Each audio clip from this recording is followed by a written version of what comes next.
Hello, y'all on YouTube. This is Rob with Rob's Nerdy Knives. Welcome, good evening, happy Monday. How is everybody tonight? Hopefully you're all doing really well. I'm going to turn my speakers down just a little bit from my ear headset because I'm pretty loud. And I'm going to do a quick audio check. Earlier I had some serious lag. I restarted it and seemed to address it, but let's do this.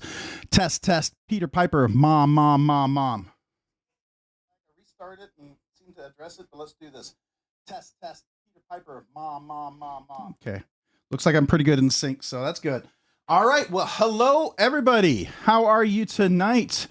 Hello, Brown Sugar 69. Welcome. Appreciate you being here. Crazy Roach, The Pawns, Barbie EDC Girl, Tyler Williams, Mo Patty EDC, Crazy Roach, I think I just said. Did I say? Yeah, I said Crazy Roach. Mike Jernick, what's up? Welcome. Appreciate you guys being here. Jesse, evening all. Welcome to you, Jesse. Thanks for joining tonight. Minda Milton, what's up? How you doing tonight? Hopefully you're doing well. Mo Patty EDC, I think I said hello to you earlier. Let's see here. Who else did I miss? I'm going to just try to get a couple of folks. I can't go too far back. Scott Harrington, what's up? How are you doing? Welcome. DePons, appreciate you being here. Alex Kerber, saying hello to everyone. Tagging, welcome. Appreciate you being here. Thanks for joining tonight. How are you all? How's your Monday? How's everybody Monday? J Dizzle Designs, what's going on? How are you doing, J Dizzle Designs? Hopefully you're doing well. Jim Cox, how are you doing? Barbie EDC Girl, I think I said hello to already, but just in case, I'll say it again. Alex Kerber, I think I went back. Yeah, I think it's about as far as I can go back before. Rob Tenstring, what's going on, man? How you doing? Welcome. Rob, good name. I like that name. That's a good, we got good names there, don't we? Just kidding. I mean, not about the name, but you know, just joking around. Dala Milikovic, what's up? How are you doing? Homer Feltus, welcome. Appreciate you guys being here. Hopefully you're doing well, having a good Monday. Daniel M, howdy all. Howdy back at you. Hopefully you're having a good Monday. Rooster, what's up? Welcome. Appreciate you being here this evening. Thanks for joining. Hopefully you're doing well. All right. Hoffy, what's up, man? How you doing? Hopefully you're doing well today. Thanks for joining the Monday night live stream. Gonzo, what's up, man? Appreciate you being here. I think that's as far back as Jason Price, what's up? Okay, I'm way behind now. So I'm going to go back down to the bottom. All right. So how is everyone? There's Mick Ranger. What's up? Cat Scratch. What's up? Scott Harrington. Good stuff. Saying hello. All right. Awesome. So how is everybody's Monday? Anything exciting go on with you guys? Hola, Roberto. Hola. ¿Cómo está? ¿Y tú? ¿Está bien? Un poquito cansado. Irregular. How about yourself? ¿Y tú? So I'm doing pretty good. Let's see here. How about, yeah, that's about as far back as I can go. Crazy Roach saying, Rob, what's up? I think you might have been saying hello to Rob Tenstring, but I'll say hello to you also. I'll have a couple of Robs. Get Rob in stereo. How about that? Probably too much Rob. Nick Travagini, what's up, man? How you doing? Welcome. Appreciate you, Nick, being here this evening. Thanks for joining. Hopefully you're doing well.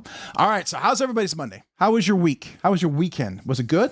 Anything exciting going on?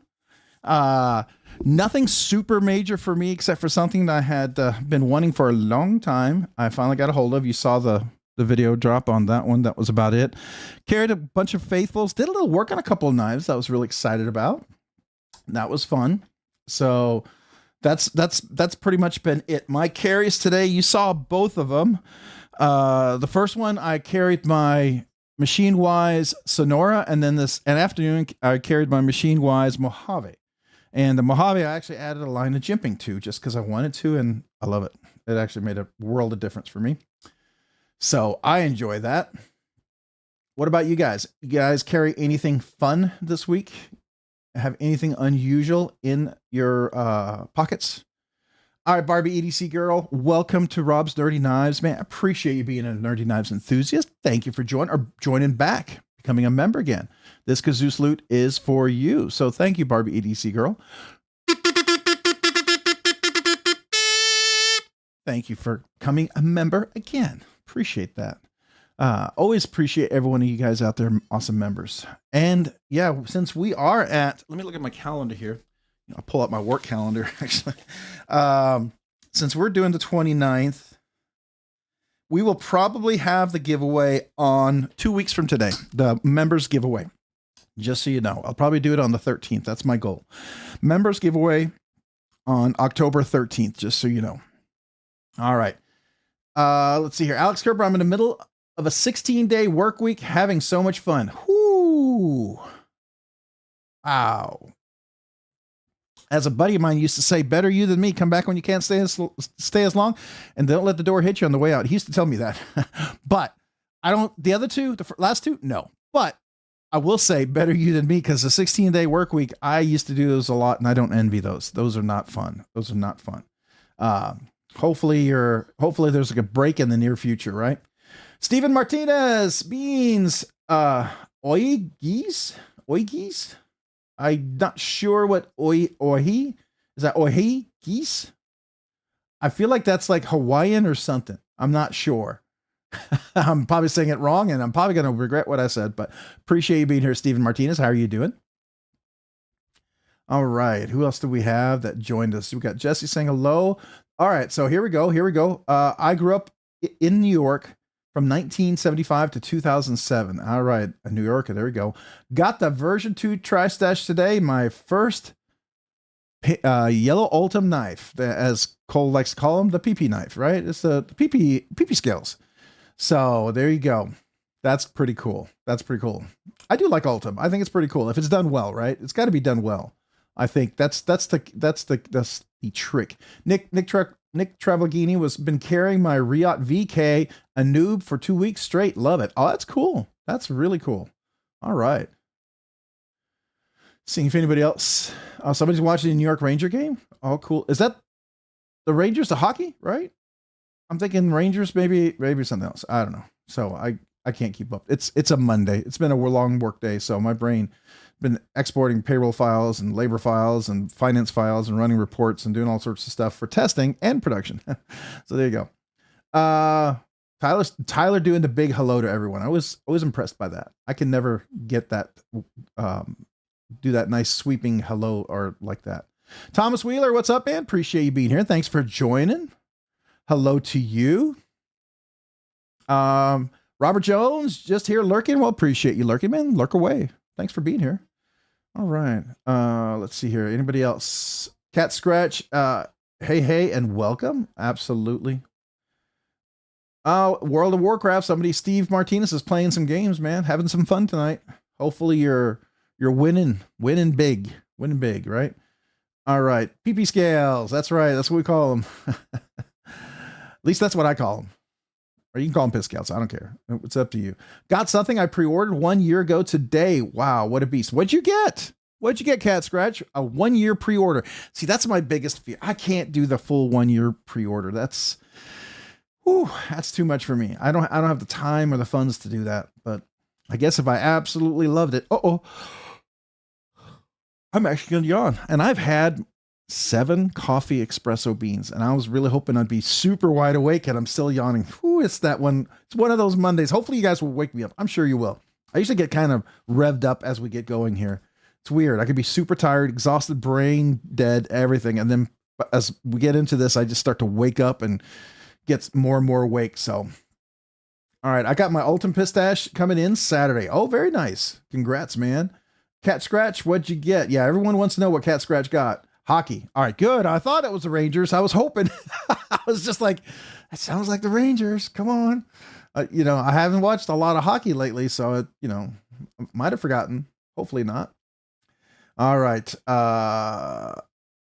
Dang Ross. Hey, what's up, Dang Ross? Appreciate you being here, man. Thanks for joining. Good evening to you. Welcome. All right. Whoa, we're flying down. We're flying down here. On the Edge, just hanging out and watching the Broncos tonight. Rob's Nerdy Knives. Appreciate you being here on the Edge. Thanks for joining. Thanks for being here. Hoffy with the big super chat. Hoffy, thank you, sir. Let me go ahead and like that and then put a little heart on that to say thank you. Thanks for the snacks. A little dry though, and crunchy. I had to give you some of them back. You gave me so many in that unboxing. I felt like I had to send a few back to you. They were missing you. They were lonely. They wanted to go home. So there you go, man. Appreciate that. Let me give you a big kazoo salute for that. Hold on. Here we go. Thank you, Hoffy, for the super chat. Appreciate you. This kazoo salute is for you. And notice he did $9.73 because we're almost at 9,740. subscribers. We are 260, almost 250 something away from the big 10K. I cannot wait. We hit 98. I'm going to do another unboxing. Part 4 of 5 for the unboxing, the RNK road to 10K. So I'm excited about it. I've been working on that one for a long time. It's kind of, you know, a really big deal for me, at least for the channel. So I don't know. Hopefully you'll enjoy it. This kazoo salute is for you, Hoffy. Appreciate you.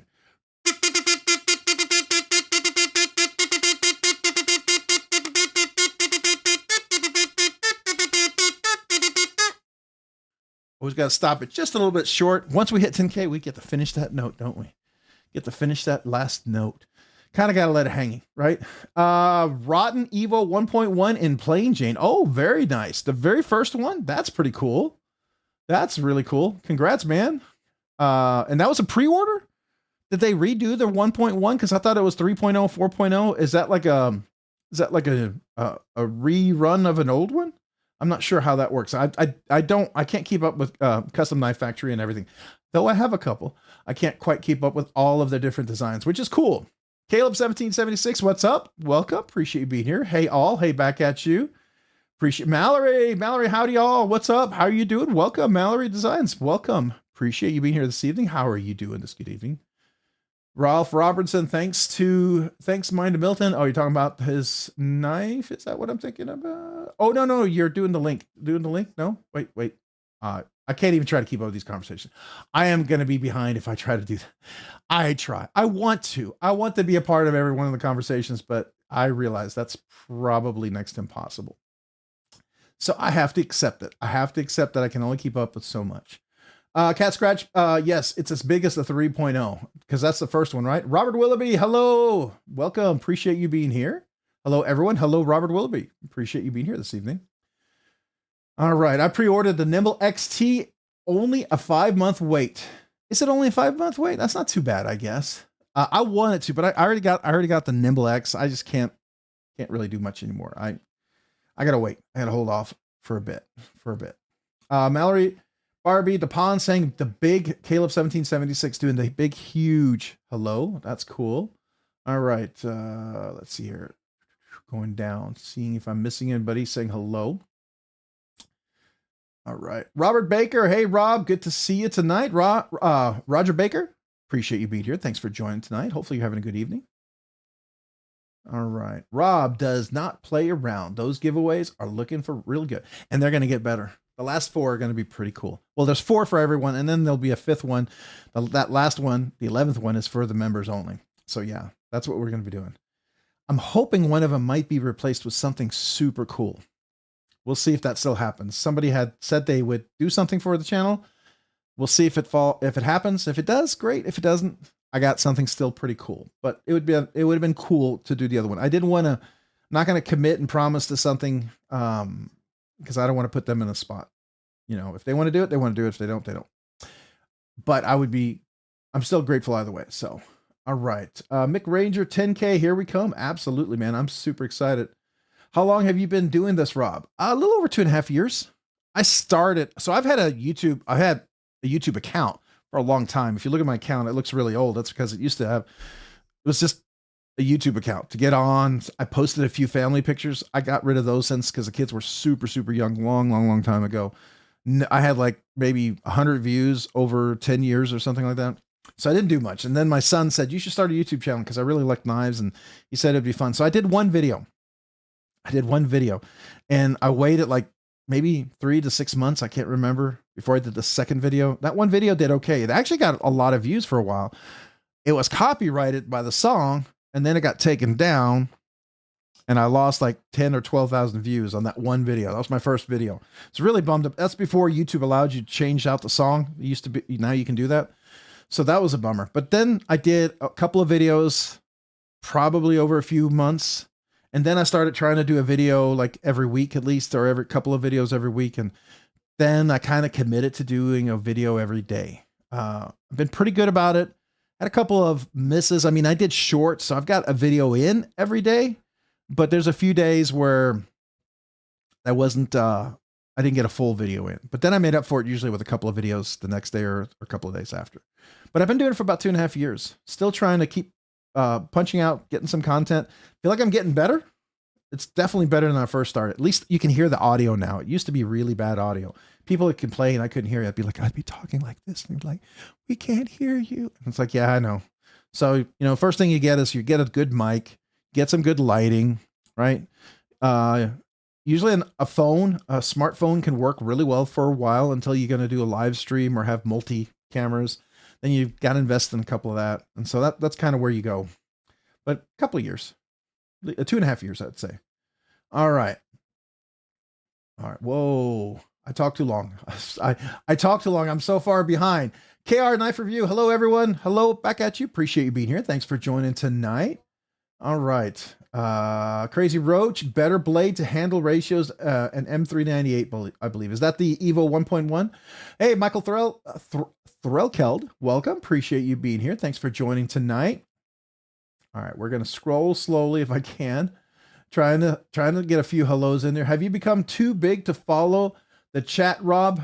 That's darn good problem. Yeah, it's hard, but I get caught up on tangents. I understand how it works. You know, sometimes it's you can't reply to everyone you want to.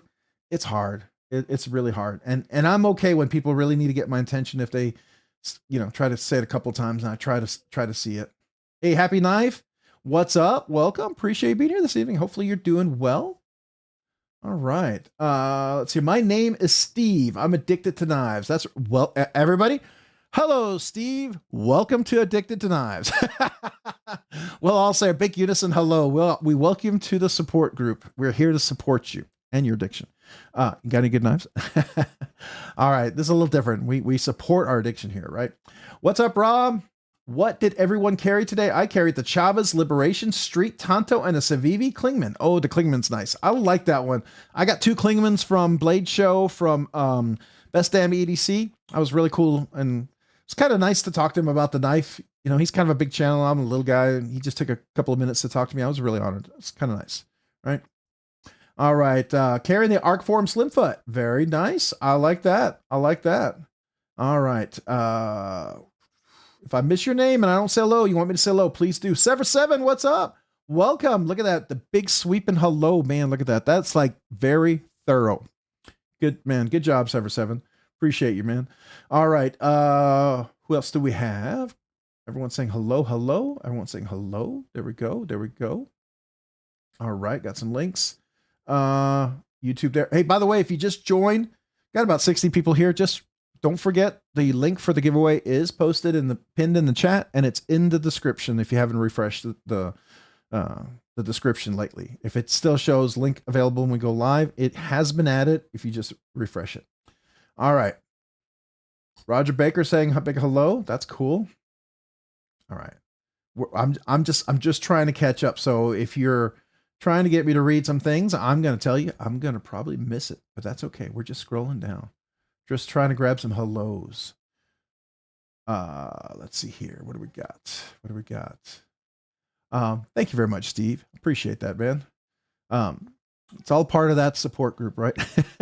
We're here to support one another, and I appreciate you guys supporting me. So I'm very humbled by that. I really am.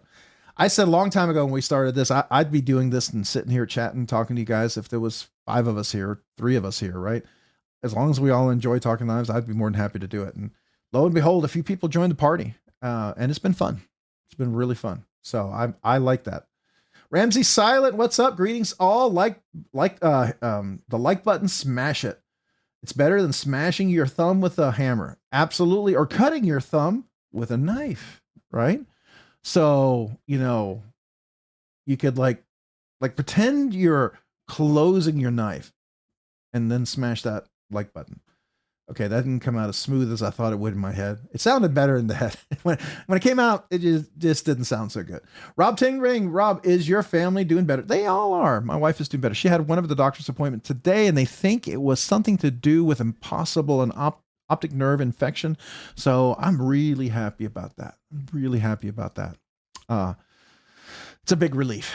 It's a big relief. I will tell you that. You know, it's just one of those things I just can't even think about it, but I'm grateful that we did the test. I'm happy because I won't, you know, we did. I mean, no test is ever conclusive, but it sure gives you a better chance of knowing what it's not, right? It gives you a better, higher probability. So I realize nothing's guaranteed in life, not even guaranteed my next breath or my breath tomorrow. So I'm grateful for every day, and I'm grateful for every day with my wife as well. So there you go. All right, Scott Harrington, what's up? I have no money, but lots of knives. Don't we all? Lately, I've run out of knife money. So, yeah, anything that I may have coming in or have here. I've got a lot of budget knives I got to review. Some of them were things I had bought a while ago. Some of them were things that were given to the channel. So we have lots of stuff for giveaways. I'm super excited about that. Having no funds, I'm definitely set for the giveaways. So that's really cool. I have a couple things that kind of came in that were ordered well before, and then a couple of things that we might be doing some builds with. So I'm excited about that. That might be a couple of weeks down the road, but that'll be fun. Brian Dixon, evening all. How are you doing tonight? Welcome. Appreciate you being here. All right. I'm going to scroll. I'm just going to do the quick scroll here. All right. Rob, that's how Barbie and I thought when we met you at Blade Show Atlanta. We are the little fish. Oh, I'm definitely the little fish. Oh, I tell you, I got a chance at Blade Show when we were hanging out there that night, you know, when my AC crapped out and I didn't get to meet anybody like Sever 7. We were supposed to hang out and talk a little bit. I was really bummed about that. Several of you other guys I was supposed to hang out with, my AC kind of had some issues, which, having fixed it, my son being in HVAC now makes me really mad. I feel like I got taken to the bank for about $3,000 from some company I probably never have come out and look at my AC again, to be quite honest with you. Really makes me question their ethics. I'll just say that. But that being said, it's running well so far. Secondly, yeah, I got a chance to hang out with OCD for EDC, Justin. We got to talk. He's an HVAC, so he gave me some insights, which is one of the reasons why mine's running better now. So thank you, Justin.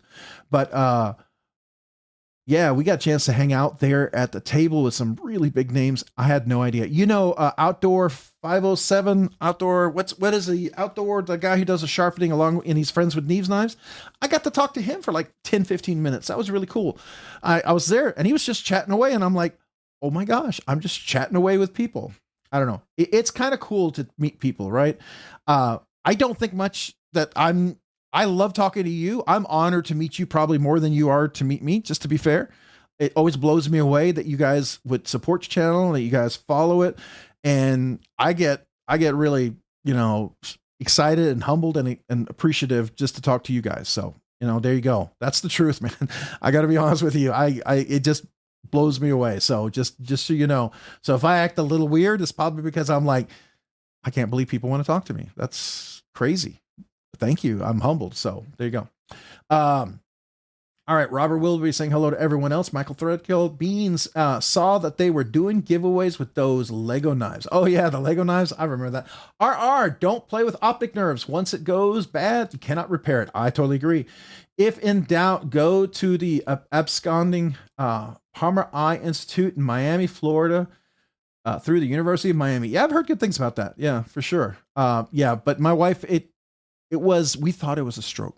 She had 2 CAT scans, an MRI. It was a pretty stressful week. Yeah, I mean, and it was hard to communicate, and ended up, I guess, losing one subscriber because he got really mad at me. I didn't ship something out, and that was really a bummer. I mean, I apologize. It still bums me out. Some people I get, they're just mad for whatever reason, but this was one of those things that I just felt like it was weird. Just weird. Anyways, Ren Goad, has anyone pointed out that the entry video in the description, link in the description and pinned link are different? No, hold on. Let me see. Are they different? Huh. Oh, I think I might have put the link to, hold on. I'm going to double check that. I don't know. So if you copy the link at different times, it takes you sometimes to the same thing. It just gives you a new link. I don't know exactly how that works, but apparently there's tons of new links all the time, which It seems like you would run out of letters at some point. I don't know. So let me get that. Let me get that link. Let me get that link. I'm going to copy that. We're going to go back. Let me go over here. I'm going to remove the link. Remove the pin just in case it's wrong. So let me remove that. Unpin it. Let me go over here. Giveaway. Oh, didn't mean to press the button. Sorry. That's a freebie for someone if you want it. All right. Giveaway entry. All right. So we'll post that. And then I'll pin it. Oh. I'm just trying to pin it. There we go. Pin. All right. So that's the first one. Let me go to now. Let me go to the video. I don't like it to be not in sync, so I'm going to update the video one here too.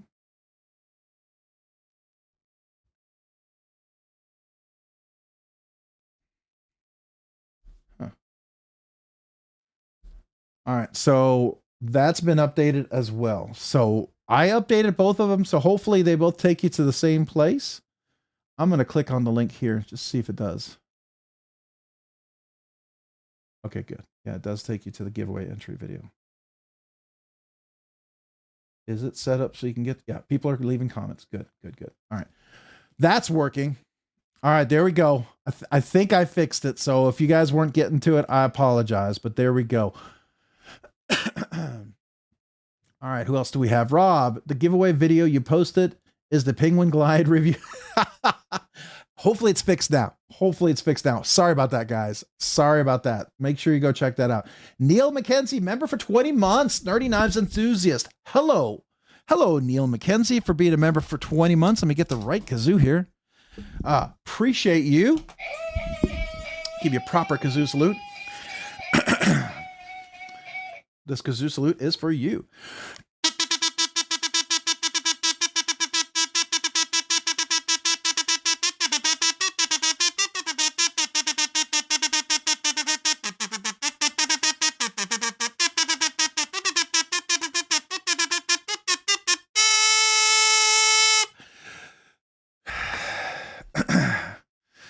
Try to put a little intonation, I guess, in there on it, and took a little extra oxygen. I had to catch my breath. Neil McKenzie, appreciate you, man, being a member for 20 months. Thank you for being a Nerdy Knives enthusiast. Thank you. All right. Thank you, Tyler. Tyler Williams posted it there as well, so there is another link in case you didn't have it, so hopefully we're good. Did someone say hello to Roger? Roger Baker, what's up? Appreciate you being here. I don't know if I said hello to you yet. Watch the strokes. Once you have a stroke, it can't come back within 2 days. Keep an eye on her. Oh, absolutely. That's what we're doing. Absolutely. On the edge. They're different. I checked it. All right. I've updated it. So hopefully you're good. Let me know. I'll catch up eventually here, right? Addicted to Blades. What's up, man? What up, Knife Addicts? What up, Addicted to Blades? Appreciate you, man. Thanks for joining today. How are you? Hopefully you're doing well. Hey, did you notice the knife I sent back? I tried to make it super sharp. Did I do okay? Because I know you like to do those cutting videos, and I didn't know if it met your level. I did, you know, I probably couldn't get close, but I wanted it to be at least decent. And I hoped it was. That was my hope. Hope you didn't feel like it. I felt like it came back just a little bit sharper. I don't know. You might have re-edged it already, but I just thought I did that. Try to make it a little nicer for you. So there you go. Ed, what's up? How are you doing? Welcome. Appreciate you being here. I don't think I said hello to you yet. Ooh, I gotta catch up. All right. Well, I finally completed my Trinity. I have this Chris Reeve knife, the HRK. I don't know what the HRK for many years. So I don't know what an HRK is, but okay. Finally bought the Strider S&G. Ended up with 2 of them 2 weeks ago. Okay. So I think the Chris Reeve, the Trinity is Hinder knives. So is HRK Hinder knives? So the Chris Reeve knife, the Hinder knives, and the Strider, right? But I've never heard it called HRK. Is that the abbreviation? I didn't know that. That's cool. Good to know. Blind Wolf Fury. Howdy ho, neighbors. Howdy ho, back at you, man. Appreciate being here. Thanks for joining tonight. How are you? I commented on both places. It took me because extra comments on videos more better for the channel. I appreciate that. It does help. You would be surprised. It gives the channel more visibility, pushes the videos better, gets us closer to that big old 10K crazy extravaganza that we're gonna have. That's gonna be a crazy night. That's gonna be a crazy night. I'm gonna have to try to get that day off for that and really prepare. It's gonna be I gotta prepare my voice and everything for that one. All right. On the Edge saying hello. All right. Steve Martinez, I don't have a penguin. Oh, gotta have a penguin. I've had a ton of penguins. I ended up giving most of them away. So that's what I did. I had a few fancy penguins that I sold one, but I gave 2 away. Mind a Milton, member for 27 months, Nerdy Knives enthusiast. Why not? You are absolutely correct. Why not?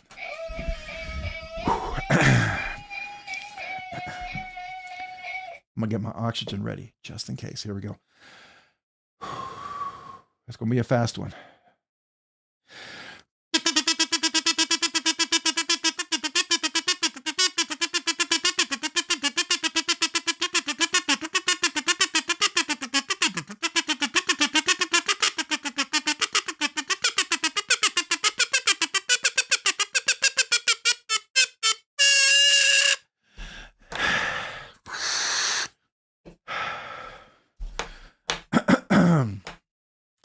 Even as fast as I went, I still ran out of oxygen for you, Mind of Milton. Thanks. I'm going to have to get better at that. Appreciate you for 27 months. Wow. Thank you. Thank you. All right. Old Man on the Ridge. What? I just entered the penguin knife review video. So there's another one to enter. No, there's one entry. I apparently posted the wrong one. I don't know how I did that, but I did. I picked the wrong one. I just updated it in the chat pinned comment and in the description. So please make sure you enter the right one. Matt Mayer, what's up? RK, what up? What up with you, Matt? Appreciate being here. Thanks for joining. I hope everyone had a nice Monday. We did. It was nice. Hopefully you are doing well as well. Robert Willoughby, hey, Old Man on the Ridge. Everyone say, hey, Paul Mills, what's up, man? Paul, how are you doing? Welcome. Hopefully you're doing well tonight. Appreciate you being here. Addicted to Blades, Rob's Dirty Knives. Hey, what's up, man? Appreciate you. Thanks for being here. Henry G, hello. Well, oh, this went right past the one I was going to say. Oh, whoa, I'm pretty far behind. All right, so there we go. Paul Mills, hello, everyone. There we go. Wicked Edge. Oh, Wicked Edge is here. Where? Oh, did I miss it? Wicked Edge. If I missed Wicked Edge Designs, well, welcome. Appreciate you being here. If I missed you, wait. I have live chat, so I should see everyone. Why is it not showing that one? Where'd it go? All right, I'm missing you, Wicked Edge Design. So welcome. I must have missed your name. I'm so sorry. But welcome. I'm glad people saying hello, so I know. All right, we got Stabby Tabbies. Stabby's Tabbies. Hey fam. Hey Monday. I like the name. At Tabby Stabbies. At Tabby Stabbies? I'm not sure if I'm saying it right. I'm probably butchering that. People are used to be butchering their names. I'm pretty good at that, apparently. Rick Hinder Knives. Oh, okay, I got you. Okay. So just a little mix up of the letters. Got you. Okay. I was like, I didn't know. Rick Hinder Knife. That makes sense. That makes sense to me. All right. Robert Jones saying hello to everyone. I think I already said hello to you, Robert, right? If I didn't, hello again, but I think I did. I think I said hello to you already. All right, we're going to keep going. Blind with Fury doing big hello. Scott Harrington, unfortunate Strider knives are so pricey. You know, it's funny because I get the Strider knife. I don't think I've ever actually reviewed a Strider knife, to be fair. So I probably at some point in my life should at least handle one. They just don't draw me. If I ever review one, it would be just so that I said I handled one. It wouldn't be because I ever wanted one. The aesthetic of a Strider doesn't call out to me. The only exception is going to be that ProTech Auto. And I hear they're stopping to make, I hear this, they're not making that anymore. So that's kind of a bummer. All right. Make sure you hit the like button on all 3 videos. I appreciate it. Yeah, all 3 videos. Yeah, thank you. I appreciate that, guys. For sure. All right. Everyone say hello there. Robert Jones saying hello, hello, hello. Rooster TKL 007 drops in a couple of days. I hope I'm fast enough to grab one. Oh, that's cool. Is that one of the fixed blades? Is it a big one or a little one? Jesse saying hello. I appreciate all the emojis. Thank you. Thank you. All right. We're going to, I think I'm catching up, and then I'm not. All right, so we're gonna go. I'm just gonna scroll down. James David, what's up? Thumbs up for Rob. I appreciate you being here, James. Thanks for being here this evening. Hopefully you're doing well.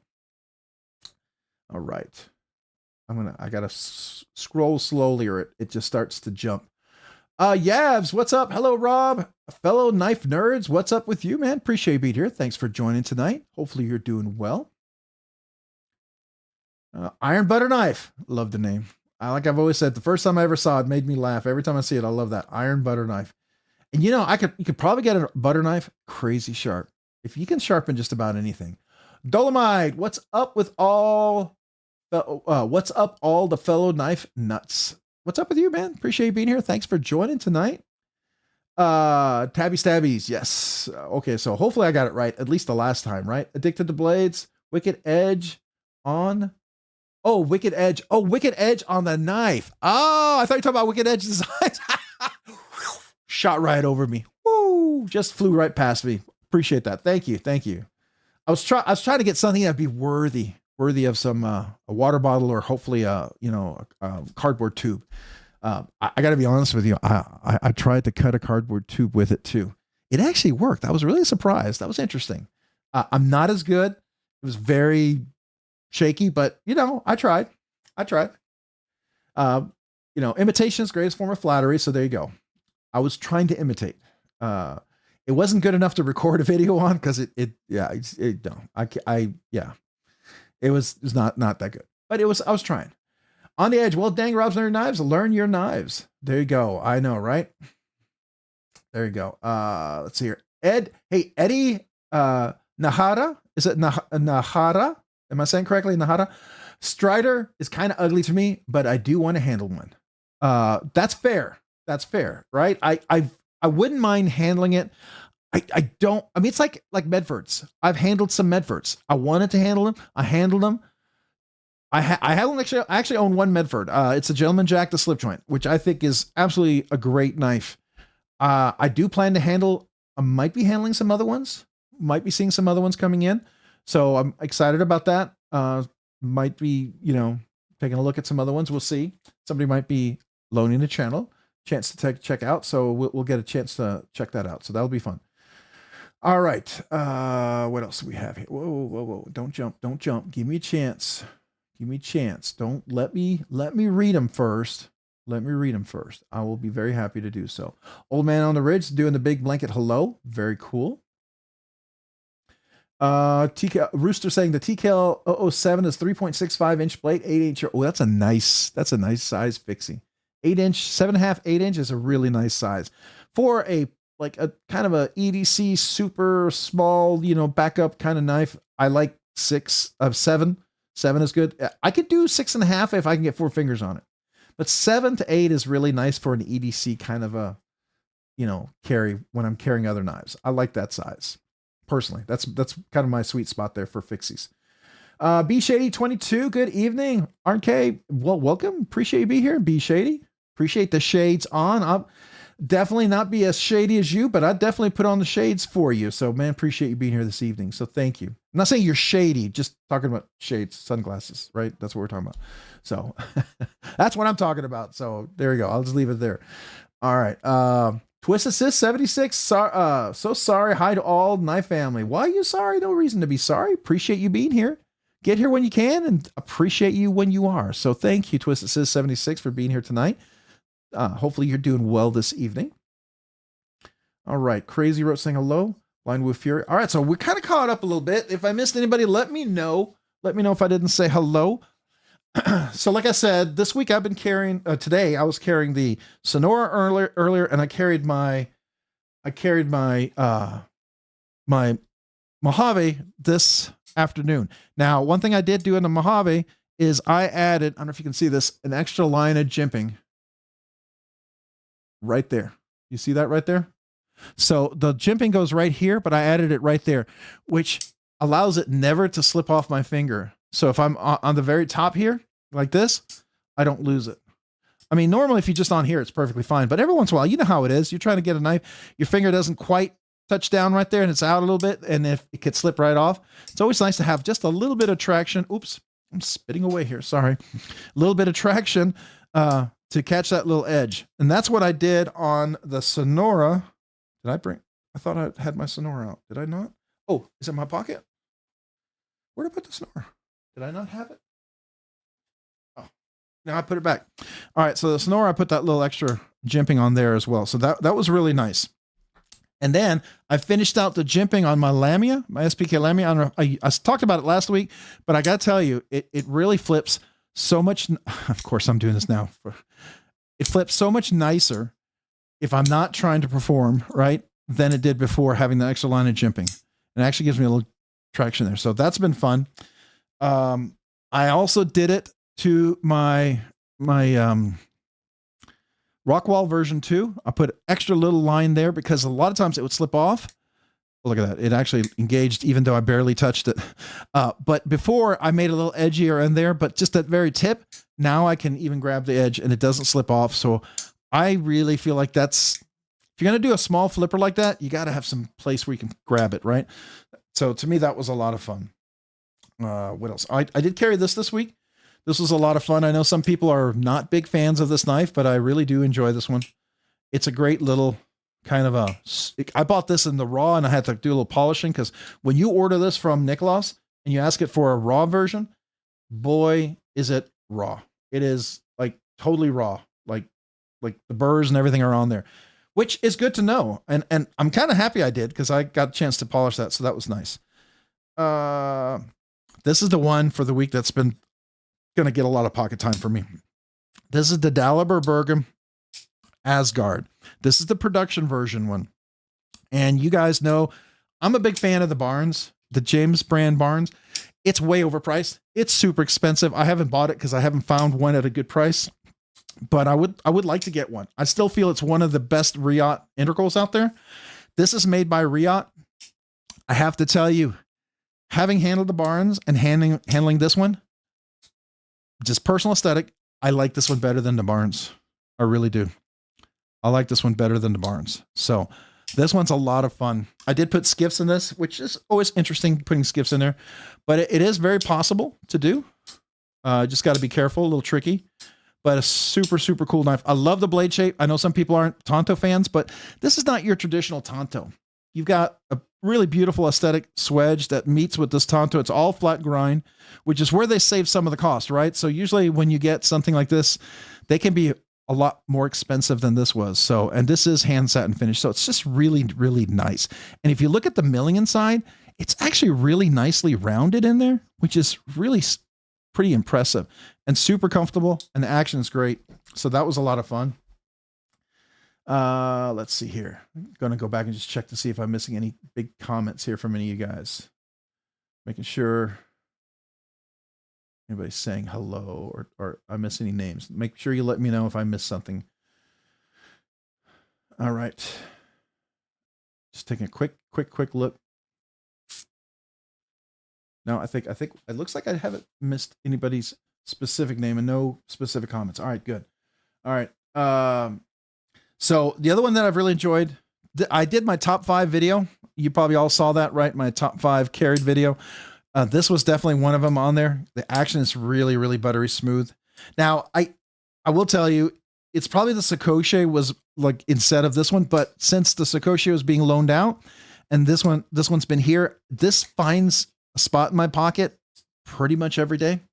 So if I carry some of the other knives and I do a video and I put it away, I will put this in my pocket just because it's so friendly. It's such a great little size for the knife and everything. It's just super fidgety. And it's just, it's small, but it's the perfect kind of small for my hand, which is hard to explain because I'm not usually a small knife guy, but I'm not a huge knife guy either. But this is definitely on the smaller size, but it's just so beautiful with that polished swedge and everything. So nice little touches on this thing. Makes this super, super sweet. So that was one of my top 5 carries. This was another top 5 carry since not. Ooh, did I pick up? I did. This is the relative, which was my favorite 2023 knife of the year. Love this particular one. This one's great. But the one I meant to have picked up was the Nimble X, which some of you guys got the Nimble XT, which is the Tonto version of this, which looked really nice, by the way, if you're a Tonto fan. It did look really cool. But I'm very happy with this, with the Timascus, like little accents there, matches the gold. But this found a lot of carry time, especially since this hidden nub, I actually doesn't guillotine on my finger anymore. That was my biggest question. And I can definitively tell you that this is unlike every other nimble that I had before. And I had like 5 or 7. I think it's 5 or 7. I can't remember exactly. And I know it sounds weird to say like be off by 2, but I think there's one that was like, anyways, it's 5 or 7. And I sold every one of them because they would eventually cut me. This one has yet to cut me. And of course, as soon as I say that, it'll probably cut me. But this was a lot of fun. So that was great. So you had this one here. What was another one that was a big carry? The Lamia, especially since I've been doing that jimping on here, makes this knife so much more enjoyable. And it actually makes it so that I can, do a front flip on this guy, which is really kind of, oops, of course, do it for the camera, Here we go. Which makes this a lot more enjoyable. So this was a lot of fun. And then, of course, this one and the Dalibur, they weren't top carries, but these will be. I'll be carrying these guys a lot. This is the Urban XL. I really enjoy this. Now, ironically, with getting this and enjoying carrying this, it was really close to number 6. If I had done like a top 10, it would have been in it. But since having that, I've been carrying this guy a lot more. My Urban XL in the purple haze fat carbon. This one has been a lot more enjoyable to carry and use. And you can see there's definitely a difference between the two there, but this makes it a little more fun to carry. What was my other one that I was carrying? What am I forgetting here? Oh, there's one other knife. I can't remember. Anyways, those were the fun ones for me for this week. Oh, somebody got a touchdown. All right, there we go. Touchdown. I don't know who it was, but congrats to the team that did. All right. How in the world do you pin multiple people in the comments without manually typing all of them out? So if you do it from a computer, a desktop computer, and you start typing their name, you do the @ symbol, it'll automatically list the people and you can pick it. You don't have to type the entire name out. Now I do know YouTube is planning on bringing that feature into the mobile space. So on your smartphones and your iPads or tablets, that will eventually be coming out. The reason why, if you remember a few months ago or about a month ago, everyone's name was showing up with their handle at the @ name. So you have your name that's showing now, but there's the handle behind there. Everyone was showing the handle. That was part of that testing, getting that ready to come out. So just so you know, that will be coming out at some point. Don't know when, but I know it will be. Let's see here. Steve told me this that he has the Vancor lock prototypes on his desk. Super excited. So I have actually been talking to Steve about that. I'm supposed to be getting some test skiffs in and be putting him in my Ankleo. And then when I know the Raccoon is the Raccoon with the Vancor lock, the more premium one, is part of a pass around. I'm borrowing that from Lefty, so I'm going to be checking that one out. And I did confirm with him. He may have already gotten the skiffs before me, and if he did, he may have already put them in there, so may already have it. But the goal is to see if the Vancor lock, if it's the size I think it is, it might actually work in other knives too, which I'm kind of excited about.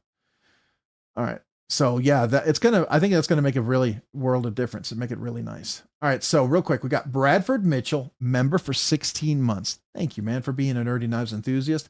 Did you see the job Jay Dizzle did on my Suspenza? No. Hold on. That's worth a look, I think. I'm gonna go real quick. Let's go to home. Let's find Jay Dizzle. All right, so I'm gonna have to do a search. Come on.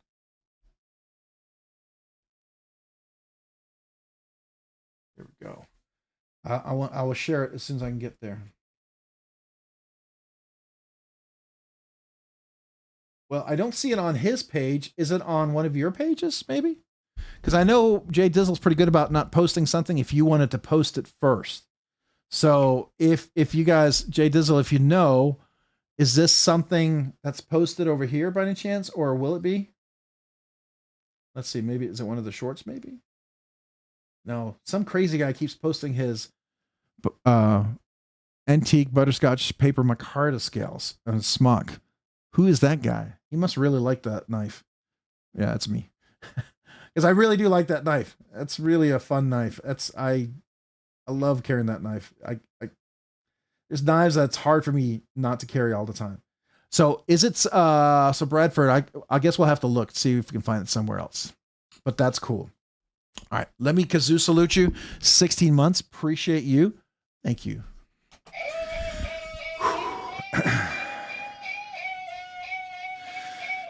This kazoo salute is for you.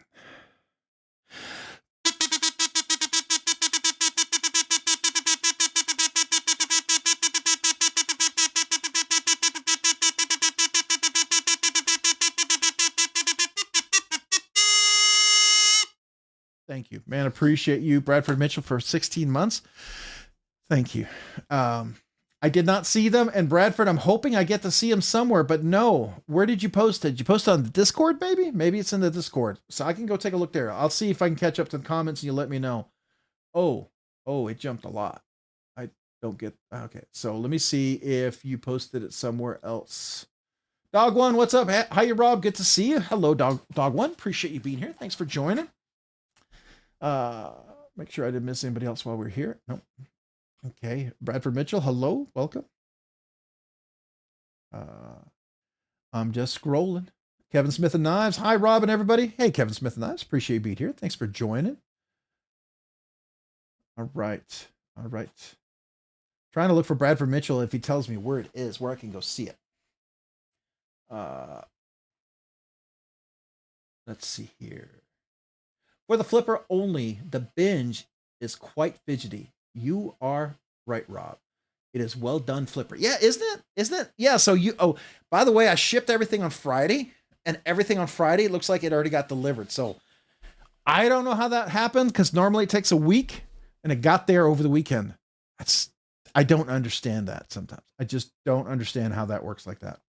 Almost like somebody that retired from the post office got hired back and was, making it happen faster or something. Anyways, Digital Design, I've been so bad posting in Instagram. I have a ton done, but I haven't posted, including Bradford's. All right, so Bradford, hopefully you posted it somewhere else we can see it. You gotta let me know if you have a YouTube channel or something like that. It's in the Discord. Okay, let me go look at the Discord. Let me pop that open real quick. On Grails. Ooh, in Grails. Okay. So let's go over there. And if y'all didn't know, I do have a Discord channel. Right now, it's open to everybody. As long as everyone's really polite, respectful. The only thing I ask about the Discord channel, respectful to everyone. You can disagree, but you have to say why you disagree, but you have no reason disrespecting somebody else's. If you don't like a design and someone else does, that doesn't mean you get to hate on them or the design. It's not for you, right? It's just not for you. There's a lot of knives, a lot of designs I don't like, but I'm not going to dog on people for liking them because it's a knife that they enjoy. It brings them happiness. Why would I do that?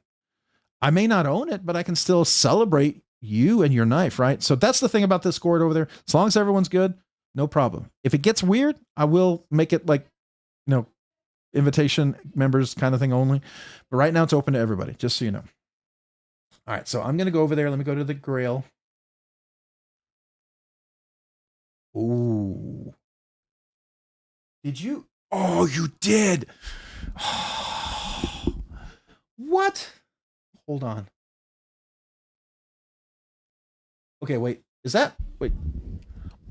Okay, so that looks like linen micarta, right? And wait.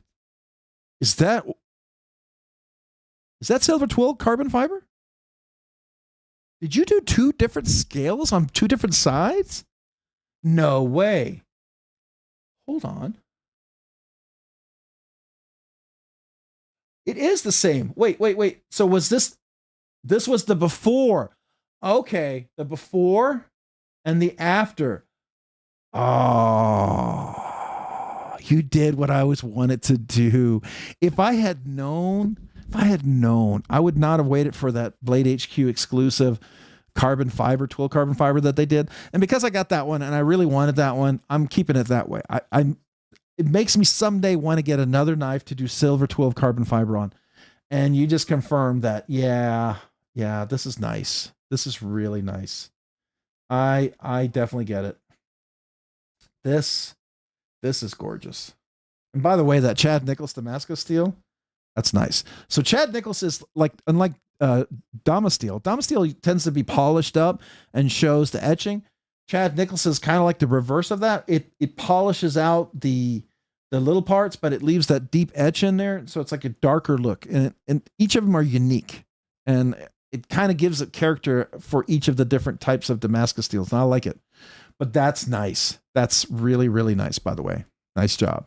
Jay Dizzle, you've outdone yourself. I still like my butterscotch antique paper micarta scales on my smock, but I could do some of that silver twill carbon fiber on another knife. And Paul if Paul Amite is here, I got to get you my Mordax. I keep forgetting to ship that out to you. I got to remember to get that out to you. Anyways. All right. So I got to do that. Okay. That reminds me. Just reminds me. All right. Roger Baker, Jim Cox, everyone saying hello. Hello. What are we doing? I'm catching up. I'm way behind. So we got Jim Cox there. So hello. All right. Twisted Sis saying hello. Bradford Mitchell said hello. All right. Dog one. Okay. Hey, Frankie Cheech 09. Evening, Frankie Cheech 09. Welcome. Appreciate being here. Thanks for joining tonight. Hopefully you're doing well. All right. Henry G saying hello. All right. We're going down. We're cruising here. Maybe a little faster than I expected, but that's all right. Thomas Wheeler got my Applied Weapons Technology scales for my Microtech MSI today. They are awesome. Congrats, man. That's super cool. That's really nice. Yeah, I'm kind of curious what those would look like. I didn't know they did the Microtech ones. That's neat. I still want to do that mini MSI. As soon as I saw them, and now they're mini MSI, 7.5 inches. So it's almost a full-size knife. But that's the mini MSI. I've always said, when they first dropped that MSI at Blade Show Atlanta, I remember I went up to the guy who announced it, and I said, hey, I know you guys know this, but I really, really think you got a huge market if you were to make a smaller version of the MSI and the Stitch. I know a lot of people love that big old knife, but you are going to have another probably 60 to 70% more revenue from that knife, that line, if you make a smaller version. Because it was just too big for me. It was hard for me to use, but I think a 7.5 inch would be just freaking amazing. Absolutely amazing, personally. Other people are going to still want something like they're going to want a micro or micro, but the mini sounds great to me. Just my 2 cents. You get what you pay for, right? So 2 cents aren't worth a whole lot. All right. So who else do we have here? Jay Dizzle. Both sides are silver. Yeah, I saw that eventually. I think the first one was the before and after, which is nice. I like him doing that. That looks crazy good. 100% agree. Stacy Bolster Blades, what's up? Appreciate you being here. Thanks for joining tonight. How are you? All right. Am I caught up? I'm caught up. Probably missed a few of you guys, but that's okay. You can let me know if I missed you. But yeah, Bradford Mitchell, Silver 12 Carbon Fiber by Jay Dizzle Design, chef's kiss. Absolutely delightful. I think even Gordon Ramsay would say that's spectacular. Absolutely spectacular. And he wouldn't yell at anybody. Hey, Grizzle Bear Leather Crafting, what's up? How are you doing this evening? Hopefully you're doing well. Welcome. DLT exclusive smock. Yes, that was the Rex 45 DLT smock. But there is a, who was it that had the M390 or M4 smock? Something dropped recently. Who was that? There are other smocks exclusives. So definitely keep an eye on it. I really like the fact that there are some other ones coming out. So I could definitely see like Blade HQ usually drops a smock in the M4 every 2, 3, 4 years. So that should be coming up here shortly. All right. Douglas Wagger at work. I appreciate you. Well, thanks for being here and listening in at work. All right. So we talked about that was today's carry, the Machine Wise. Talked about the Rockscale design with the flipper, the extra jimping. Really, really like that. I've enjoyed doing that. That's been a lot of fun. We talked a little bit about the extra jimping I put on my Lamia that made this really nice and makes this a, believe it or not, a front flipper, and a pretty decent one too. I mean, as long as I know where to put my finger and I'm not doing it for the camera. So if I do it just without some weird angle like that, if I do it just like regular, it works pretty well. It's always weird because I try to, you know how you try to get it for the camera, it's an awkward angle. So anyways, and then of course I did carry this a little bit this week. My Spy 27 Bodacious in the Rockscale Design scales. Love their scales. Absolutely stunning. And hopefully, Mopati EDC, you like the your Demco knife, your 80/20 Shark Cub. I have mine with the cutout, and I know he does these for the new 80/20 and the 80/20S. So hopefully Neil of the Knight's Edge, he will maybe consider getting some of these. I think these make this knife. If you ever had issues, I know some people have said the same thing I have. You can't get your finger in there. It makes it uncomfortable. I have the same issue. And I had the original Goat scales, which were fantastic scales, but my big old meaty finger made it difficult to get in there. I had the original Goat scales on the 80/20.5 and the 80/20. I had the big version of the 80/20. Liked it, but it's just kind of big and awkward and wide. And so I sold it, but I still liked it a lot. And then I saw the slim, the 80/20S. So there might've been a deal done somewhere, somehow a while ago to get something. So anyways, and then I might be able to at some point demonstrate what those scales look like from Rockscale Designs. I really like this. This is a game changer for the Demco knife. If it weren't for Rockscale Designs, I don't know if I would still have this, to be fair. This is by far the best scale for it. It's also linerless. It makes it a lot lighter too. I really like that. This was fun carry. Not for everyone, single thumb stud, but it reverse flicks really well. This is super crazy light. Action is beautiful. So that's a lot of fun. I have liked, if I can do this again, I have liked my crew wear. This is my crew wear with the Lynch Northwest lightweight scales. These are titanium. They give you an extra phosphor bronze washer. Makes this super awesome. So that's a lot of fun. I didn't carry that this week. Wanted to carry this one. I pick it up and then I put it back because there's other knives I feel like I need to carry. But this is one that I still love carrying. Half titanium, half burlap micarta. Get the best of both worlds. Rips Garage technology on this side and the beautiful burlap micarta scales on this side that I really like. And I don't know. I love this combination. I still wish I keep forgetting who it was that suggested that. It was a late night. We were here on Monday live and you said, well, why don't you do both? And I did. And I love it. I've loved it ever since.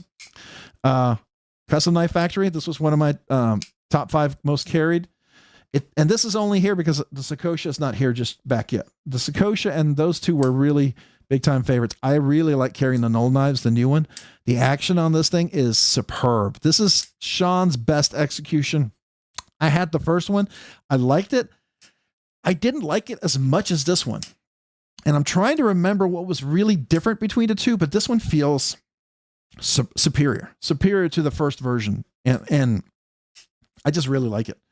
It just feels better executed in many ways. And I don't know what it is that makes it that, but I probably need to go back and look at the original video and compare.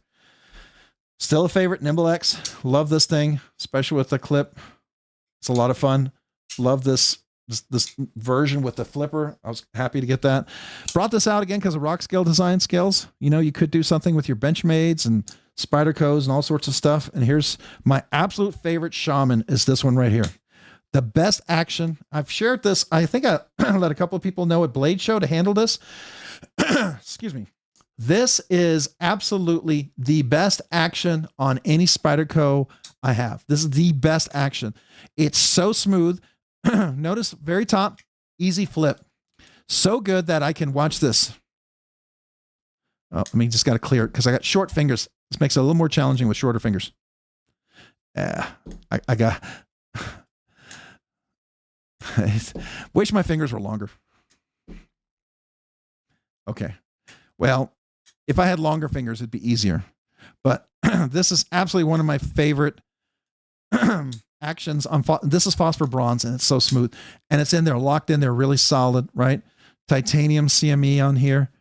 This is the bronze Rockscale Design-RNK10. Sorry, guys. It does have a little patina with that bronze anodization, kind of look like the real bronze, and I do like that. It does clean up really well. Just use a little Windex, a little alcohol, and boom, it looks like brand new polish all over again. This is a fun one, the Nova with the Timascus clip and back spacer. Just really beautiful version of this Timascus.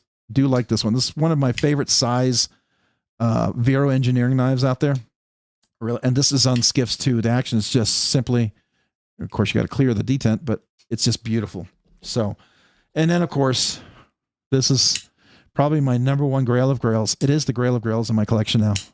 This is my Trevor Berger full custom. Got directly from him from South Africa.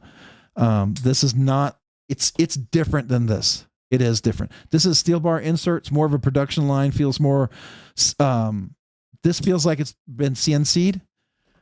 What I can tell on here, everything looks like it's hand done. There's no weight relief milling. Even in here, I can tell the cutout on the lock bar and this back here is all hand done. If you look close enough with eyepiece, I can see a hand touch. There's the little, it's not imperfections, but there's shapes and the way it moves. It's not, you would have to, it just hand touch. I don't know if that makes sense, but I really, really like that.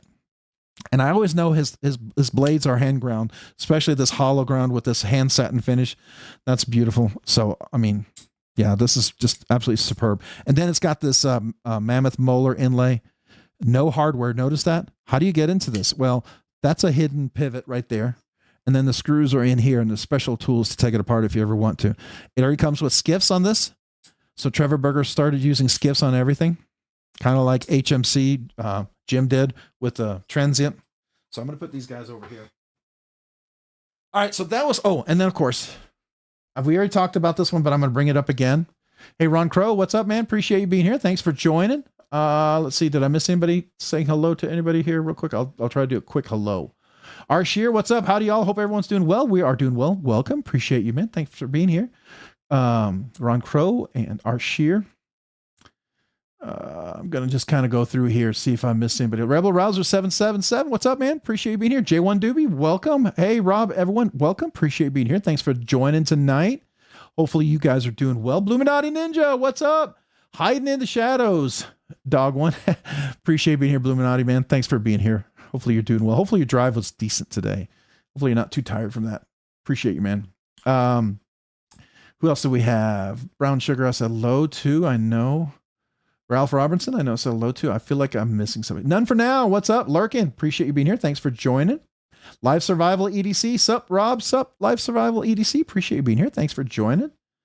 Rebel Rouser saying hello. Yep, I said hello to you, and I saw you hello. So there you go. I'll highlight it and say hello back at you. EDC Associate. Hey, EDC. Whoop, go. It keeps moving. EDC Associate. Hey, Rob. Hope you're doing good. I'm doing good. How are you? You as well, sir. Hopefully you're doing well.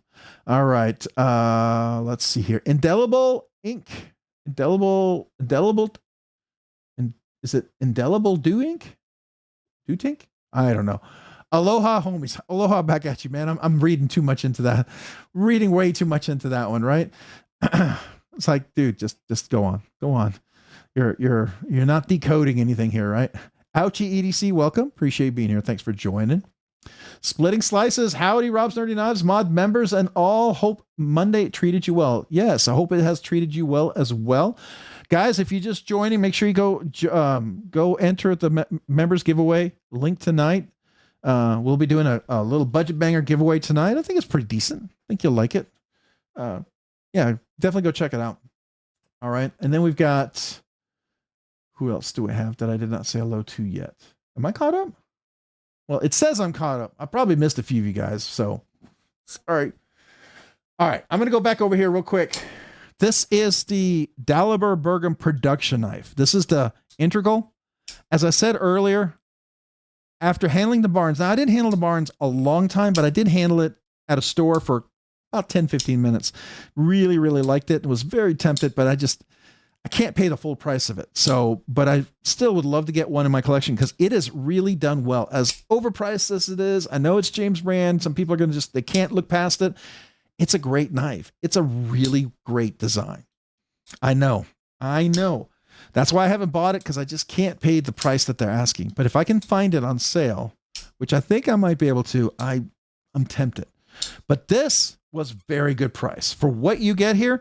Some people say, oh, that looks really simple. Let me explain to you. This is not simple. There's a lot going on here. A lot. Okay. Things that people may not notice in here. And it's very typical of a Dalibergum design. Okay. First of all, you've got flat grind here, flat grind here. It's a tanto with a multiple grind. You've got the flat up here. We got this beautiful swedge, not super sharp on top, very well taken care of, super strong tip. Oh, focus. Okay. Super strong tip. Come on, focus. Okay. Why is it not focusing? Maybe it's this. Super strong tip point right there, right? Satin finish all the way around. You got this integral scale. Everything is rounded. There's nothing sharp. Very well done. These are rounded chamfered areas.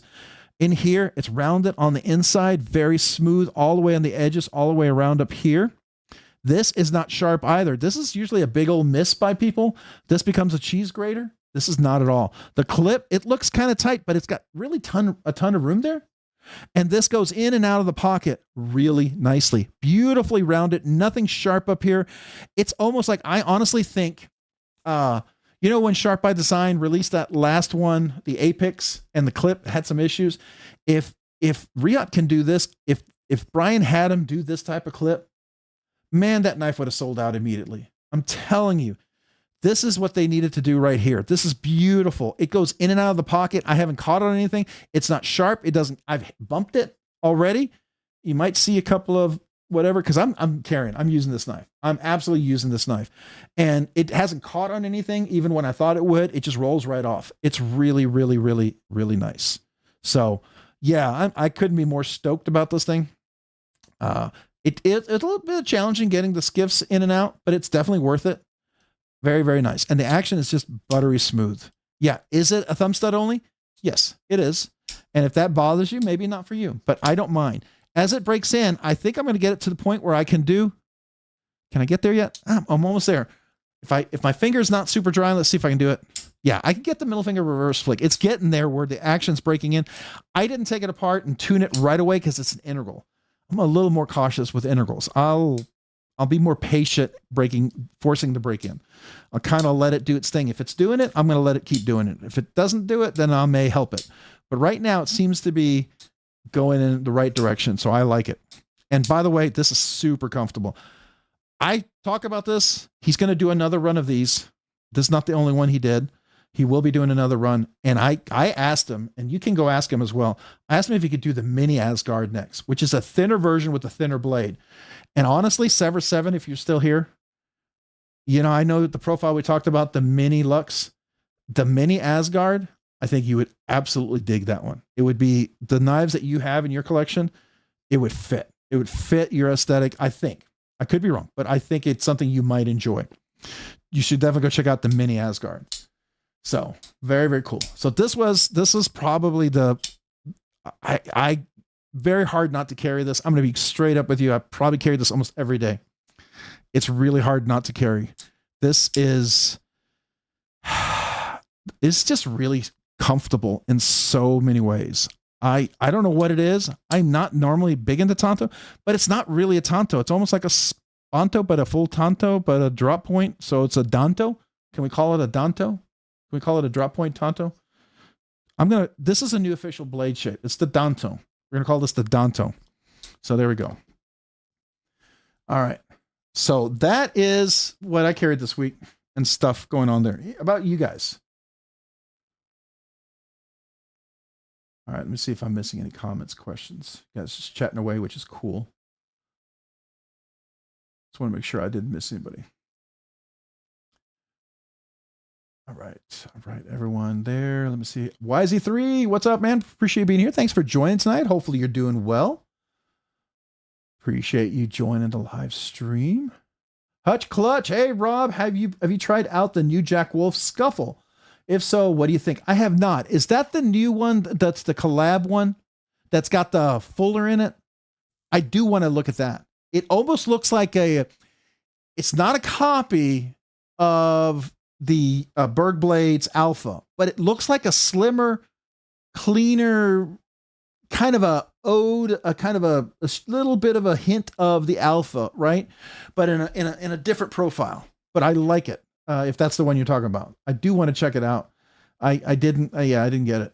How much is it? I don't know how much that one is. If you're asking about the new one, probably, if I remember, I thought somebody said 270. That's what I thought, or 220. Some of you guys, you let me know. Fred the Lug, what's up?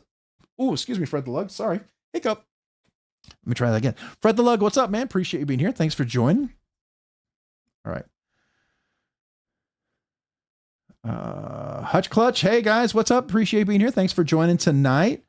Appreciate you being here. That knife is so perfect. You got to use fancy pants words like duck. Not really. Elegant. Are you talking about the Jack Wolf one? Is that the one you're talking about, dog one? Or are you talking about another one? Probably got several conversations going on and I am not keeping up. Not unusual. Can you mail that one to me? LOL. Oh, no. This one is probably one of those that will probably stay in the collection for a while. Okay, so you know how I love Trevor Berger, right? What got me into Trevor Berger was an Urban EDC LC. It was a production Trevor Berger that Urban EDC ran for Trevor Berger.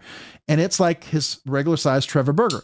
Looks very similar to the custom Trevor Berger. I got that in. It had a few things that I fixed on it, really loved it. Ended up giving that knife away as a giveaway. Everything I fixed on that knife were things that in the custom he does automatically. So that opened me up to his whole aesthetic.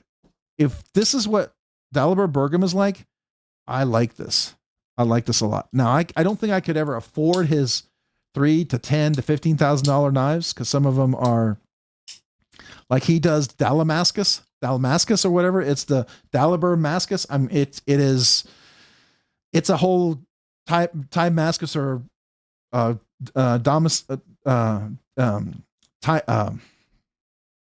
not Damascus, Damascus steel in a whole different way. But anyways, I would love to get a custom simplified version from him if I could ever afford that one day. All right. So we're going to catch up here. I'll carry it for you in case it's too heavy. I appreciate that. I hear you. I already have, I will be fair. Here's the thing. I have 2 people lined up that want to buy this if I don't want to keep it. 2 people have already asked, if I don't want to keep this, can I buy it off of you next? And I hate to say it, but I don't think I want to get rid of it. Okay.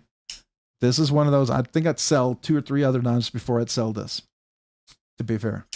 When I saw this, what really pushed me over the edge, I'd hope MC Richard from Metal Complex, that I mentioned this to him. He reached out to Dalibor. Dalibor sent him one. He did a video. When Richard did the video of his of the unboxing and some close-ups, he focused in on things that were really important to me. And as soon as he did, he answered all my questions on, are there sharp points that I would really hate? Are there edges? And no, Dalibor really did an incredible job on the product. This is one of the best finished production knives. You don't get this type of finish on a production knife typically until there's like a version 3, version 5. All the touches that have been done on here is really pretty spectacular for a first version. It's stunning to me. It's just simply stunning. All right. Sorry, I got a little carried away. I like the knife. I like it a lot. Level on up. What's up, man? I like your new logo there, man. I don't know if what font that is, but that's cool, man. That's cool. Welcome. Appreciate you being here. Thanks for joining. Rob, does the Asgard pass the spine whack test? No. Okay. Arshir, you're asking that because you know my reaction to that. I am not a spine whack tester. Okay. It's a frame lock. It's absolutely solidly engaged. I will do a little twist, a little shake, a little everything. It's solid in there. This is not a button lock where I'm worried about the plunge coming free. But I'm not, as you all know, the physics behind it, a spine whack test is by definition a destruction test. And if you spine whack a knife, you better disclose if you ever sell that knife that you spine whacked it, because you have compromised potentially some of the stability and some of the integrity of that lock. We can agree to disagree, but I will tell you, physics does not lie. And I probably will win that argument if we do a electron microscan, X-ray, do a full tensile strength slice, cut it down the middle, and electron microscope and look at the structures of the steel and what happened internally. But it would be a complete destruction test to validate my point of view, but I'm 100% sure I would. So I'll leave it at that. All right. I'm very confident in that point of view because physics and engineering and the physics of metal and metal fatigue and stuff is on my side. So, all right, Stacey Bolster Blades. Gris, the pattern of the Damascus is so different than any other Damascus I've seen. Oh, you must be talking about the Damascus. The Damascus is ridiculous. It's ridiculous. It's awesome. It's so over the top that you're like, oh my gosh, that's over the top. But when you look at it, it's one of those over the tops that it's not just over the top that you look at it and you go, oh, that's just too ostentatious. But you look at it, there are details that make you kind of like, it's kind of like looking at a Monet. The first time I ever saw Monet from afar, it's beautiful. It's so, colors are amazing. I don't know how he does all that. You get up close to one of his big paintings, like the Rouen Cathedral at Dusk. I saw it at the Boston Museum of Fine Arts. And you stare at, like, you can look in a 3 square inch pattern and there's like hundreds and hundreds and hundreds of brush strokes with different colors blending together.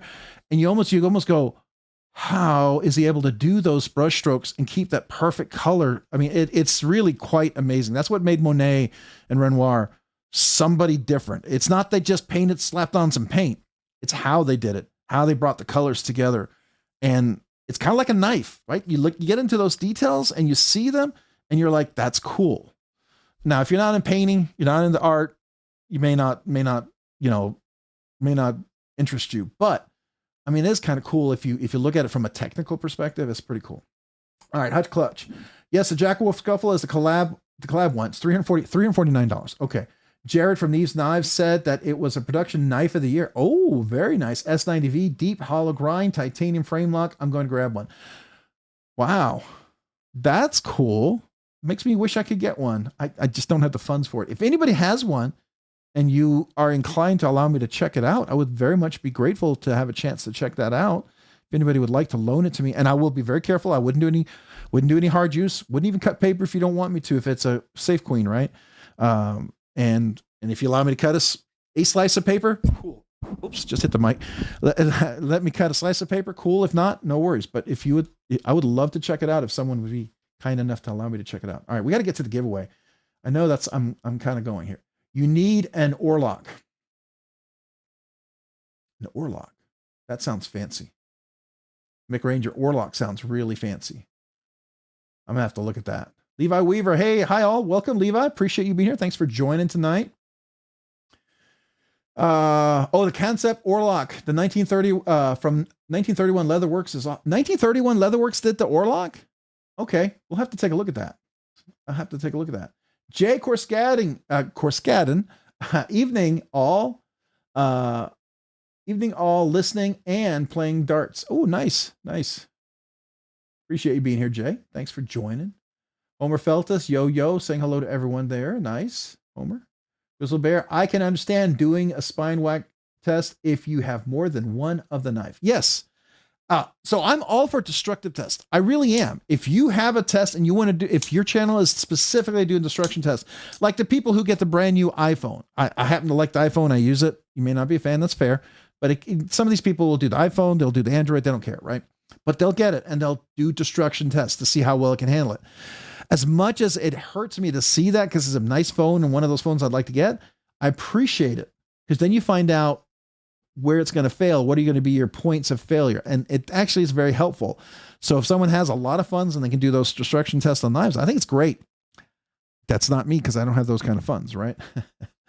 But I think it's cool if you're willing to do that. But I think you should disclose if you do that with a knife, because I think it's going to change the physics of it. All right, I'm going to get the box.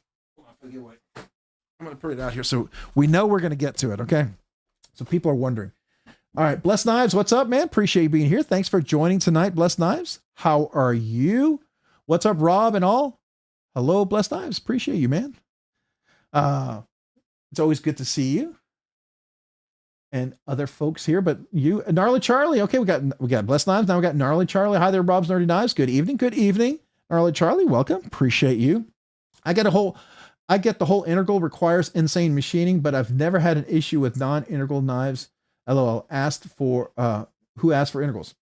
It's just cool. It's a nice design. Just like who asked for Timascus? Who asked for zirconium? Who asked for zircotite? Who asked for crystal tie?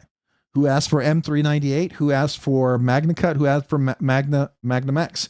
Who asked for Vanex Super Clean, right? Who asked for, I don't know, antique paper micarta, butterscotch paper micarta, right? Who asked for some of these things? It's because it's cool. People like it. And it's beautiful. It's a beautiful aesthetic. One simple design. It's a hefty knife. It's a solid knife. No, does it make it by definition better than another? I'm not saying that at all. It's just a beautiful aesthetic. When you get an integral, typically you get it because you like the way it looks, the way it feels. And that's really it, right? That's why I like them. Maybe people have other reasons for them, but no, I'm not telling you it's better than a two-piece sandwich construction. Not at all. I'm just telling you that it's a unique construction and it's pretty cool. All right, Hutch Clutch EDC Associate. I grabbed the titanium Tri-Stash version 2. I got in today. Great knife for the price. Love the blade shape. Yeah, for $139 for the Ultim or G10 or $149 for the titanium. It's a ridiculously great buy. It really is. It's a fantastic knife. Absolutely fantastic. Chef Rocky, suckers, what's up with you? Love to you and yours, Chef Rocky. How are you doing tonight? Appreciate you. All right, so if you just joined, the link for the giveaway is pinned in the chat, and it is in the description. If you joined after I pinned it, make sure you refresh it because I had the wrong link pinned. You guys helped me out with that. But do go enter the giveaway video. Make sure you leave a comment. Real quick for the rules. If you're here first time, go to the giveaway video, click on the link, leave a comment. Make sure your comment is PG so YouTube filters don't filter you out. If YouTube filters filter you out because it's not a PG comment, then I won't see it. The comment picker won't see it. No one will see it, right? So make sure it's PG. Secondly, 1 entry per person. Don't do duplicate comments because the comment picker filters out duplicates. So I want you to have a chance to win. So make sure you don't do 2 comments, right? And I would avoid emojis. I've yet to see people with tons of emojis win. Just saying, that's what I've yet to see. I know one person got picked with an emoji. I just want you to have the best chance to win. Do the emojis here in the live stream, but maybe on the giveaway video, just maybe avoid the emojis. And you got to be 18 years or older. You got to be present to win. 60 seconds when I call out your name, and then you will, you'll have to say it's me. And what else was I going to say? 60 seconds. Oh, and I only ship to the USA. If you live outside the USA, I don't care. As long as you have a USA address that I can ship to, proxy, whatever, I'm fine with it. If you're a person with multiple accounts, don't use multiple accounts. There's algorithms and people looking for those. We identified someone had 50, 60 accounts.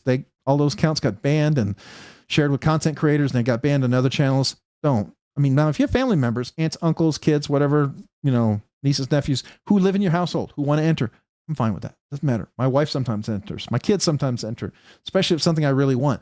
Either because if they win it, they're going to bribe me with it, or or they're gonna be like, haha, I got it, you didn't. Or what is it? What cartoon characters? Is it Simpsons? Anyways, but kind of like that, right? So they want to. I'm cool with that, right? Just don't have multiple accounts. Don't be that. The point of the giveaway is to enjoy knives, celebrate knives, and have fun. Give everyone a fair chance. That's the rules in a nutshell. We'll go over that in a second, but just go to comment, leave a comment, right? PG. All right. So, hey ho, Marco. I like that. That's pretty nice. All right. Me. Okay. It was me. Okay.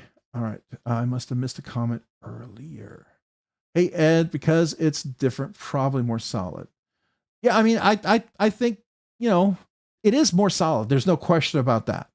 There's a higher chance for it to be rejected because if you mess up the milling, it's messed up, right? You don't have 2 pieces where you just get rid of half and replace it. The whole thing's scrapped a lot of times. Dog 1, I meant, hey, to be hello, not to get your attention. Dog stupid in regard to punctuation. Oh, that's okay. Don't worry about it, man. That's perfectly fine. Archie, remember y'all, Rob said that emojis wouldn't work, but they do. Now is your time to win with the R-rated comment. Archie, I wonder why you're saying that. Tell everyone to do an R-rated comment and put as many emojis in so that there's only one comment with none of that, and it happens to be Arshir. Is that what it is? Wink, wink, nudge, nudge. Know what I mean? All right, James. Hey, James David is here. James, man, appreciate you being here. You are here. Thank you for joining. All right. I think I'm kind of caught up. Captain Chet, what's up, Captain Chet? Thanks for being here. And we got Tricky48. What's up, Tricky48? Thanks for joining. I don't think I said hello to you yet, either of you. So welcome to both of you. Appreciate you being here. If you want a very economical integral knife, you can get the Kaiser Brat. There's even a more economical knives, Fred the Lug. There's the real steel slip joint. I've given a couple of them away thanks to Hoffy. I think they're like 10, 15 bucks, but it's a piece of steel wrapped around. It's truly an integral, but it's very, very budget friendly. But that's even cheaper if you're looking for super cheap. Probably not that cheap. With the one you're mentioning is by far a better choice. All right. So who else do we have? Mallory. Bye, y'all. Good luck to the giveaway. Take care. Hey, Mallory, thanks for joining. Appreciate you being here. Have a great evening. All right. And if you wanted to, people here, if you can always do something kind for someone else, you can enter on behalf of someone else. I'm cool with that. Either you or the other person has to be here, right? And I have to know who they are, right? I mean, if you put some odd name in there and I don't know who they are, then I mean, I got, got to help me out there a little bit. So Hempfla, give the live stream a like, man. Appreciate that, man. Thank you. Thank you. Later, Mallory. All right. Autocorrect. Yeah, I hear you. It does it to me all the time. Okay, so let's go into the giveaway. Here we go. Let's talk about the giveaway. So tonight's giveaway, it's a budget banger. We've done some pretty nice giveaways lately. 2 weeks from today, we are going to be doing another members giveaway for the month of October. It's going to be a QSP tonight. I think it's a pretty cool QSP.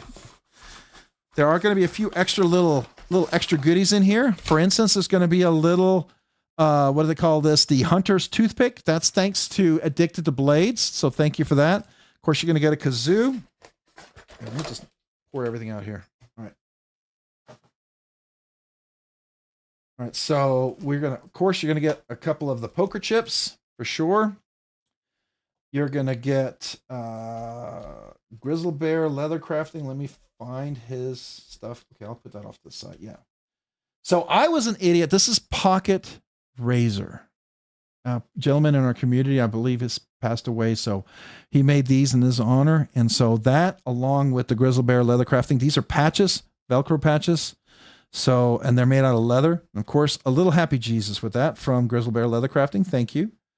And then we've got Kelly's paracord.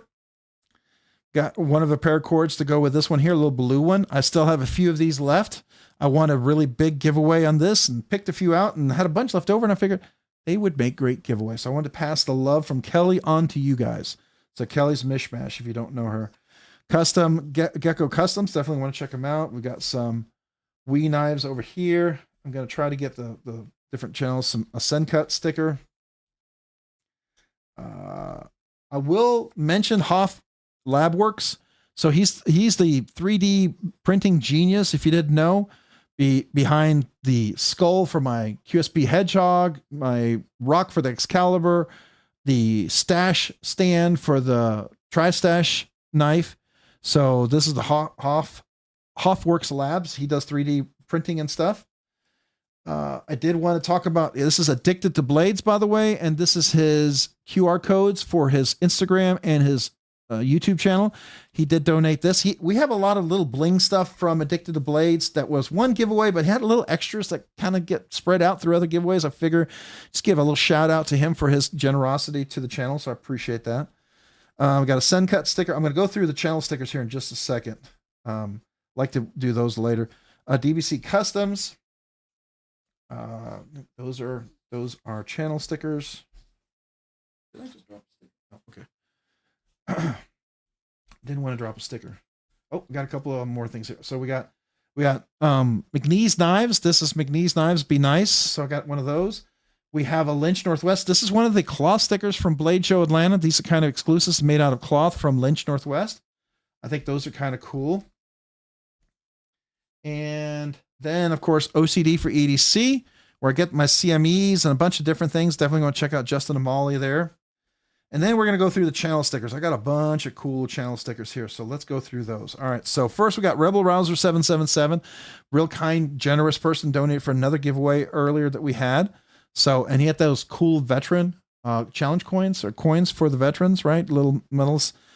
Appreciate those, man. Those are really cool. Big Red EDC. I actually don't have many Big Red EDC stuff, but I actually going to be getting something from JB. So he's going to be sending me stuff, and I'm sending him some stickers. As a matter of fact, I got a letter that went out to him today with a bunch of channel stickers for him as well. So I appreciate him. Mo Patty EDC. Trish, if you haven't had a chance, go check out her shorts. She's got some cool knives in her shorts. I just think it's awesome. Stacy Bolstered Blades. She's got a cool Discord. I'm going to put her up here on top. Oh yeah, perfect. It didn't reflect. Stacy, I'm always trying to make sure your sticker, because it's big and it sometimes reflects and it's hard to see, right? Oh, I forgot a little one here. This Hoffy made these. These are super small, but they're really funny. But wait, that seems to be our motto here. But wait, right? For whatever reason. Maybe not tonight. Maybe tonight we don't have to wait. All right. Then we've got Crow's Blade and Woodworks. I'm going to put one of his stickers over here. We got Kevin Smith and Knives. Go check him out as well. I like that big KSK. Very visible. We got Weld and Carry right here as well. Another great channel. Appreciate you guys. And we got Barbie Chambers EDC Girl. Now, I didn't get any of Barbie stickers, but I got these vicariously from others. So Barbie, I got a few of your stickers to give away. So I'm excited about that, even though I don't think I've gotten any directly from you, but I'm always excited to give channel stickers away from people that I know. All right. And then we've got EDC for ADHD. Another sticker. I got to find some spots. So let me put this over here. Match the green with the Lynch Northwest. And of course, we've got Brian, BEDC with his Blade Show exclusive stickers here. Here, let me not cover that up. Blade Show Atlanta, Blade Show Texas. He always makes my stickers be put to shame. Then, of course, we got Zach. I'm going to put him over here. So Zach's stuff. I got a few of his stickers as well. I'm always excited about that. We got the Knight's Edge. I like Neil's new stickers. I like his new colors, by the way. It's a really nice, crisp design. So I like that a lot. So that's Neil from the Knight's Edge. Matter of fact, I was on his live on Saturday. He has a Saturday live stream. Then we got Bluminati Ninja and Twisted Sis. They're still recovering from the tornado. So if you want to help them out, they still have a GoFundMe. They have some fundraisers, and they also have a PayPal. If anybody, one of the moderators has that, if you want to share that, feel free. But if you want to help them, you've been wanting to help and you just didn't have a chance maybe till now, you still can. Because I know they're trying to get back into a house and make that work. They lost their whole house and everything. And that's not an easy thing to come up to. And they've been working hard to try to get back to getting closer to work and to where they were.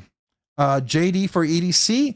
Got those stickers vicariously. Appreciate those. So get a chance to give those away. And of course, we got Chef Rocky. Sup, suckers. Love to you and yours. I love his bright, big, beautiful Chef Rocky with his knives. And of course, his Demco knife there, which I think is still awesome. And he carries that Timascus Demco, the one I almost bought way back when. And it's still as beautiful as today when I first saw it, Chef Rocky. So I think that's beautiful. So Chef Rocky as well. So that's the stickers you're going to get. You're going to get the patches. You're going to get the paracord, get a couple of poker chips.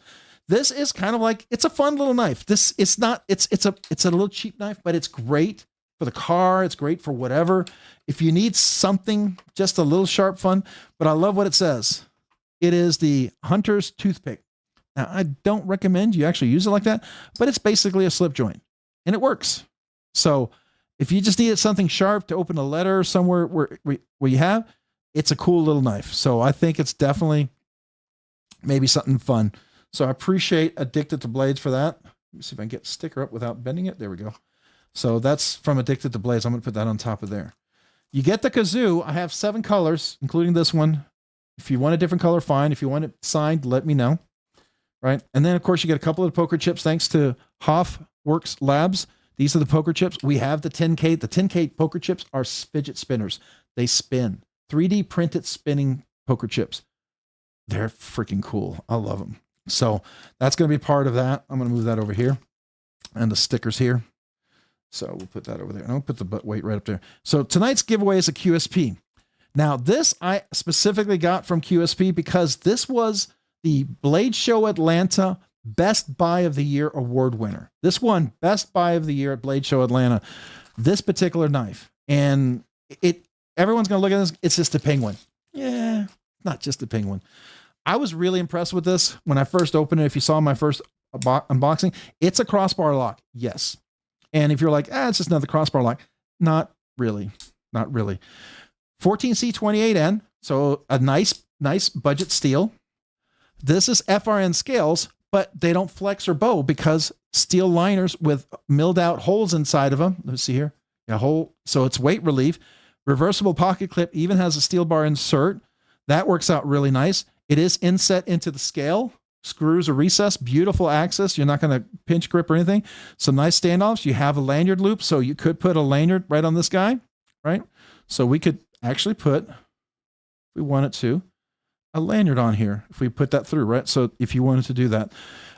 It is the traditional Wharncliffe blade here. I would call this, is it sheep's foot? Is it Wharncliffe? What are you going to call it, right? Sheep's foot, I kind of want a little belly. I don't know. You tell me. Is it a Warren? Is it a Sharncliffe? It's a Sharncliffe. I don't know, whatever.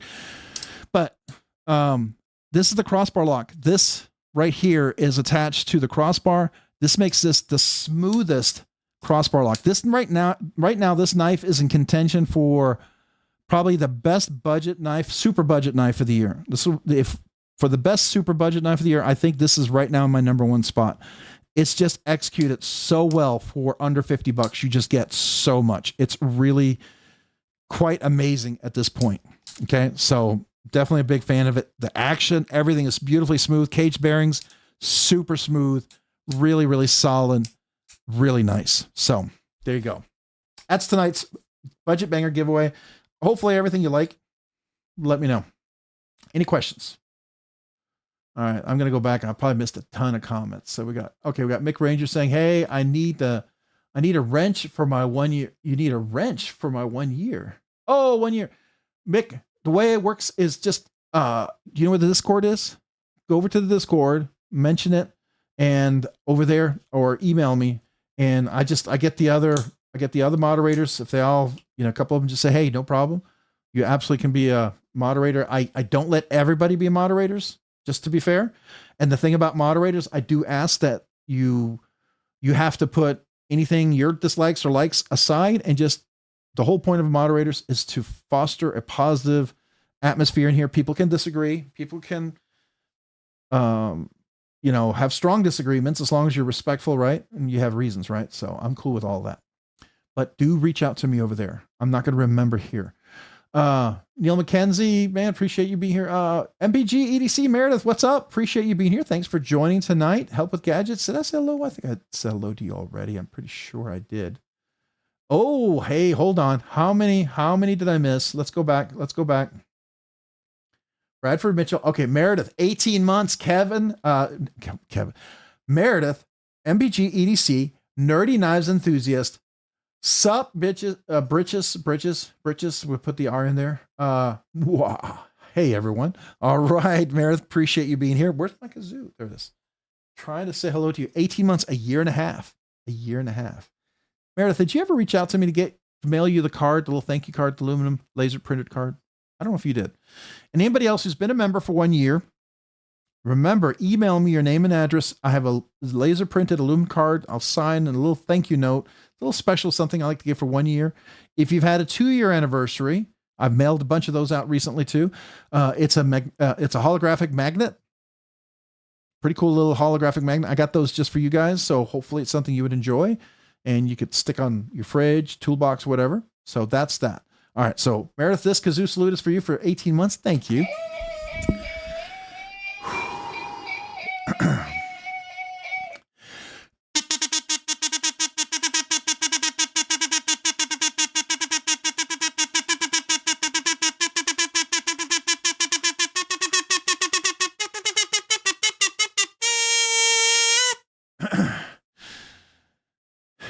Who would have known higher pitch means more air? All right.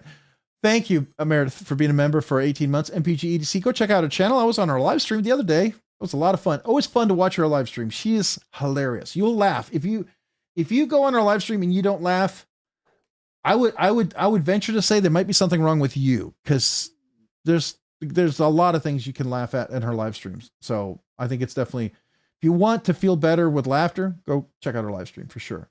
She makes knives fun and everything else fun. So very positive person. So I appreciate her and her husband, Tony.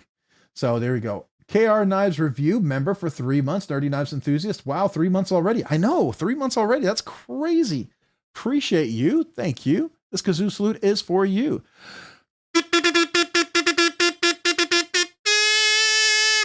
Thank you, KR Knife Review. Appreciate you for being a Nerdy Knives Enthusiast for the last 3 months. And they've got Twisted Sis 76, a Nerdy Knives Enthusiast for 11 months. You're right. 1 more month and it's 1 year. I get that laser printed card, a little thank you note.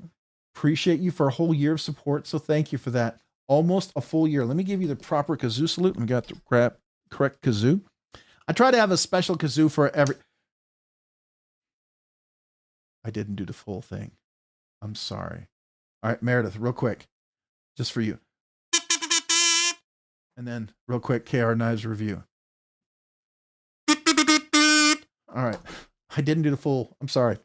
Twisted Sis 76. Appreciate you being a member for 11 months. This kazoo salute is for you.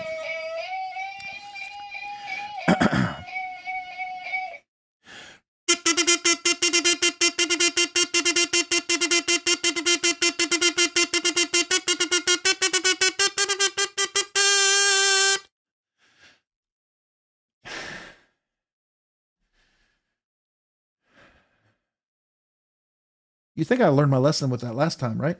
But no. Twisted Sis 76, thank you for being a member for 11 months. Then we got Caleb 1776, member for 7 months. You are awesome, Rob. Well, you're awesome too, Caleb 1776. Appreciate you being a member for the last 7 months. Thank you. This kazoo salute is for you. Get my breath.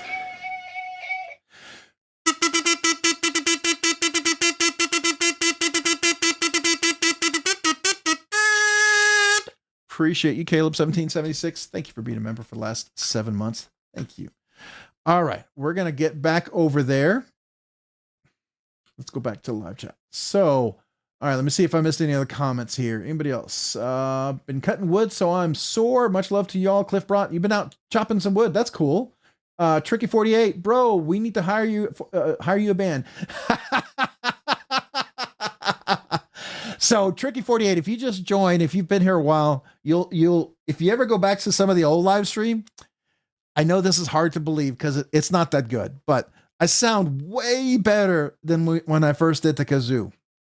I think I used to make the cats cry and whine. Some cats can tolerate me now, I think.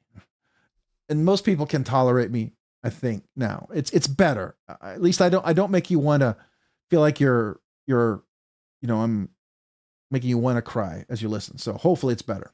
I don't know. At least I think so in my own head. All right. Shay5969, welcome. Appreciate being here. Chef Tito D.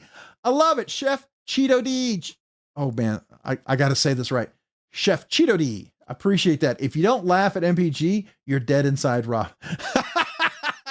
Well, I kind of think so. I mean, it's hilarious. I feel like she's just fun, and it's a fun live stream. And then between her and Tony going back and forth, oh my gosh, it's not quite like what was that show in the 40s and 30s? Alice, one of these days, right in the kisser. What was that show? You know what I'm talking about? It's not quite that, and it's not quite I Love Lucy or anything like that, but it's fun. It's banter. It's witty and sometimes a little spicy between the two. So that makes it fun too. I like the dynamic. So I appreciate that. All right. Probably more than she wanted to hear, but I'll just give you my little why I appreciate you.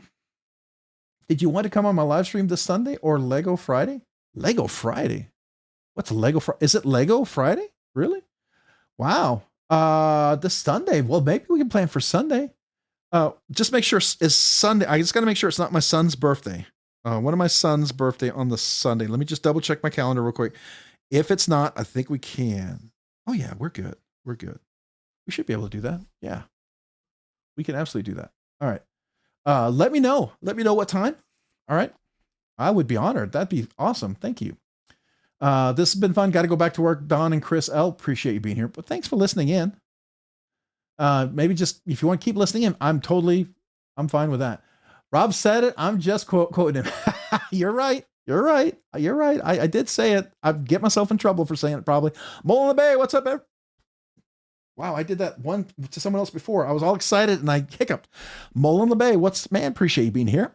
It says, what's up, everyone? What's up with you, man? Thanks for joining. And we got the Captain Chet. I love that. I just drove home from Tennessee, 11 hours. Whew, that's a good drive. Yeah. Wow. Well, I'm glad you made it home. So I'm glad you're home. Progress is welcome.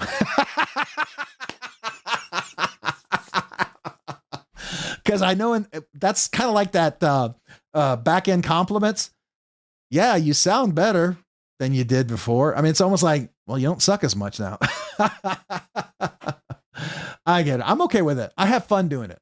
I do it for fun. I do it to celebrate everyone. And if you can't have fun doing it, don't do it. Right. And I have fun doing it. It makes it fun for everybody. And I have no problem laughing at myself, just so you know. I am so desensitized to the sound of the kazoo that it is completely normal. It doesn't even register in my brain half the time. That's either good or bad. It's either means that you've been it was so painful you've totally tuned it out, or it's so melodic that it's soothing in the back of your brain. I doubt it's the latter, but in my own little mind, I might think so. Rob's Nerdy Knives, most improvement in the kazoo department. Well, I appreciate that. Got to improve it somewhere, right? Can't improve in a lot of things. At least improve in the kazoo. That's the best. The Honeymooners, thank you. That's what it was. The Honeymooners. Yes. Appreciate it, guys. To the moon, Alice. One of these days, right to the moon, Alice. That's right. I'm back from walking my dog. When you really think about what he was saying, he's like, probably wouldn't be politically correct today, but he never did, right? He was one of those guys that never did. And it was just his way. And she was never afraid that he would. So, they were fine. Which to me, I believe was part of the appeal, right? He tried to look tough and you knew he wasn't that when it came to his wife. All right. Went to Smoky Mountain Knife Works. That's cool. That's all. I want to go there. Today is Nat Coffee Day. All right. Indelible ink. Oh, okay. Indelible Dutink. Indelible Dutink? Am I saying it correct? I want to say indelible ink, but it's indelible O-ink. Indelible O-ink? I don't know. I'm not sure if I'm even saying it right. Neglect your children and do live streams. There you go, man. No, that's why I don't want to neglect my children. Nice. Hit up Smoky Mountain Knife Works. Very cool. Wow, the Orlock is a banger. Oh, we gotta look at that. All right. Remind me, Orlock. All right, Captain Chet, everyone saying hello. Let me see. It's going through here real quick. Adam Carlson, jealous. Oh, well, appreciate you being here, by the way. Thank you for joining. I don't think I said hello to you yet. Lanyard Man, did he just say birthday? Somebody's birthday? I'm more than happy to do a kazoo salute to somebody's birthday, by the way. Thank you, Molina Bay. Appreciate about smashing the like button. It gets us to 10K sooner, which means we're going to have a big, crazy giveaway that I've been working on for months. Probably 5 months I've been working on that giveaway because it's the most epic giveaway I have ever done. I don't know if I hope I give more epic giveaways, but it's the most epic giveaway I could ever imagine doing ever. So it's been a labor of love. I'll just tell you that. All right. Yeah, you keep being you. I appreciate that. Yeah, I mean, a good thing me being me is me because that's all you get is just me, for better or for worse, right? All right, MPG EDC Lego Friday is building Legos for lives or Sunday Fun Day. Okay, Friday late night at 8 p.m. Mountain Standard Time. Sunday, 5 p.m. Mountain Standard. So it'd be 7 p.m. my time. Okay, I got you. I could do that probably. All right. Let's see here. Hey, Don't Cut. Oh, Don't Cut. What's up, man? Appreciate you being here. Thanks for joining. All right, we got to get to the giveaway. I want to miss Raccoon Tactical. Hey, Raccoon Tactical. What's up? Appreciate you being here. Thanks for joining. Want to make sure I'm not missing other folks. Just trying to get hellos in there. Help with gadgets. No, Charlie's saying hello. It's called sarcasm, soon to be illegal. I know, right, man? We got to be able to have humor. Humor's got to be able to make fun of anything and everything indiscriminately. Can never take ourselves too seriously. Never. I don't take myself too seriously, right? I think humor is a way of means you've kind of made it people make fun of you in a little bit. It's like I was honestly, and he's not here, but Neil, he did a start of one of his videos where he did hello YouTube, you know, with a metal complex, and then Neves Knives. He did those starts, you know, Nick Shabazz here, and he did hello y'all on YouTube. He did a Rob's Nerdy Knives. I was totally blown away that my name was like one of those that he did for an intro. I did not fit in with those other names. I felt like I was kind of out of place.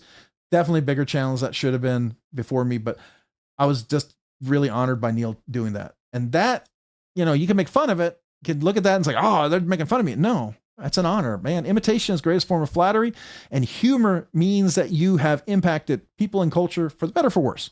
But at least you're there, right? And that, I think it's good. That's my take. That's my 2 cents. My 2 cents on that. It's free and it's cheap, and you can throw it away. All right. I have to scroll. I'm so far behind. Golly, you know, I think I catch up, but I don't. Lee Ward. Hey, hello everyone. Welcome, Lee Ward, man. Appreciate you being here. Thanks for joining. All right.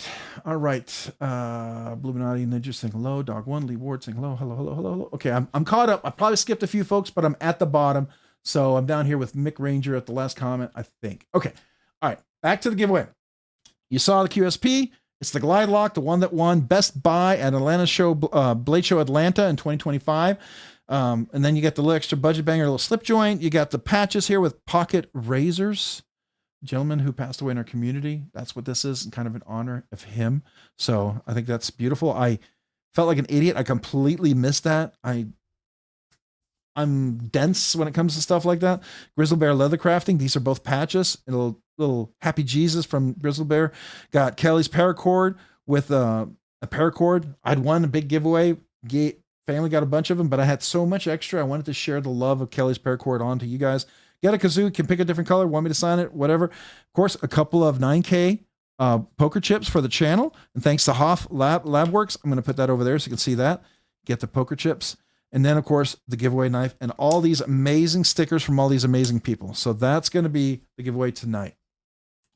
All right. Now we're going to go to the giveaway. Oh, and we were looking at this particular, this is a Jay Dizzle design. He put this silver twill carbon fiber inlay on here. This is the back.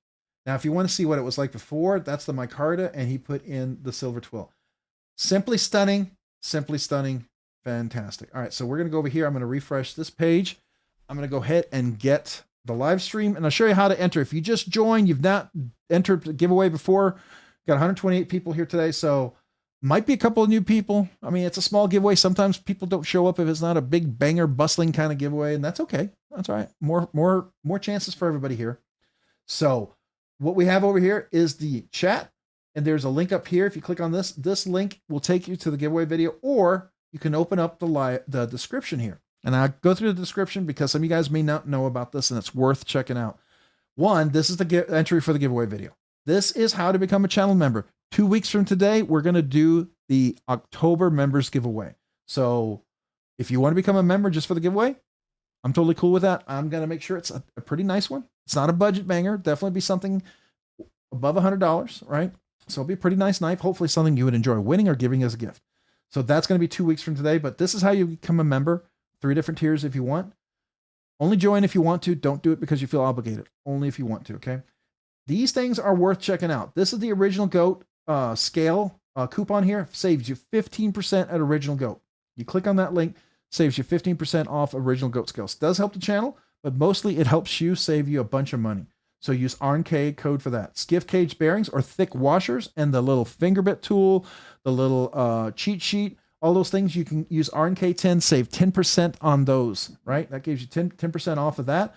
Cover your shipping, maybe cover your taxes, whatever, but does save you a nice little chunk of change. So definitely maybe consider doing that.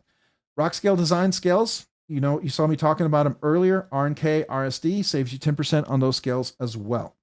And that's good for every purchase. So if you got that 10% off being a first time sign up for the sheet, or let's say you signed up and your 10% thing went away, you can still get 10% using RNKRSD, right? BladeBinge, if you go in the shop when they drop new items, this is not the used one, this is the new one. You click on that, you can save 10% on purchases, okay? 50 Ways EDC, these are Hanks use Rob's Nerdy Knives and save 10% on these. You saw the Hank. Matter of fact, the Hank behind me here, that's one of 50 Ways Hanks that was given to the channel thanks to Rebel Rouser 777. Definitely want to check those out. Really cool Hanks. Really nice. Really nice. Divo Knives. Anytime, Sean and Colin drop a new knife over there, save 10%. If you want to get clips for the knives that they have parts on, maybe the Damascus kind of clips, inlays, all sorts of stuff, you can save 10% using that coupon. White Mountain Knives saves you 10% using RNK10. And then Pharaoh Monster, an affiliate link here, that saves you use RNK10, saves you 10% as well. So that saves you money. That's money in your pocket, money for more knives, less expensive stuff. And then these are the affiliate links. These are the new affiliate links. These are the brand new ones that are now, because the share sale moved to Awin or Awin. And so these are all the new links for those. Freedom Knife Shop, DLT Trading, BladeBinge, Blade HQ, Blade Ops, GP Knives, Knife Ship Free. Those are shops that you can help the channel. Doesn't cost you anything extra if you want to help the channel. If you remember, great. If you don't, no worries. Polish Custom Knives, Kaiser's Knives Concepts, Arts and Cutlery, CJRB, Wee Knives, Vosteed Knives, Okazo Knives, Remit Knives, and James Brand. I know. Why do I have James Brand? Because I still want that Barnes. I know that's crazy, but I still want the Barnes. I don't know. I have that and just remind myself that I want the Barnes. I know it's overpriced, but one of these days, I think I'm going to find a great price on one. That's always my goal. All right, those are coupons here. Affiliate links if you want to use them. If you don't, no worries, right? So I just share that with you guys in case you didn't know. I just want you to save money. Don't spend extra money you don't have to. That's my thing. If you get a chance, hit that like button. It does help the channel. I know this is the video. Gets us closer to 10K if you would. All right, so I'm going to go ahead and click on this link. This takes us to the giveaway video. This is the entry video. And if you wouldn't mind hitting the like button here as well. I know it's only you guys see it if you get the link to get there, but it does help the overall channel algorithm to show more content. If you happen to hit the like button, thank you. And here's where you leave the comments. We have 149 comments, right? I'm going to get now I see 149 comments. There may be more in case somebody had a non-PG comment and YouTube filtered out the comment. I may not see it, but there's only 149 comments that I see. And what I do then is I take the link from this giveaway. You see it ends in TWV. So I copy that and I'm going to go up here and I'm going to go to the comment picker app. Am I logged in? I am. And I will go and paste this in over here just to show you. So we filter out duplicates. I go down here, get a total count. So far we had 148 entries so far. All right. So if you just join, you just came on here and you want to enter, type in the number 97. Type in a number 97 if you need 30 seconds to enter. But wait, actually, hold on. We do have someone, Brandon Goad, celebrating a milestone. Let me just make sure I didn't miss anybody else. Did I? Oh, okay. So Brandon Goad, member for 21 months. Thank you, Brandon, for being a Nerdy Knives enthusiast. Wednesday is my birthday. I need a kazoo. Absolutely, man. Happy birthday. Happy birthday. 21 months. That's a big deal too. So that's cool. All right. So first of all, here we go.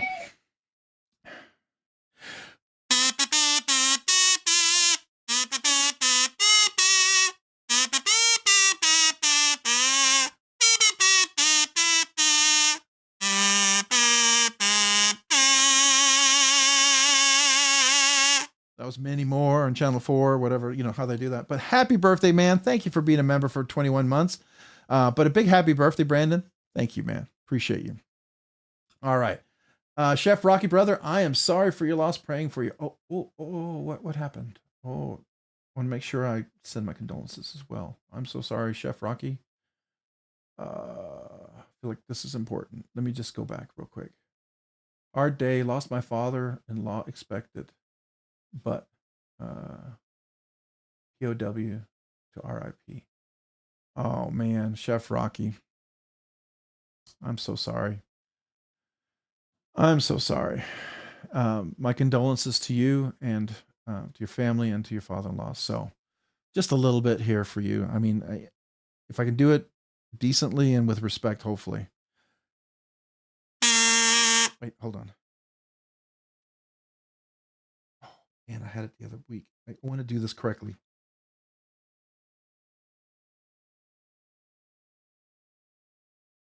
I can't remember it. I feel like suddenly my brain just totally left it. But I wanted to do taps, and I don't want to do it if it's not done well. And if I can't think it through in my head, I can't do it. But my deepest condolences, man. I am so sorry. I'm so sorry. All right, so here we go. All right. Always sad to hear that, but appreciate you sharing with us. And we can lift you and your family up in our prayers. Brandon's about to put Rob in the ground with the kazoo salute for that. Oh, there you go. All right, Rebel Rouser. Dang, sorry to hear. Rebel Rouser. Oh. I feel like I missed another one. Ooh. And Double Link, I'm very sorry for your loss. I lost both of my first dogs this year. They were brother and sister. They passed in January, and Storm passed on the 5th of this month. Man, I'm sorry about that. I was never close to our dogs for the longest time, but my last dog, Harrison, you were here. You all saw him, and I missed that dog, right? He was the best dog I ever had. And so I get it. I get it. You know, things that here's the thing about grief and sadness. The things that you love, you care about, when they're gone, they leave a hole. And that's the grief. It's the grief trying to fill that hole. And that's what it is, because you miss them. And it's because you cared, because you loved them. And that's what grief comes from. And if you didn't have that connection, if they didn't have that special place in your heart, there wouldn't be a hole there to fill, right? You wouldn't feel it. So that's the grief, and the hole reminds you of the love you had for them and the love and the joy they brought to you. So it's a bittersweet sort of thing. And it's a way to look at the grief in a little bit differently, even though it still sucks.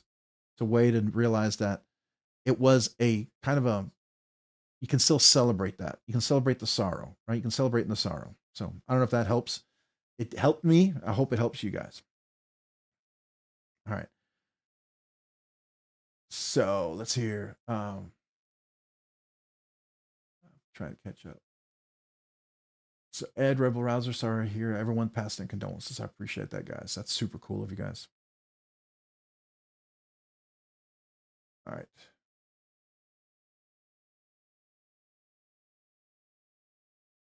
Yeah, bad timing with that joke. Ask the serious conversations going on. I just saw the fact that it was 20-month subscriber. Yeah. No worries, guys. I mean, you know, we're having fun. At the same time, once in a while we get a serious topic. People share things here, and that's cool. I'm totally cool with that.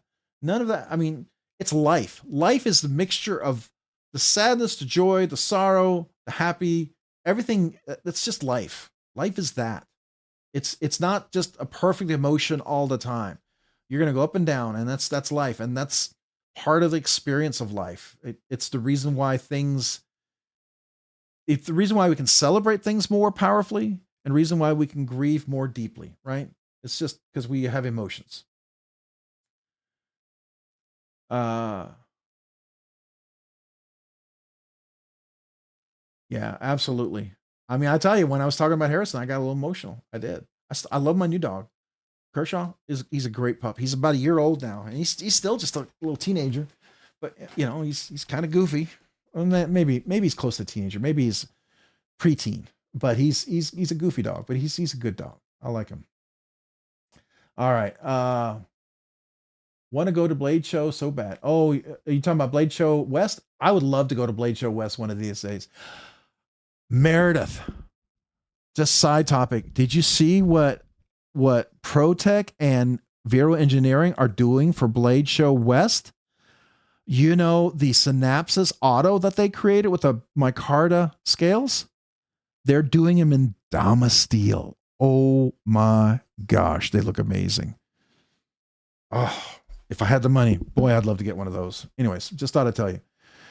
Tricky for real, retail therapy helps, hence TriStash V2. I'm flipping and my annoying with my wife. I mean, it does.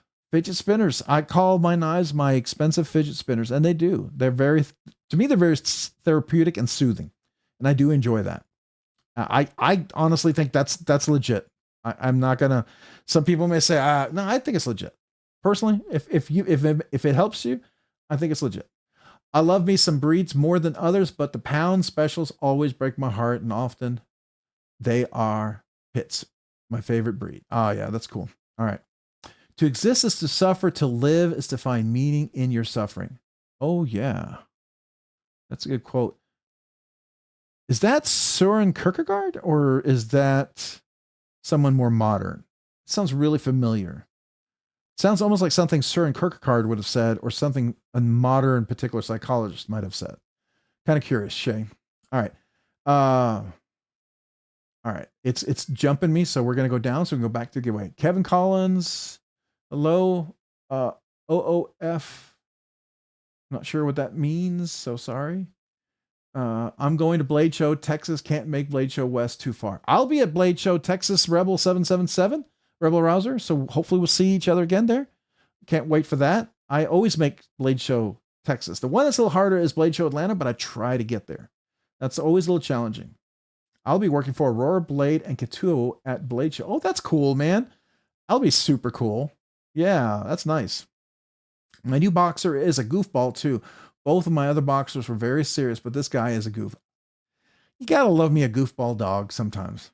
My dog's also, he thinks he's a cat. He climbs up on things like cats do and sits on the edge of a giant. He's not a little dog. He's 50 pounds, but he sits on the hand part of my couch like he's a cat. I mean, he covers the entire thing, but he sits there like he thinks he's a cat. Can just sit there. It's ridiculous, but it's funny. All right. All right. So we're going to go with Ed.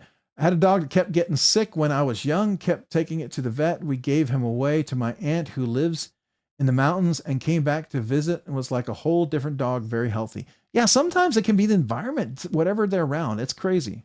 Yeah.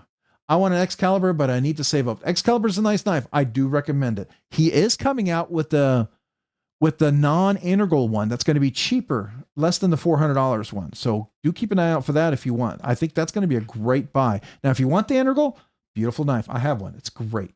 But there is going to be a cheaper version of that for sure.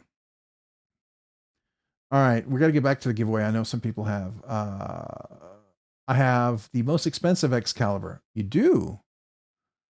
What did you do to your Excalibur? I loved all the stories about the dogs out there. That's cool. Yeah, my dog, we bought him off of some people we knew on a ranch, and I think we got him just in time to save him. So I was very happy about that. It needs a flipper. Yeah, I could see that. Maybe a flipper version of it. That'd be fair. Instead of the thumb studs, or added a flipper. I could see that. I don't think that's unreasonable. I can make it flip though. Just so you know. So here's my Excalibur. Oops, let me do that again. Okay, hold on. It's hard to do when you're trying to, okay, there we go. It's hard to do when you're trying to do it for the camera angle. So it does front flip. It's not as, okay, I haven't done this in a while. That's crazy. But it does front flip. It's not as easy, but it does do it, right? So you can do that. And that's definitely possible for sure. So.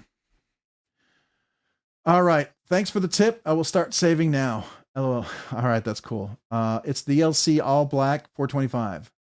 Yeah, and I love it. Now, I got the old titanium clip. I milled the snot out of mine. I modified my clip. I filed it underneath here, a little thinner. So mine has pretty good flexibility. I rounded the tip there and I made it thinner on this side as well. I don't know if you can see that. See if you can see. Well, hold on. Maybe you can see it this way. Can you see this? It's thinner this way. So this goes in and out of the pocket nicely and it's away from this cutaway. They have a different clip that they have for it that fits a little bit better. It's a non-titanium one. And I anodized this accidentally 5 different ways. I was testing it and I was going to polish it and then redo it. But it was kind of a step anodization from one heat treat to more heat treat to more heat treat to more heat treat.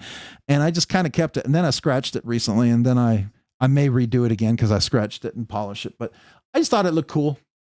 So I didn't mind. It made me feel comfortable learning how to fix any Timascus clips if I ever scratch them. But definitely a cool one. Oh, I didn't recognize him. That's interesting. All right. So back to the giveaway. I know we're almost at, ooh, we're late. So this is the giveaway tonight. Budget banger giveaway. Awesome little thing. Let's go back over here.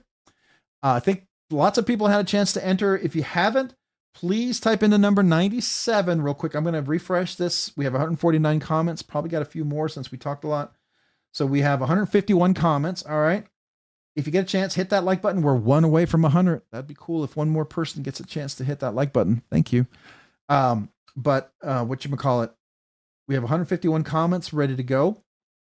And if you need more time, type the number 97. I'm going to go ahead and share that. I'm going to get the link. The link ends in E15. So I'm going to copy that. Go to the comment picker. I'm going to hit refresh over here. Come over here. I'm going to go ahead and paste that in. We're going to go down. We're going to get a total number of counts. And you have 151 comments. So everyone has a unique. That's awesome. That's super awesome. All right. Before we do the countdown, we'll do another giveaway next week, right? You may see me on a live stream as a guest with MPG EDC. That's really cool. Thank you, Meredith. But also 2 weeks from today, we'll have the members giveaway. Just to let you know about that. Thank you for being here. Appreciate it. If you want to hang out, we're going to talk knives after this. Love you guys. Appreciate you guys. Appreciate everyone sharing. I always love the fact that we can be pretty honest out here and everyone's pretty respectful about that. So thank you guys. You guys are pretty cool people and make this community really, I think, pretty special. So I appreciate you guys. All right. So good luck to everyone. I'm going to do a 10-second countdown. Good luck. So see you next week. If you got to leave after this though, appreciate you.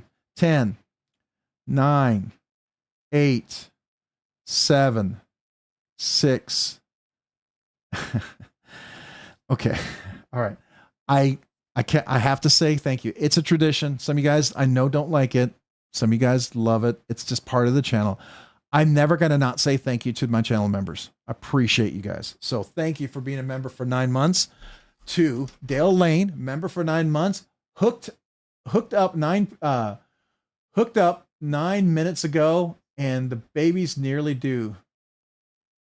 Really? Oh, wow. Okay. All right. So here we go. Kazoo for you. Oh, 9 months. You're a 9 months member. There you go. That's right. You almost got the baby. At 12 months, you do get a baby. It's a little aluminum thank you card that got laser printed for my 1 year, for the 1 year anniversary that I like to send to everyone who has a 1 year anniversary. But thank you, Dale Lane, for 9 months. Appreciate you.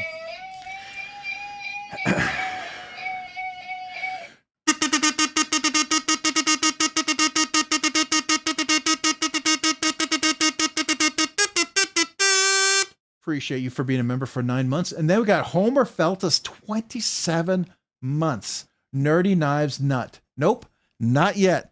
And 27 months. I got to find my special kazoo. Where's that 2 year plus kazoo? Where'd it go? Where'd you go? Oh, there you are. Okay. Oh, I did want to show something out. Wyvern? I hope I'm saying it right. Wyvern Kodiak sent me some stickers. I should put this in here. This is going to be included in this one.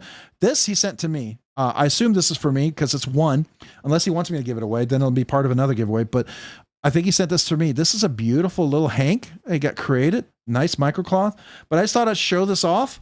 Definitely a cool channel. Definitely go check these guys out. But I thought that was really nice. We'll definitely include one of the stickers here. So I wanted to show that off. Forgot to do that. All right. Here we go. My kazoo salute to you, Homer Feltus. Appreciate you. 27 months. See if I can get all 27 out.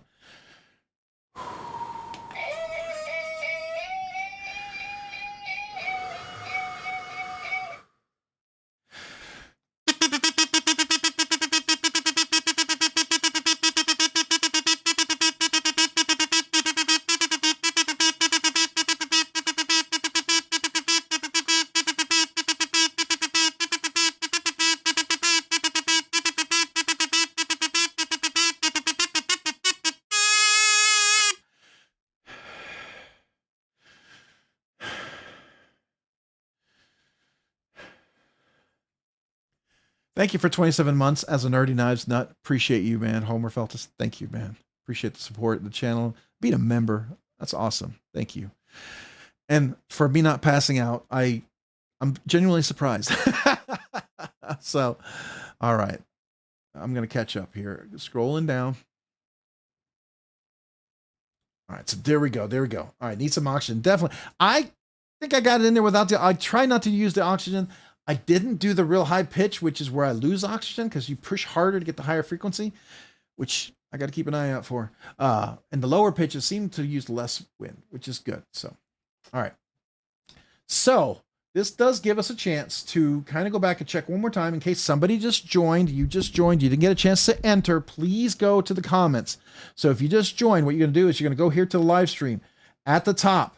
I see a bunch of folks looks like they just joined. So at the top is going to be a link for the giveaway. It's also in the description down here. This top link, how to become a member for 2 weeks members giveaway in 2 weeks, and some save 10-15%, some coupons. Look at that. Save yourself some money.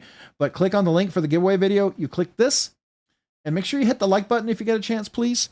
When you come over here, leave a comment. Make sure it's PG so YouTube filters don't filter you out.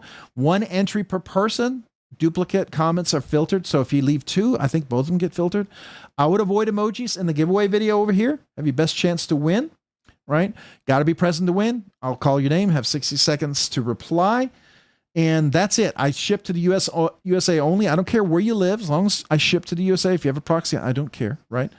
No multiple accounts. Avoid that. There's people checking and algorithms running. If we see multiple accounts, not good, right?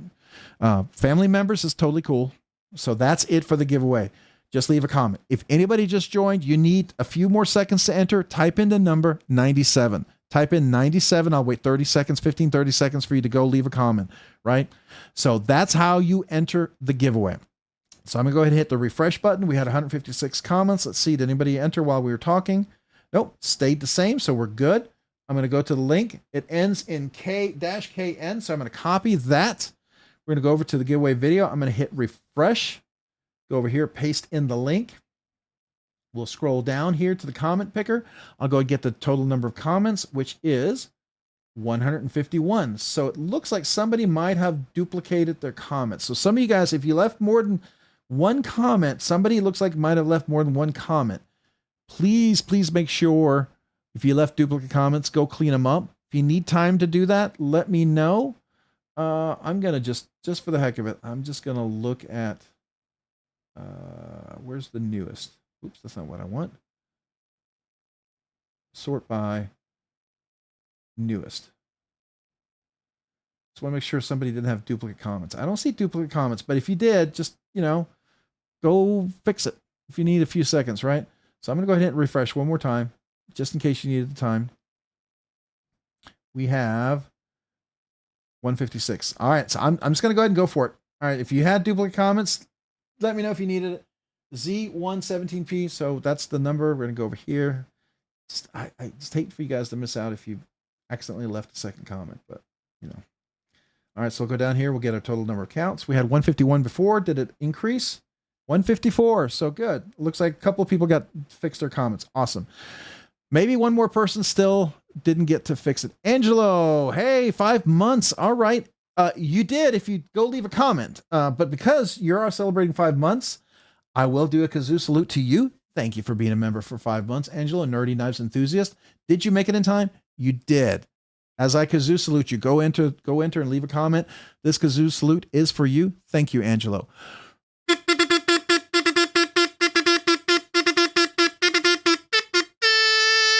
Thank you, Angelo. Appreciate being a member for 5 months.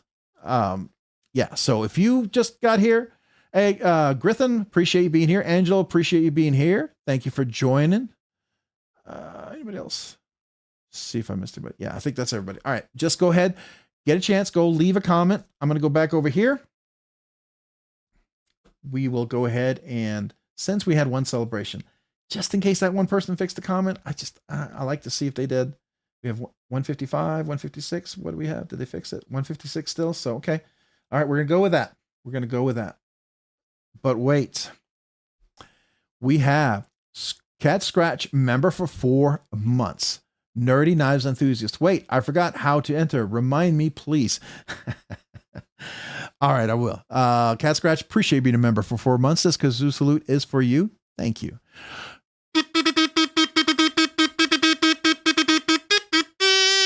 Appreciate you. So thank you for being a member for 4 months. All right. So real quick, just for you, Cat Scratch, but give everybody a chance.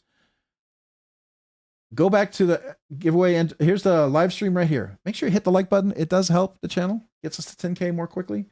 There's a link up here at the top to enter. There's a link in the description here. Bunch of coupon codes. Just click on this. Takes you to the giveaway video. If you get a chance when you're over here, hit that like button as well. Go leave a comment. Make sure it's PG. I would avoid emojis. Gives you best chance to win. Got to be present to win. Duplicate comments will be filtered out. So just leave one. So you better chance to win. I only ship to the USA. I don't care where you live, but as long as I ship to the USA, it's fine. That's how you enter. That's it. Then I'm going to go ahead and copy the link here. If you need more time, type in the number 97 DRG. Looks like it ends with. We'll go to the top. We'll hit refresh. We had 155. Let's see if that one person got a chance to fix their comment. Maybe, maybe not. Maybe. Oh, I went too far. Maybe we're still at 155. And we'll go ahead and just do the countdown. 154. We were 154 before. That's what it was. All right, so we'll go ahead and do the countdown to 10. Good luck to everybody. Thank you for being here. I appreciate you guys. Again, hang around. We want to talk knives. We'll chat a little bit. If you want to see the next 2 knives that we were talking about the giveaway, we can talk about that. But we'll also talk about the members giveaway in 2 weeks. Love you guys. Appreciate you guys. Have a great evening. Thank you for being here. Hopefully we'll see you next week. All right, good luck. Here we go. 10, 9, 8, 7, 6, 4, 3, 2, 1. Good luck, everyone. Here we go. And tonight's winner is, oh, wait.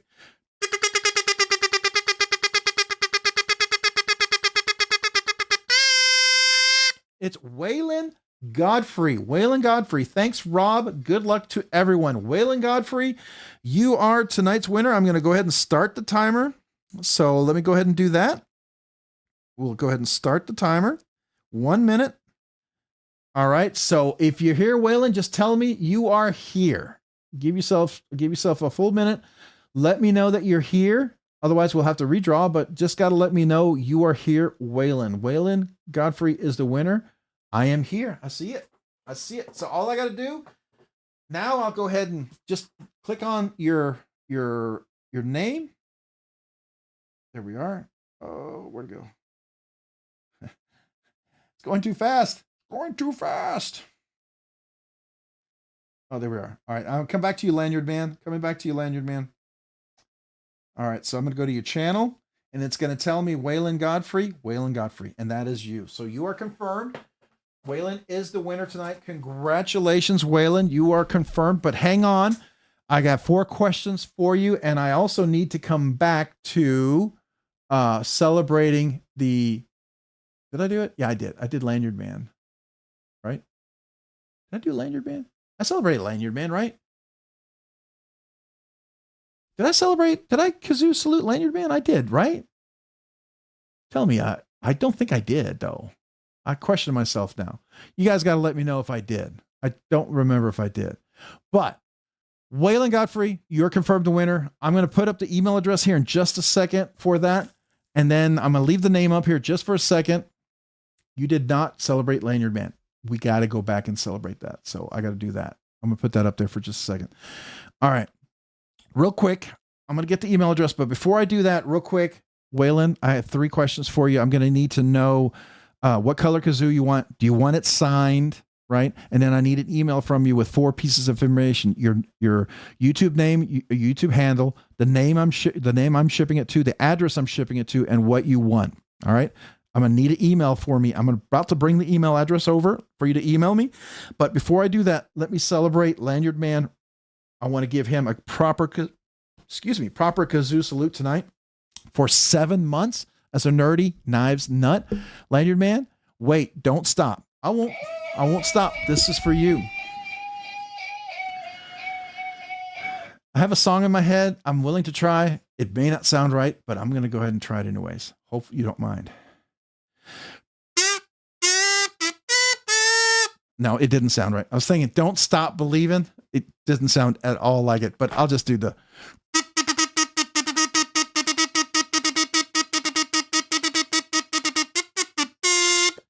I always like to think I can do music, but just doesn't come out. But I appreciate you, Lanyard Man, for 7 months. Thank you. Thank you.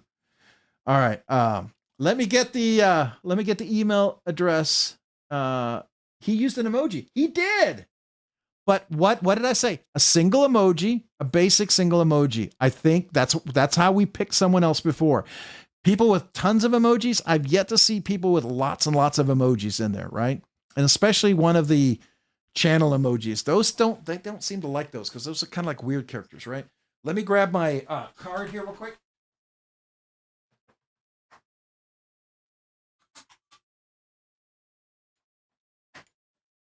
All right, so here we go. I'm going to put this out. This is my email address. Oops. This is the email address. So, Waylon, I need you to email me at robsnerdyknives@gmail.com. In case you want to see, there's a second one there. I've got two, right? robsnerdyknives@gmail.com, and include those 4 bits of information. Your YouTube name and handle name. That's 1. Your ship to name, the ship to address. That's 2 and 3. And then what you want, right? Tonight, if you would let me know what color kazoo do you want? I have 7 colors. And do you want me to sign it? Some people don't want to sign it because they're going to give it to child or grandchild. They don't want any Sharpie on there. Some people like it signed. It's just another way for me to say thank you. I'm happy to sign it if you want. If you don't, no worries. So if you already answered those questions, let me go back and look. All right. Indelible tink or do tink. Indelible do tink. I don't know if I'm saying it right. I feel like I'm just butchering your name. Have a great evening. Appreciate you being here. Thanks. Red and sign it. Let me see if I got a red one. I'll confirm real quick because I like to do it right away.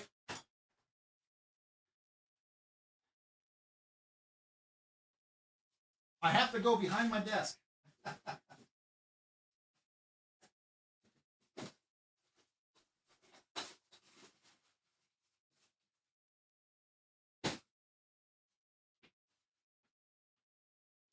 All right, I have a red one. I got to order some more kazoos. I hadn't realized how many kazoos I went through. I originally ordered, I think it was a 240 or something like that kazoos. So here's a red kazoo. I'll sign that. All right. All right. For the rest of you guys, anybody who had a 12-month anniversary, whether tonight or previous, and you haven't emailed me, email me for that laser little thank you card. If you had a 2-year anniversary, email me for that holographic magnetic magnet. If you became a brand new channel member and you've not emailed me yet to request a channel sticker, please email me. As long as you're an active member, right? Even if it was a month or 2 ago, but it's not, if you're an active member or if you did it last week or the week before, it's fine. But if you haven't asked for a sticker yet, email me. I'd love to mail you a channel sticker and a thank you note. All right. I'd like to do that for the rest of you guys. Make sure that's very important to me. All right. It means permanent ink. Oh, indelible ink. That makes sense, Sever 7. I feel like an idiot.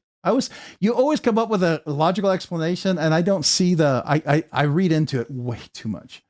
That's okay. Now I feel like a dummy.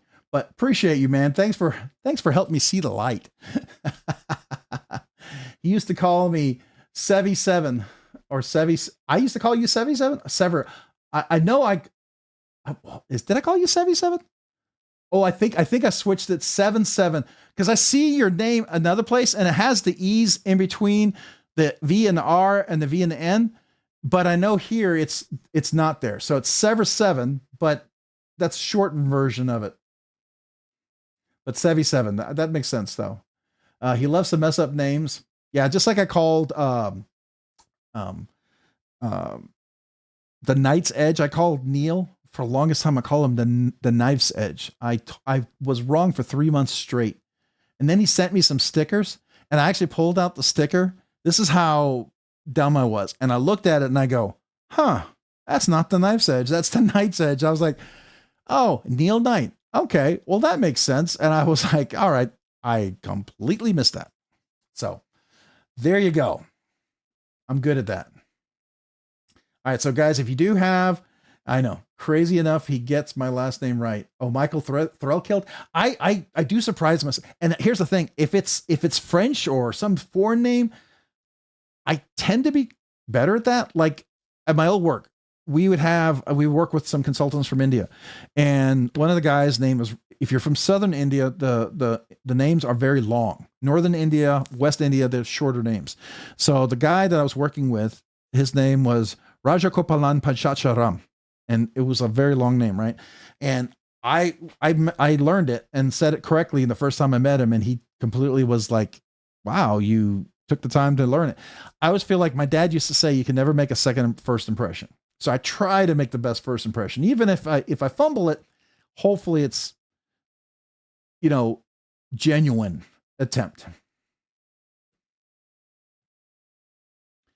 No, but I wish I was Twisted Sis.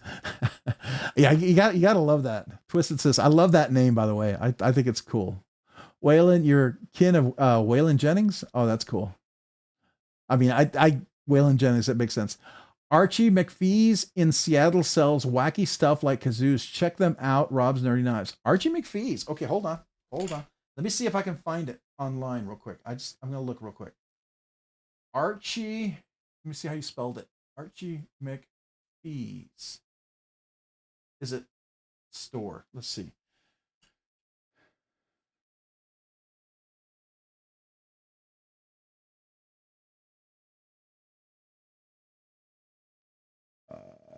There we go. Okay, there's Archie McPhee's. Okay.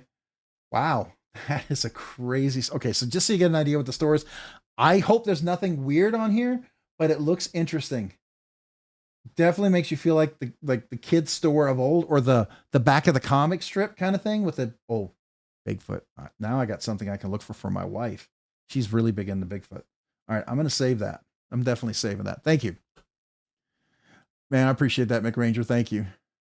Dark, hey, what's up? Hey, Rob, how's it been? I did indeed get the Mac 2 3.5 finally, and the Dixon frag pattern on the Mac is amazing. Yeah, you're the second person to tell me that. It's actually done in a way that it's not tough or tacky and grips you. It's you got texture, but it's not over the top where it's uncomfortable. It just is really nice. I was very much hoping that was the case. I'm super excited to hear that. But congrats on those. Those are awesome. Announcer on American Ninja has the longest last name. Does he? That's crazy. My wife and I, when we drive across to visit our sons, we listen to she's really big into crime podcasts. So I get to listen. And there's this two people that do the podcast. And one of them was a former district attorney, and she has a long Greek last name, and it's got to be about 9 or 10 syllables. And every time I listen to it, I remember it. But after we leave, I can't remember. It's really a challenging name to remember. Definitely something weird on there. Based on that front page, there's definitely something weird there. Yeah, for sure. You've got Bigfoot. It's interesting. Let's talk more monkey since 1983. All right. I feel like it's a place I need to check out myself and not on a live stream. I could get myself in trouble. I don't want to have to cut that bit of the video out. Right. So there we go. Archie, the frag on the Dixon is fantastic. Still goes in and out of the pocket smooth. Some frag textures will destroy your pockets, but not the Dixon. That is awesome. That's awesome. That's what I want to hear. And I thought that's what it was. So I got a chance to check out a Tuya Knives, and Tuya Knives is like a really interesting Chinese knife maker. Now, granted, it's Chinese, but they have a frag pattern. The thing about Tuya Knives, they do really beautiful knives, and they're so close. There's just the finishes that they don't. It's just what kills it for me. There's edges, and they had a frag pattern that was just too sharp, and it was a pocket shredder. I couldn't do it. I had a Chris Reeve knife on, and that destroyed most of my pockets in my jeans. And ever since then, I said, no more sandblast it out. And I need a good clip. Thank you. Thank you. Also ordered the Skaha 2. All right. From them while ordering was available. I also got a used one from Arizona Custom Knives with step mill blade, waiting on that as well. Oh, that's nice. You got some really good ones coming in. That's really cool. Oriental Trading has some variety of kazoos cheap. So I don't need, well, I know where to get cheap plastic kazoos for giveaways, and I got to go for the volume in that one. I have some aluminum kazoos I do for special milestone giveaways, and I have those. Those are in each one of the 10K giveaways. And then, but I'm looking for, I really want to get a fancy kazoo for 10K, a special kazoo. So here, I'll show you. Let me show you what Hoffy made for the big 7K. This is a special kazoo. And there might be another one coming.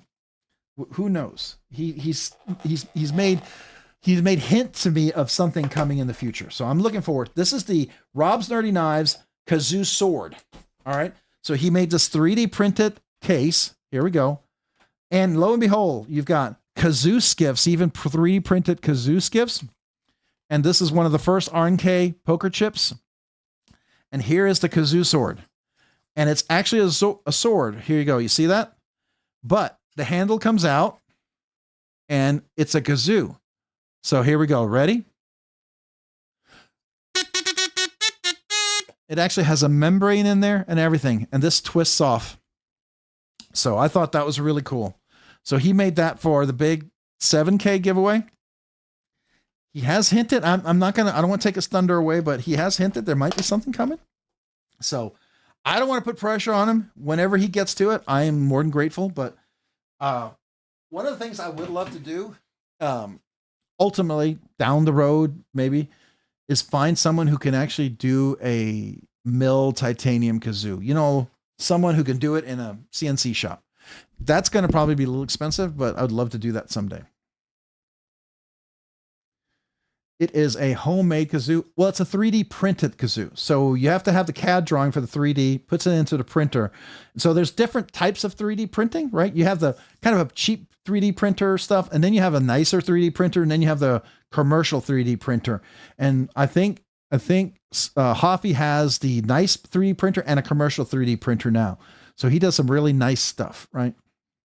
And he's so generous to the channel. He's done a lot of these coins here. He's done, for the 10K, we got some really cool patches and things like that.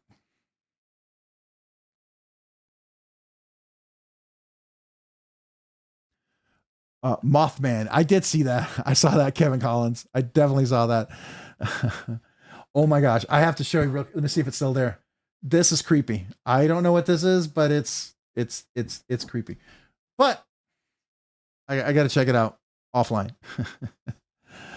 Agreed. The Dixon is really smooth. If you notice, the frag patterns are just like sharp edge blocks, but the Dixon has a nice smooth off edges.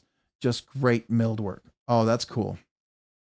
Yeah, I like that. So I got the very first Dixon when it came out, right? Run number 1. So this is the first Dixon. I got a chance to review the first Dixon when it came out after the prototype, because I got to drop the video on the prototype for it. I polished my scales. I also had a scuff on my clip immediately, so I polished that. Then I polished the edges, and I polished the blade because I wanted to look different than the Dark Atomic wash. You can still see the McNeese very faintly there, and then you can see the USA. Can you see it? Right there, USA, right? And then you can see the Magna Cut right there. And still a hollow grind. But that action is just buttery smooth. I put skiffs in mine, which I really like. So I do like this a lot. Now, they have different anodization now and textures and all sorts of stuff, but I still like my very first Dixon. And I like the mod that I did in this one. To me, this is just really nice. Not for everybody, but I enjoyed doing this.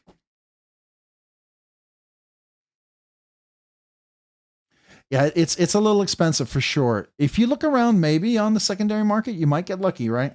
If you're willing to buy a good or excellent or good one that's not quite like new in the box or brand new in the box, if you're willing to do that, you can probably get a good deal. You just have to be around when they drop, like on BladeBinge and stuff like that. Oh, what mod did I do?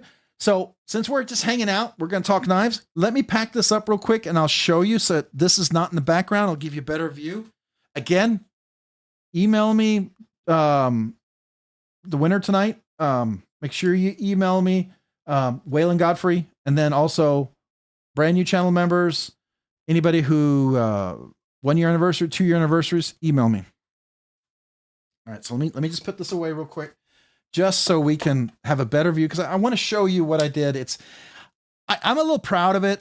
I'm not a professional modder. I'll be the first one to tell you, I'm not a professional modder, but I've learned a lot in modding. And I don't mind modding my knives because they're my knives, right? And I enjoy what I do. Excuse me. Sorry, I have to look away to cough. But I think my throat's dry. I need a drink here. But I feel like everything I've done has gotten better. And there's certain things I like to do in my knives. Anybody who's bought a knife from me, you also know I really like to tune my knives. Kind of crazy. I like to have like a custom drop shut feel kind of to a knife. That's a personal preference. So some people may like the shake shut. Some people like the control drop shut. Some people like the guillotine. I like the control drop shut. Oh, let me take another drink.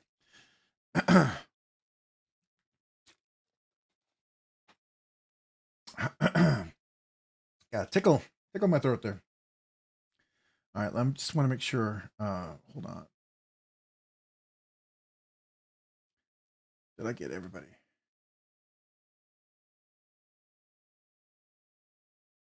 Yeah, I just want to make sure I didn't miss anybody. I always my worry is that sometimes I miss comments, and I hate doing that. Just a personal preference of mine. All right, put that in there. Put that in there. I will get this more organized, and I'll sign the kazoo for you. So if you ever needed stickers for like a toolbox or a knife case, you win one of these giveaways, you will be all set for that one case, maybe two. I don't know. It's definitely, I enjoy giving stickers like this away. It's kind of fun. I love supporting other channels. I love supporting different makers. Anytime I get something from somebody, I always like to highlight them because usually people I get stickers from are people I very much believe in, right? So before we have anything in the background, let me show you what I did here. All right. So the clip, I found it was, now this was the very first drop. And if you know anything about Jonathan McNeese, everything improves. So case in point, I had one of the first Gen 1 Max. The first Gen 1 Max, you see how round and smooth this is now? The clip is nice and round. This is the Gen 2. This has constantly improved over time, the Gen 2. So there's lots of little additions that he did on here that just made this nicer and nicer over time. Likewise, with the Dixon, this was the Gen 1. It was a little sharp on the edge here, right? And that kind of scratched me. But then I caught the clip and scratched it, which was a bummer. So as I did that, I wanted to polish that off. And then I realized, okay, I need to lighten this because it was a very dark atomic wash. It's not like this. It was more like, do I have something close to that dark atomic wash? Yeah, probably closer to maybe this. This is bead blasted, but no, it's darker than that. I don't know if I have something that dark. Look. Oh, yeah. All right, my Arne Bernard. So it was darker, closer to this, right? So it was much darker, but it was more like an acid wash, atomic wash. And I polished that out because I thought it would look nicer. Then this very first gen, it was a little sharp on the edge, just a little sharper than any of these were. So I kind of touched that up, and it stood out a little bit. So I figured, okay, let's just polish the rest of the edge because it looks like a nice highlight, and now it'll match the clip. And I have a scuff on my clip that I'm gonna have to fix. Oh, that's a good one there. That's not too bad. It's fixable, but hey, I carry my knives. I use them. It's going to happen. So then I polished that up. And then because this was lightened, I lightened the blade too. So it looks more like a stone wash instead for that atomic wash, but it did take this off, which I was okay with. And I might polish it up just a little bit more again, but I do like this lighter. It made it very unique at the time. This was very different than every other Dixon Gen 1, the first run. And so when I did this, it really stood out. Now he's come out with all this anodization, the patterns. It's different. It's different, but it doesn't stand out as much as those other new beautiful things that I knew he was going to come out with. I am going to get the hardware. I want to change the hardware out here. I want to get the bronze. Thinking of getting the bronze or maybe doing the purple or the green. I'm not sure what I want to do in here yet for the standoffs and the pivot screws. So I may do that. I just want to add a little touch of color to it. So that's what I want to do there.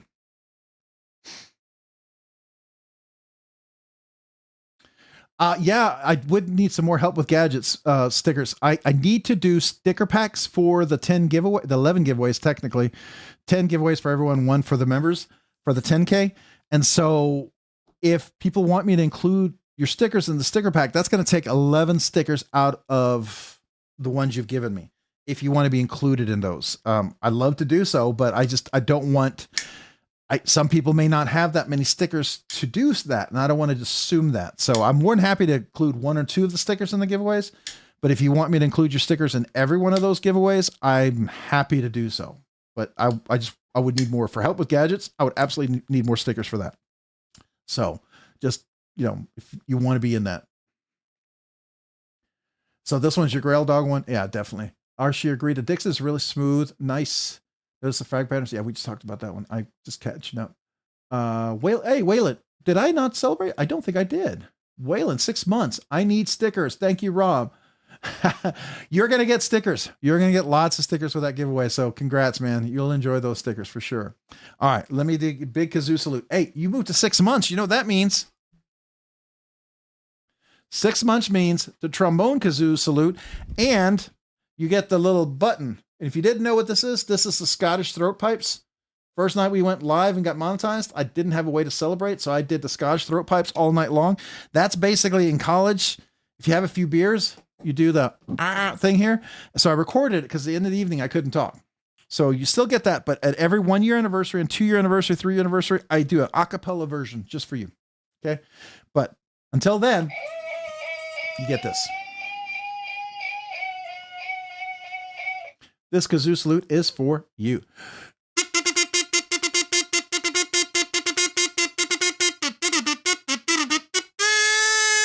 Thank you so much for being a member for 6 months. Appreciate you, Waylon. A Nerdy Knives enthusiast, you need more stickers, you're getting them. So thank you again, and congrats. All right, so I need Sticker Freak. I need a Sticker Freak Waylon.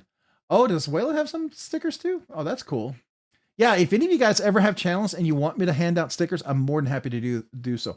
I had to tighten my new Skiff Knife Fugitive 138, now controlled. Oh, okay. Yeah, that I didn't, if anybody has, so I don't know if he tightens them all or not. Mine has yet to need to be tightened. You'll love this, Chef Rocky. When I spoke to Steve about my Fugitive, I asked him, I said, hey, and he told me what size skiffs are in there. And he said, if I wanted to swap them out, which I thought was funny because he knows I like to skiff everything. And I go, well, there's skiffs in there already. He goes, yeah, just in case you want to swap it out. And I thought, okay, that's funny that he would he probably assumes I was going to take the knife apart, but this action I've had on this one has been absolutely perfect. And my pivot hasn't moved, which is rare, really rare. So I'm not wanting to switch it, but it's very easy for that to move. Happens on a lot of my knives, and I usually have to Loctite it, right? So that's kind of common on a lot of knives, but this is one of those few that had the perfect action right out of the box, and I've yet to have to change anything on here. It's just really stunning. Now, maybe I think you said yours was satin. Mine is stonewash. That does change maybe some of the texture a little bit. Maybe that's different. I don't know. I didn't take it apart. I don't know if he polishes the track where the cage bearing goes, but Rob's Nerdy Knives, I think the bronze would look really nice on that one. I agree. I think so too. I like bronze. I mean, for instance, like I have bronze on this guy right here, and I think this looks really nice. The bronze on this one, that looks really cool. I've done another one. I've done is so I've done Burple with the backspacer on the Rockscale like this. I think that looks nice as a little, like the Burple, Blurple, whatever you want to call it. Burple. Some people are okay with that. Some people like it's Blurple. Burple, Blurple, whatever. It's fine. I'll call it Burple, but you can call it Blurple. But I think that's another nice touch. I've done green. Do I have one with green?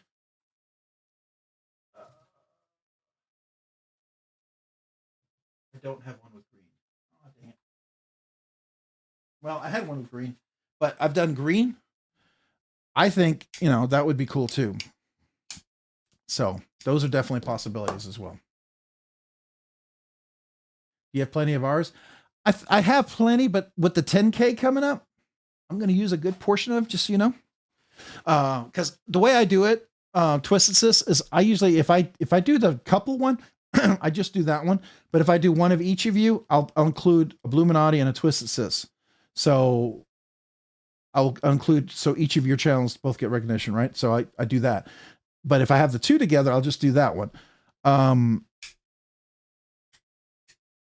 We're probably a little less than a month away from 10K as things are moving. It may get there sooner, it may get there later. I don't know. But approximately about less than a month away. So 4 weeks. So 4 weeks plus, so 15 stickers. I think I'm going to be okay, but you'll probably be gone after that. So just, you know, I'll have to look. I organized stickers a little while ago and realized there are a few places that I shop at frequently. Realize there are a few places I shop frequently. I bet you can figure that out. Usually it's a favorite knife store or something like that, right? I'm really close to retirement, and I think I'm going to start to make a side business of creating aftermarket parts for popular knives. 27 years plus experience in engineering, creating NFL. Oh, that's cool, man. That would definitely be cool. You know, there's a lot of things that people would really enjoy for aftermarket stuff. Backspacers or something that's cool. Tools for different things that they do. Like, you know, that's a possibility. Like when people take an integral out, the way I, excuse me, when I took this integral out, I had a second pivot. They included second tools. I had to put the second pivot through to move this one out and then move it around. And that was what finally ended up being much easier to control. So that, you know, things like that are just, there's a bunch of different kind of tools I'm sure that you can think about, but I always like that idea of tools like that. So I prefer calling it Plu. Whatever you want to call it, man. It is. If it's your knife, you call it what you want. Knife Nut 69. Hello, everyone. Hello, Knife Nut 69. Appreciate you being here, man. How are you doing tonight? Oh, MPG, my channel, for those who are going new here, going live on Fridays for Lego Friday and regular Sunday fun days. So I love the fact that Meredith has a channel, and you know, I appreciate her because I love to see more women in the knife community have channels to talk about knives, because it gives us a perspective that I appreciate. Right. And I love to see that, because my wife, who was not into knives, now has 4 Spydercos and she wants more. So she's definitely opened up to the idea of more knives and likes that idea. So stuff like that, I think, is kind of cool. Personally, that's just my 2 cents on it. And like, there's Barbie EDC Girl, Mopatty EDC, Stacy Bolstered Blades, Betty Davis Eyes. I haven't seen Betty Davis Eyes in a while. That's somebody I haven't seen in a while. I hope she's doing okay. Haven't seen her in a while. Unless she changed her name. Did she change her name? Or is she Barbie EDC Girl? Is Betty Davis Eyes Barbie EDC Girl? Is that what you changed your name to? I think that's what it was, right? I'm an idiot. Probably right. Anyways. I'm slow. Make tools for proprietary pivot, i.e. Shark Nivco. Yeah. Yeah. Even my where is it? There's several people that have very proprietary pivots. So like Harukas, and then Trevor Berger. This is a very custom pivot tool as well. Shark Nivco is like that. Hog House. Whatchamacallit, Sheargorov, people like that have very different tools. And sometimes a tool that has a nice contour, it's not going to scratch, or maybe even have a coating on there. That would be really cool. The very unique pivot on the Hinder knives. I mean, I know a way to kind of make it work with a penny, and you can get a split bit driver, you know, a split bit. But they're not coated and they can scratch things. So those are things like that people would really appreciate. Robert Baker, you taking off? Gotta go for tonight. Night, everyone. Have a great week, man. Appreciate you being here. Thanks. Matt Hayes. Hey, Rob, everyone. Hey, Matt Hayes, man. Appreciate you being here. Thanks for joining, man. And good night to Roger Baker. I know some people are just jumping in. Some people got to hit the hay. I get it. I get it. Rob, what knives have you not polished? What knives have I not polished? So there's some knives I don't touch, right? If they have Cerakote on them, if they have I don't typically touch those. They're knives that have, they're knives when their ergos are not the most comfortable, I will do things. That's why I tend to like plain tie also, because if something comes in and I'm not, I want to fix it. I want to have the option to be able to fix it. Right. So like I've been able to do that. I have had to do nothing on this one. I honestly was very excited it was going to be plain tie because I thought I might have to fix the clip. I thought I might have to fix everything on this knife. Even the cutout here is beautifully chamfered in here. There's no sharp spots. I'm really, again, I can't tell you how many times I've seen a Chinese knife made where it takes 3 to 4 iterations of the knife before all the details that have been absolutely covered in this knife are done. And they are done in the first iteration, which just is the reason why Dalbert Burger is sort of legendary. I mean, he really is.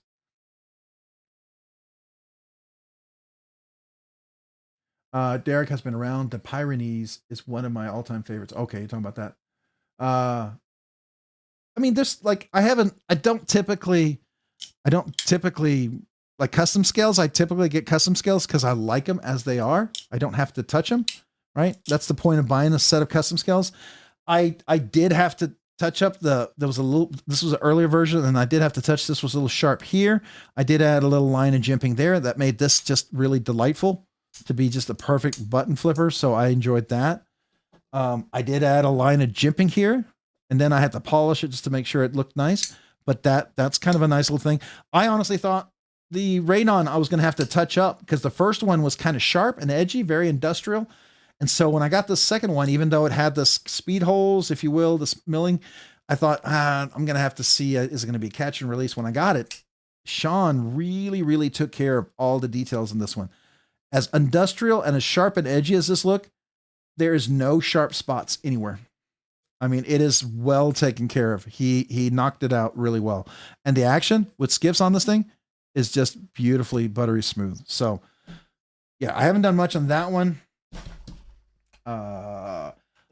Recently, I really liked my Mini Nova. One of the things that was a little frustrating, and this is where I don't know if you call it polishing, but I did something. This was a little slippery and it was always my hand would slip, and then if I used the knuckle flip, it would sometimes slip off because this was very smooth. So what I did recently is I used my diamond bit and it has just enough of a little texture, a little grip on the inside of the chamfering here, the top part. So when you go up, it gives me just enough texture I can grab a hold of it and it doesn't slip right off. And so a small detail like that to me is just really, really, it's a nice feature, right? I thought I was going to have to do that on this guy here, but I didn't. This one was surprisingly well done. This one I ordered in raw. And if you order Rob Johnson's raw titanium, just so you know, raw means really raw. I mean, you get it not buffed out, not polished. You're not going to get any bead blasted.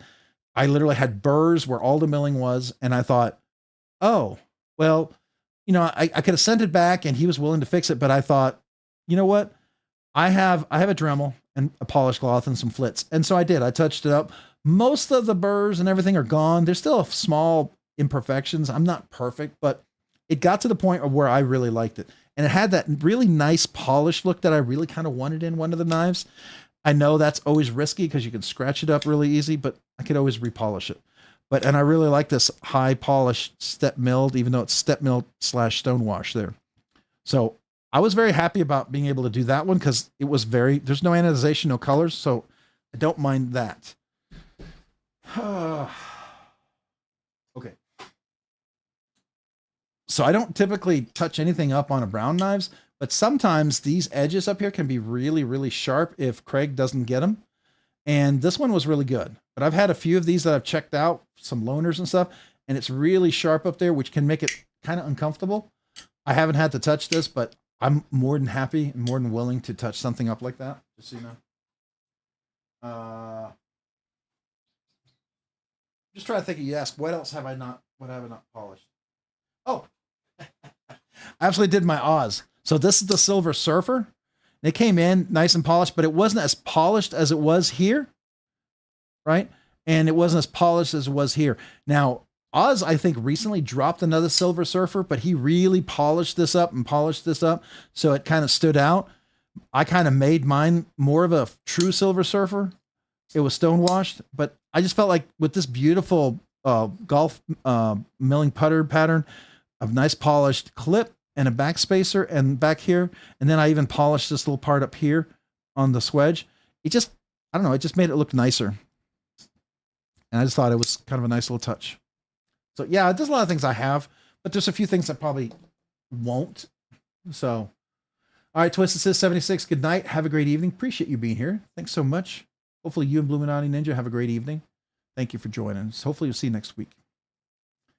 FPG EDC, it's so freaking light. Which one? Which one? My husband didn't want me to use it. Oh, which one?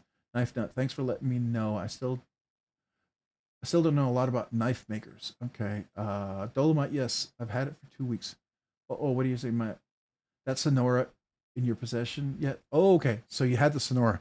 Yeah, it's so light, isn't it, Meredith? It's really where did it go? It's on the desk here somewhere. Here it is. And that integral is beautiful, right? I really, really like that. That was my only complaint. Well, okay.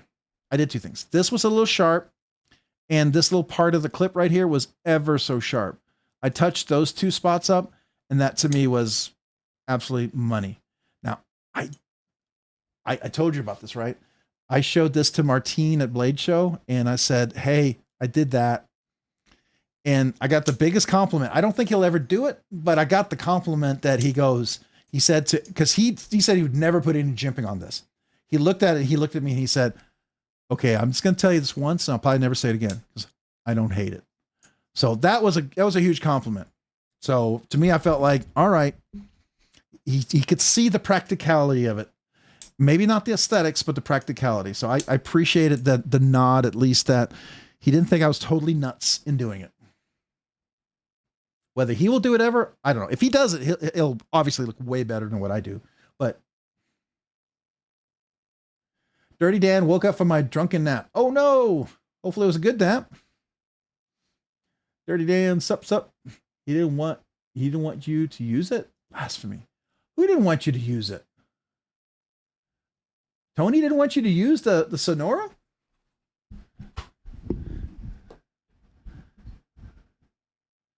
Oh, his face was surprised. Now, which one? Do you have the 20 CV or do you have the 90V, the S90V? Which of the steels do you have on that, your Sonora? Because yours is a later one, so it could be very well an S90V. Mine's a 20 CV at 63 HRC.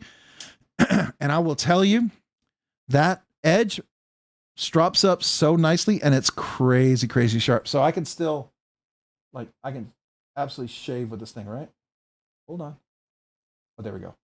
Oh, I must have used the tip. I do use this knife, by the way. Speaking of that, let me grab that out. One of my favorite things here. One of the things I do recommend, stroppy stuff. This is my new stroppy stuff, my diamond suspension. This is the 6 micron. This is the 0.05 micron. And this really makes that edge just really nice, right? And you can feel the edge. I just want to get that tip because I think I used it a little bit and the tip is not as sharp as it should be. We did break down some boxes Sunday or no, it's this morning when I took it out for the trash. Just want to get that, I think the edge right there. Give me just a second. Because it should be razor sharp. Once I do this, it should just, there we go. Yeah. So if you notice a little more hair here, a little less hair, people who sharpen their knives tend to have one bald spot typically.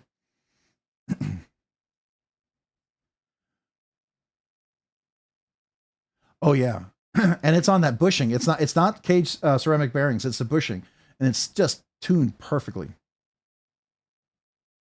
After talking about it, I had to go grab the Pyrenees fidget. Oh, the Pyrenees. We're going to look at that, Matt Hayes. The Pyrenees. Let me look at that. or Pernies. Is it Pernies or Pyrenees? Why do I pronounce it like a dog? It's Pernies, right? Pernies? Am I saying it right? Pernies knife. Where are you?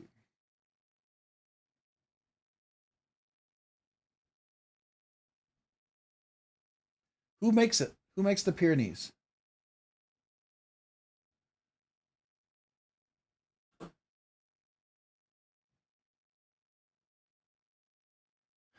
Make sure you cut open some concrete bags and mix while you mix it. There you go. That'll be awesome. Love that.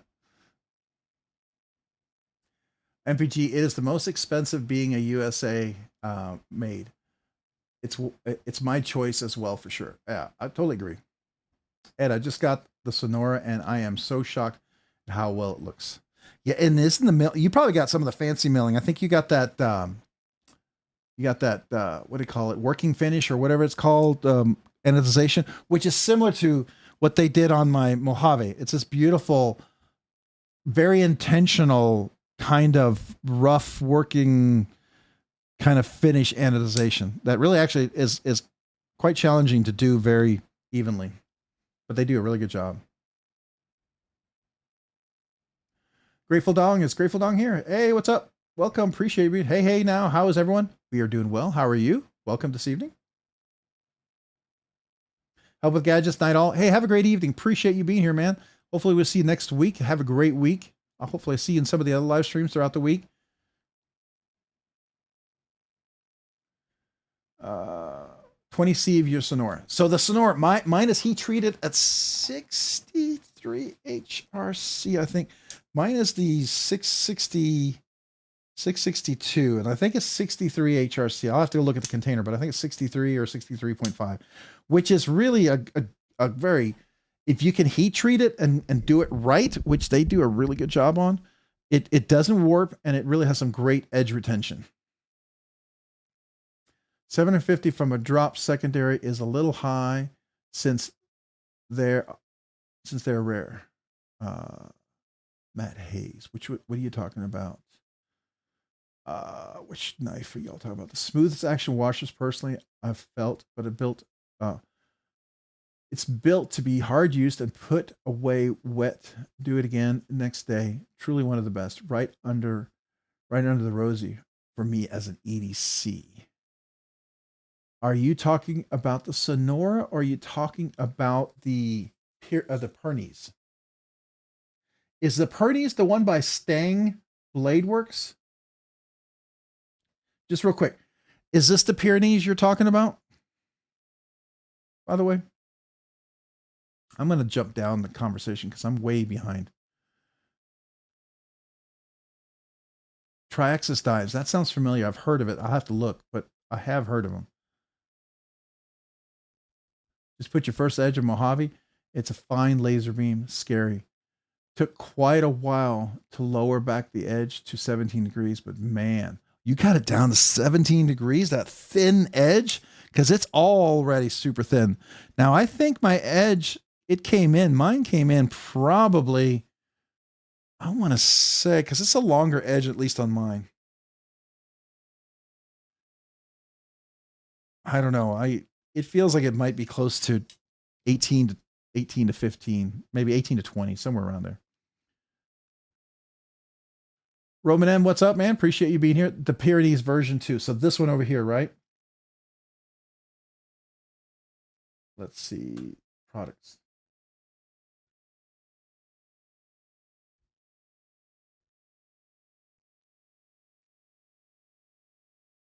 Oh, this is the one made in Canada. Okay. Nice. How do you order this? I guess it's got to be available, huh? Maybe they just have certain drops. Then there's a boardwalk. What is the boardwalk? Is that a different knife? Oh, it's a fixed blade. Okay. So they must have certain drops at times. Okay, that's cool. V2 is good. I had the V3, small revisions between the two.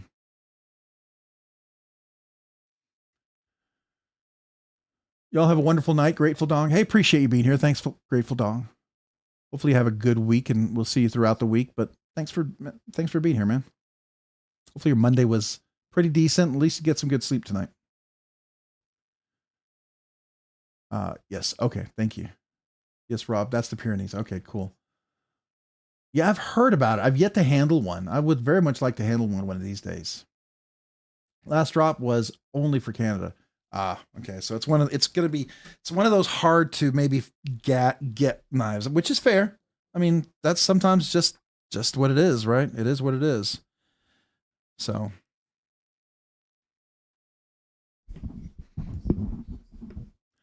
I like that blade shape. Oh yeah, you're talking about the this one here. So see the step milled. Is that, what would you call that? Clip point? I don't know. Don't know what you'd call that. See, do they have a name for it? No. It doesn't really say the edge. Okay. The Pyrenees. You call it the Pyrenees blade shape? Is that what we're going to call it? Pyrenees. Is that the name of a blade shape? Okay. I'll go for that. If you want it to be that, that's fine. I just don't know what a Pyrenees blade shape is. I've never heard of it. That's why I'm like, okay. He only drops a few a year. Oh, okay. Sold you on the stroppy stuff? Well, Todd Carr is the one who sold me on that. So Todd Carr, thank you. And I got to tell you, man, that's been night and day, because I've used the stick or whatever it was, whatever the other stuff is. It's the breakdown stuff. The compound. I swore up and down for that. But man, that stroppy stuff, it really does. It's like night and day. I went through and I did a little touch up on all my edges, and every one of them came back. One of the things I always had trouble with, like the Dixons and the McNees, the Dixon has a pretty much longer edge, but my McNees right here, my McNees has a much shorter edge in here. And I was always I could never figure out the right angle, but with that stroppy stuff, I got that edge right back to that really sharp. I thought I was going to have to reprofile this edge and make it a longer edge, even with this hollow grind, but it's done really nicely. It's done really, really nicely. So I didn't have to reprofile the edge. I was very happy about that. Oh, since you couldn't find a midnight, got yourself a Olympic Whippersnapper, one of the Halloween special editions. First one with their new sculpting pattern and a few fit. Oh, what? Oh, hold on. I got to get that. 57W. Okay, let's go to their website and take a look. Usually, I think you can still look them up. Oh, I'm trying to save this weird website that we talked about here for later that somebody shared with me. They have kazoos apparently, but I feel like it's a website I can't go into on a live stream. I feel like I might get myself in trouble, right? Might have some interesting stuff in there. I just don't want to. I don't want to have something on there that could either get me demonetized or possibly a strike or something, right? So I've never been there. All right. So, Olamic cutlery, and let's see. Sometimes you can actually do you used to be able to. Let's see if you can still do it. Nope. Okay. Do they still have the historical knives? They used to have them. Which whippersnapper did you get? Is it Gen 2 bolstered? So it's probably the bolstered, because they're still making the bolstered one. I think they're going to phase out the bolstered this year. That's what I had heard. I don't know. I hope not, but that's what I heard. And you said it was number 567. 567.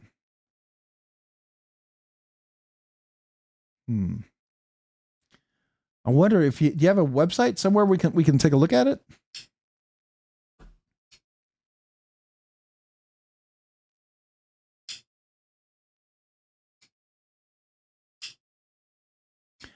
I've tried Gunny Juice, Stroppy stuff, and some other Lacy EDC. Stroppy stuff has been the best so far. I know a lot of people who like Gunny Juice. I've heard good things about that as well. Oh, thank you. Yeah. I sometimes leave that pin video up there just until Meredith can let me know. It's my little way to see if she's paying attention to me. And now I know she is. So I'll take her down just for her. I'm just kidding. Frame lock like the Warncliffe. Okay. I'll put in the link in General Discord. Okay. Let me go over there. I'll have to go to Discord.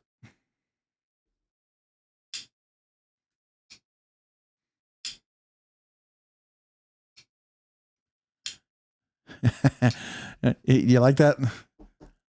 All right, so we go to Discord, and it's going to be in general.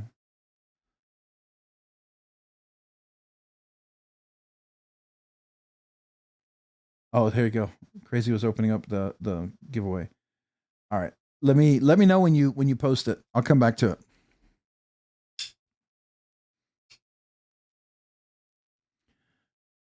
I went Gen, Gunny Juice, and then Stroppy Stuff. Hands down is the best. Oh, so did you try Gen? Because I looked at that one too. I wasn't sure about that. Now, I've heard there's somebody who makes their own, and people say it's amazing, but I will tell you, Stroppy Stuff is not cheap. I got the larger bottle, which I'm glad I did. But just so you know, if you're curious about this stuff, a bottle, if you want me to, I can pull out my bottles, but they're about so big, and they were like $45-50 each, but they're absolutely worth it. Absolutely worth it.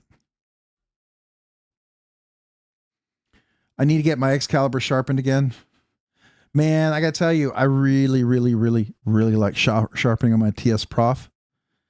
Wow, that's next level sharpening there. Jade has a weird feel. It's also grabby. That's interesting. Okay. Which makes you wonder if it's some of the emulsion, some of the stuff that they have in there. I'd heard of Gunny Juice, people being really pro about that. But I think Gunny Juice also makes a lubricant, kind of like nano oil and what's the one that OCD for EDC makes? He makes Slick'emole. Ryan Johnson, how's the stream going? It's going good. How are you doing, man? Welcome. Appreciate you being here.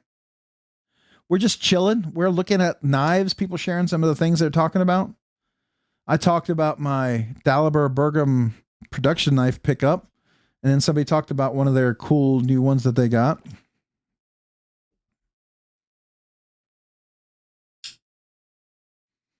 Dale Lane, you make your own?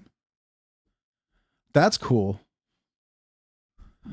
Yeah, the guy, Outdoor 55, I think, is that Outdoorsman or Outdoor 55, I think his name. He makes his own stuff too, but he, it's a little more expensive. But definitely, I think I've heard good things about it too.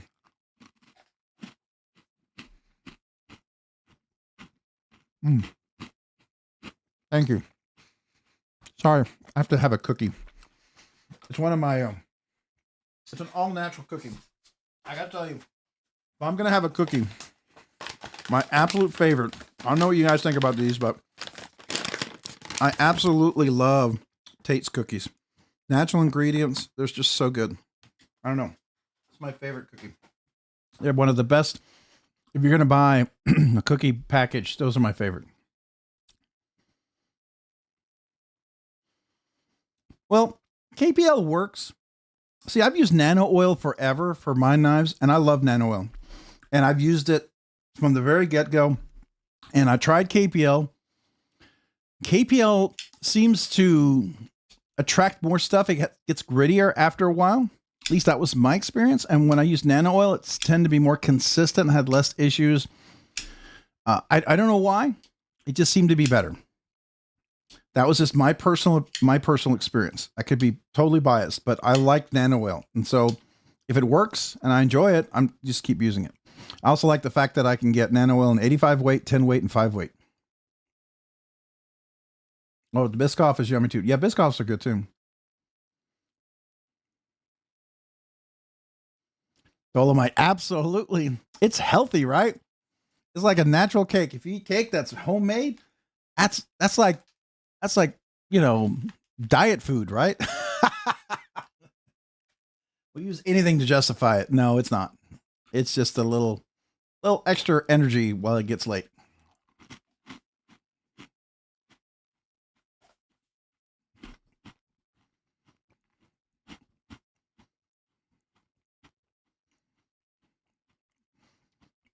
Darlene, you talking about the stroppy stuff? Oh, it's up there now? Okay, let me go look. Okay, let's click on that. Oh, what? Hold on. Flow molten carving. Aphotic finish. Black and titanium. Orange gun coat accents. This has a Halloween 2025, which means it comes with a custom themed logo. All right, we got to take a look at this. That's tripping, man. That's absolutely tripping. Wow. Oh, so this is a Gen 1 whippersnapper. How's the action? How's the action on that? Because I know the bolstered were really smooth, and I think they said they were going back to the version 1, the non-bolstered. I was worried it wasn't going to be as smooth as the bolstered. Is that still pretty smooth? Yeah, I've heard people like Gunny Juice as well.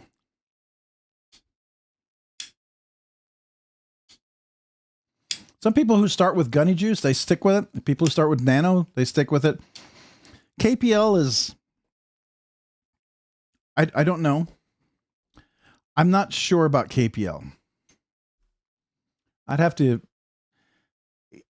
I like Nano Oil. I'll just say that. That's what I prefer. So I'll go with Nano Oil.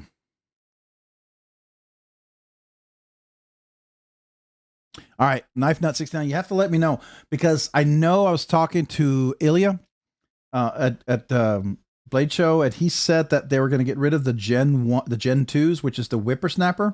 Here, I'll show you. Oops. So this is the Gen 2. Or at least they call it, I think it's called Gen 2. They call it bolstered. It's kind of Gen 2, right? So if you click on this, you will see... Oh, you're not seeing it. What you'll see is that the...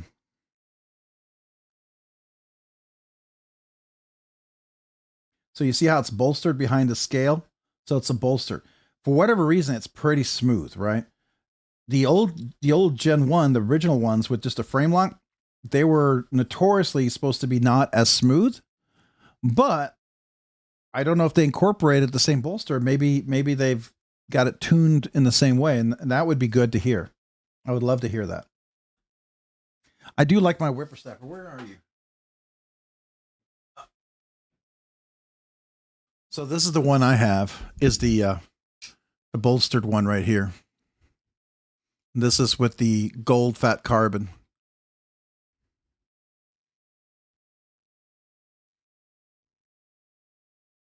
So, and mine's a Wharncliffe, not the sheep's foot. I like the thinner blade. Sometimes the sheep's foot might have been nice, but I like the thinner profile of the Wharncliffe personally.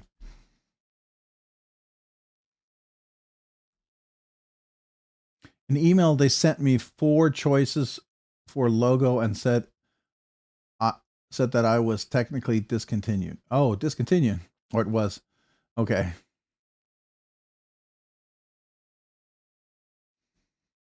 Wow. That's interesting. Yeah, so going over here.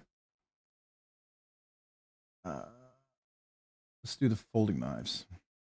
So there's a whippersnapper button lock.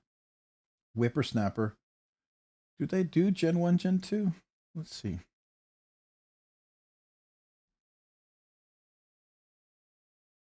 Yeah, okay, so they still say the Gen 1 is over. Okay.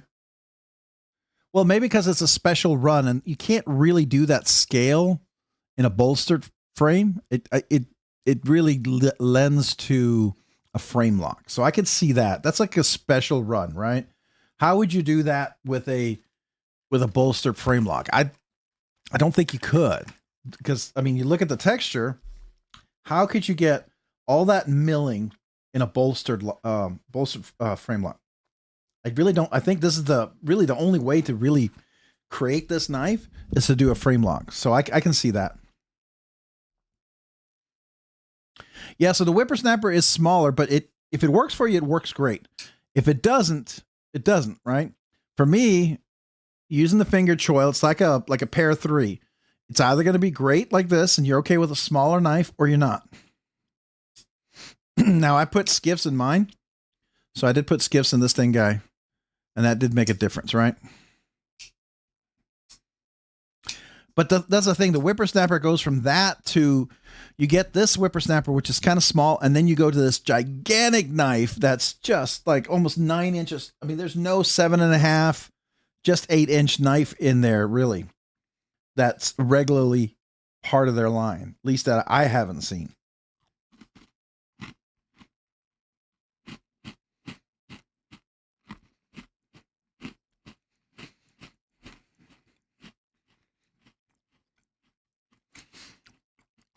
All right, Meredith, have a great evening. Email me about Friday, okay? Will you send me a link or whatever so I can log in and that stuff? 7 p.m., right? Do you need me to log in early?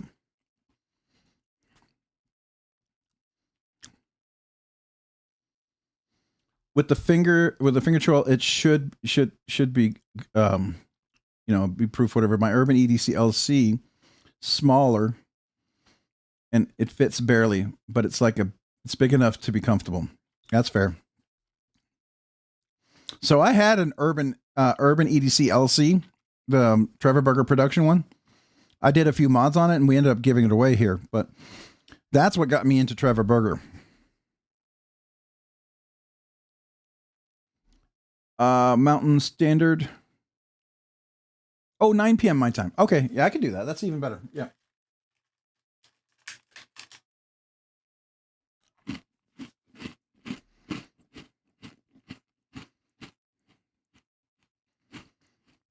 Oh, roller bearings? I have. I had them on a somebody loaned me a knife that they allowed me to take apart to look at the cage bearings and clean it. I actually ended up cleaning it up for them. It was really oily and dirty inside. And they had the roller bearings, which like Sheargarf use. I don't know if it was a custom knife factory knife or if it was a Sheargarf, but I did take it apart.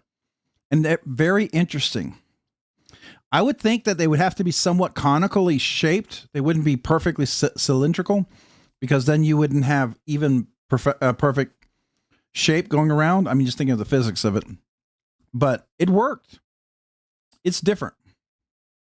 I like multi-row cage ceramic ball bearings. I don't know. Ceramic tends to be a little more consistent. It's a harder material. So that's just my personal opinion. Yeah, so Shearer does both, right? They use the multi-row bearings, and then they use the roller rods, if you will, is what you were calling it before. You were talking about the roller bearings. It's like roller rods. They're like rods that roll in the cage bearing. So it's like this cage bearing, and these little rollers go in there, and they roll like this way. But then Sheargarf also uses the multi-row bearings, the cage bearings. So I think they have both. I don't know on their customs which one they prefer. I just know the ones that are non-customs, they typically have just the multi-row ceramic bearings. I don't know. Maybe the roller bearings is more of a custom thing. Is that true?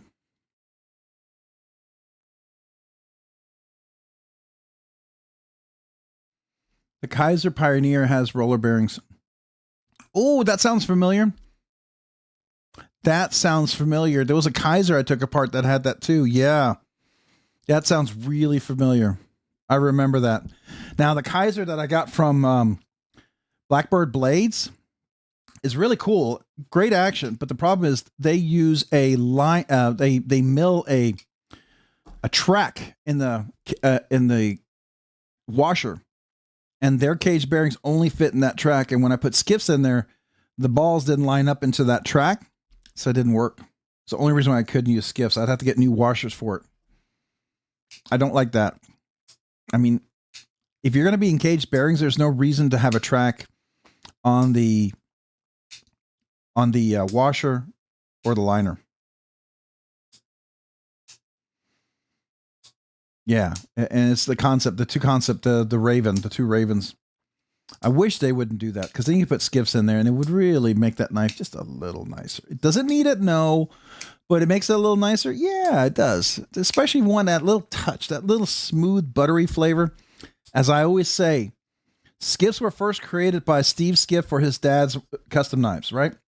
And so they were caged bearings created for a custom knife. And he ended up starting making enough and sold them for other people. Next thing you know, people wanted to put them in their knives, and it became a whole industry. He didn't compromise the quality in what he makes them, and that's why they're a little expensive. Some people are like, that's too much. That's fair, right? That's fair. But once you put them in there, you almost always can tell there's a little improvement. Maybe very minuscule. It definitely past the point of diminishing returns. I mean, I get that. There's a point where you're not going to notice. I tend to notice. Now, over time, even if I can't notice up front, if it's a resin, like they use the Delrin cage, the resin Delrin cage for the ceramic bearings, they break down over time through wear. And as much as I fidget with my knives, if they're resin, I'll break them down.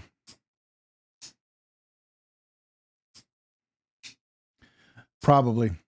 I messaged her about picking up my first Lamia and said the action wasn't smooth. Not exactly sure what the finish on the blade is. Oh yeah, you asked me about that. So I have taken my Lamia apart. Where's my Lamia? It's over here somewhere. Here it is. So I have taken this apart. To be fair, when I worked on it, and I do have it tuned where I don't have any blade play. Sometimes people over tighten it. So if you got it from someone, if it was brand new, I mean, theoretically, Alex could have just been tightening a bunch and might have just a hair over tightened. Or if you got it secondary, somebody may have taken it apart and cleaned it and over tightened it. Because some people really, really want shake shut. Some people do not like control drop shut. And some people like guillotine. They want that knife to fall like it's going to chop your finger off. I'm not a big fan of that because it just feels like an accident waiting to happen. I like control shut. I like that, control drop shut. Like, I'm not quite there with this one. It's not as smooth as I maybe would like it. I've still thought of maybe tuning it some more, but because I recently have been doing this, every time I take it apart, it's not exactly where it was, but it's close. It's close to that control drop shut. But that was, and you can tune that with this if you wanted to. And when you do a custom, be very careful. Very, very, very, very slow. Take your time. And then your pivot, you always tighten the pivot just till there's no blade play. Not past it, just till there's no blade play. That's the ideal spot if you want that control drop shut or guillotine drop shut. Then you can always tighten it just a millimeter, or half a millimeter, just to tighten it, just to control the drop shut a little more. You like the fear of a guillotine knife? So you must like Grimsmo knives.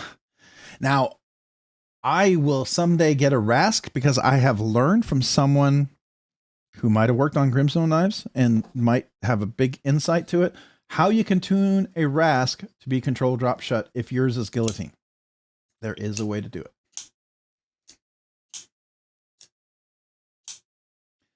Got a secondary, wasn't used much. Now, so here's the thing about that Dolomite. If it's secondary, wasn't used much, you could theoretically, it may not have the oil in the cage bearings, and it may have gotten dust collection in there. And when oil sit there, it all that stuff leads to not being as loose as you will. So typically when I get a knife like that, I will take it apart just to clean it. And a lot of times just cleaning it can really help out a knife. If a knife is really dirty, and even if it's brand new, like I cleaned this guy, this, I didn't have the cage bearings for it first, but I cleaned it, made it really nice. And then when I got the skiffs, I was like, okay, it's even nicer. I did, where is it? This one right here, I did have the cage bearings for it, but that made it really nice as well, just cleaning it, right? There's a few knives I didn't have skiffs at the time because I was waiting for parts to come in. Just cleaning them out made them nicer. Like this one right here, it should take the multi-row, the 5mm multi-row. I didn't have the multi-row on me, and I just put the single row. It's better than what came with it. Even though the ones that came with it were multi-row. Steve Skiffs, I don't know, his ceramic ball bearings, I don't know if he does some special inspection or whatever, but his tolerances on those the ceramic balls, I gotta think that he does some sort of quality guru check on them, because I rarely ever have issues. Ever.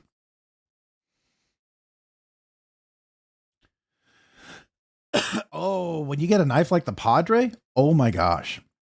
Yeah, when you get something like that, like a Midgard Messer or something like that, you better have a way to catch that on the drop shot, or you better move that finger, because you'll be in the ER getting your finger attached or your nail attached. You don't want to mess around with that. Even this right here, my Dixon, I have it as such that I catch the very inside right here. When it drops, it catches right there.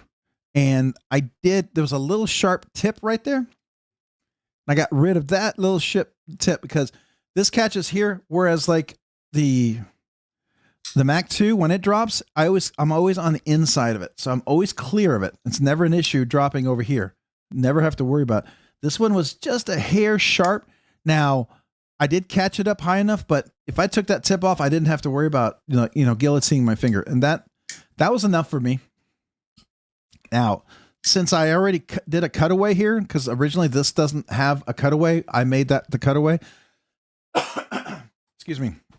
I could have taken more cutaway to go up a little bit higher and catch it up there. I may someday, I don't know.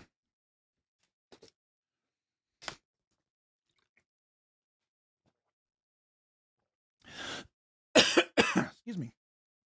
Sorry. Doesn't take much of tiny bits or something to feel gritty. Oh yeah. And that's why I think like skiffs, as opposed to the crimped over cage bearings, the OEM ones, or even the resin ones. The resin ones, people will be like, well, it's still a good fit. It's resin. I'm like, I hear you. But you do realize if you fidget with your knife a lot and you get the Delrin resin bearings, the resin breaks down. It's a plastic. Constant friction. And if you're like me and you're fidgeting all the time like this, you're fidgeting, that's wear. And after a while it heats up and the resin starts to break down. My Rosie came in really, really nice. It had the Delrin bearings. I fidgeted with it. After a while, it started feeling a little gritty. And I thought, okay, that's weird. So I took it apart. I put skiffs in there after I cleaned it. And I was like, wow, that's night and day. I mean, the Delrins were fine. The problem with Delrins is they just they break down. I think a lot of people don't think that we make these as fidgety as we do. Like no one expects that I could sit here for 6 hours flicking this knife like this nonstop. I can, probably longer. And some of you guys know exactly what I'm talking about. That's not an issue. Ed, I sold my Evo 3.0. Yes, it can. It can. It's a crazy knife. The Evo 4.0 is the one I would probably consider if I were to get one today. But that Evo 3.0, oh man, that blade there's no place to catch it. And it was just, I looked at that thing and I thought, man, that's stitches waiting to happen. That's just stitches waiting to happen. What time is it? 6 hours? I don't know if we could do 6 hours. I don't know about that. We'll go as long as we can.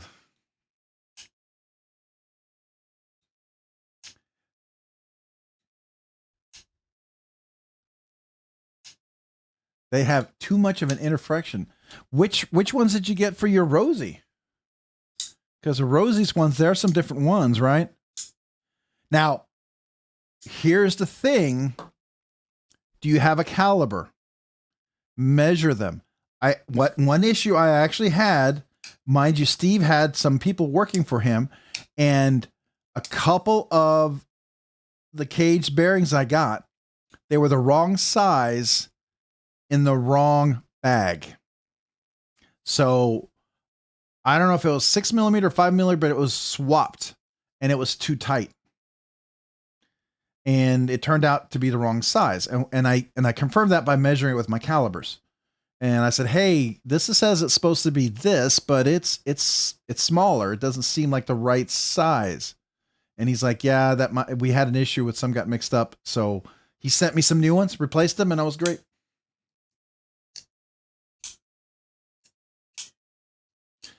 Yeah, so I put skiffs on the Rosie XL. Let me see what they were. Because the Rosie XL worked pretty well.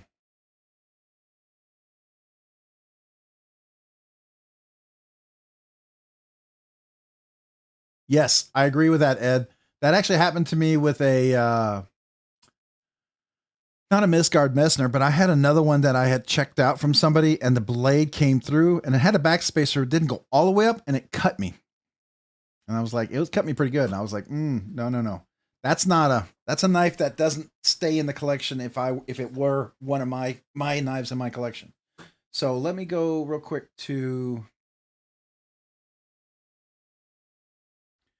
the skiffs and see here. Bearing compatibility.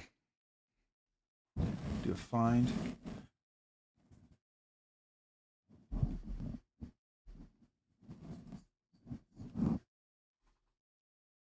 Okay, let's do Oz.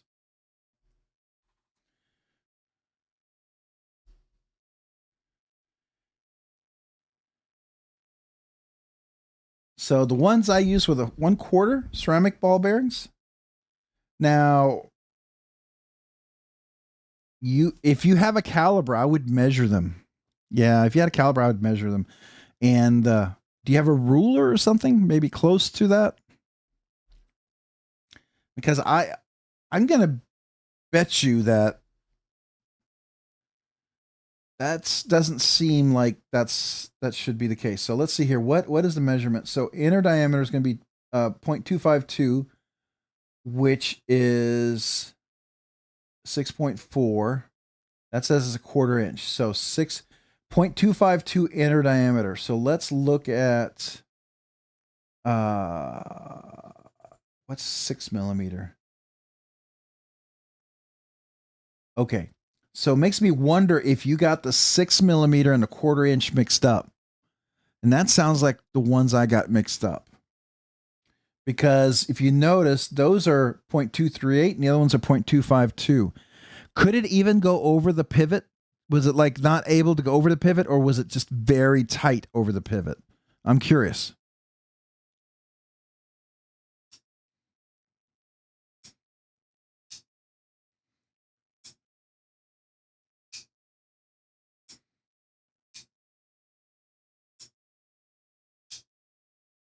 Yeah, you can get them Harbor Freight. You can get them at pretty much any store. You can get them on Amazon. Get a really cheap one for $20. Matter of fact, Ryan, I have an extra caliber, my first caliber I ever bought. If you're ever interested, I paid like $25 for it. I'd sell it to you for, I don't know, $10-15 with the shipping, plus shipping. I mean, so maybe $15, $18 to cover the shipping. Let me know.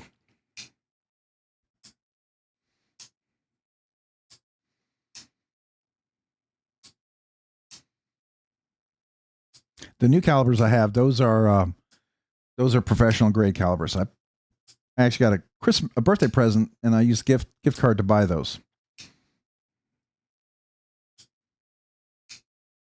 So that here, let me show you what I'm looking at. So I'm looking at this. I didn't show you. So this is the 6 millimeter, and the inner diameter is 0.238, and the the inner diameter of the 1/4 is 0.253, 2.52. So that's 0.014. That's the difference. That's a very, very tight tolerance.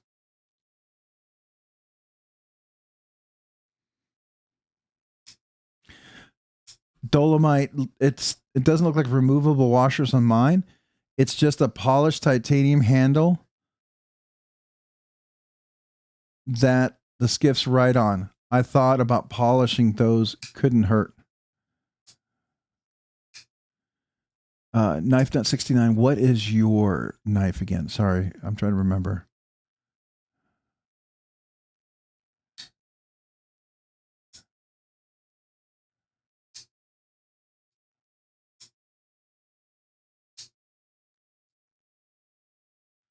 I couldn't tell you how many times I've heard "knock that off before I kill you."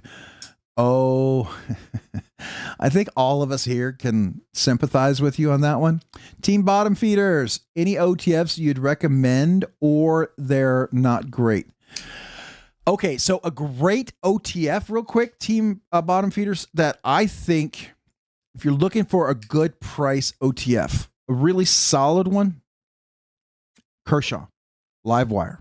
It is absolutely a solid OTF for what you pay.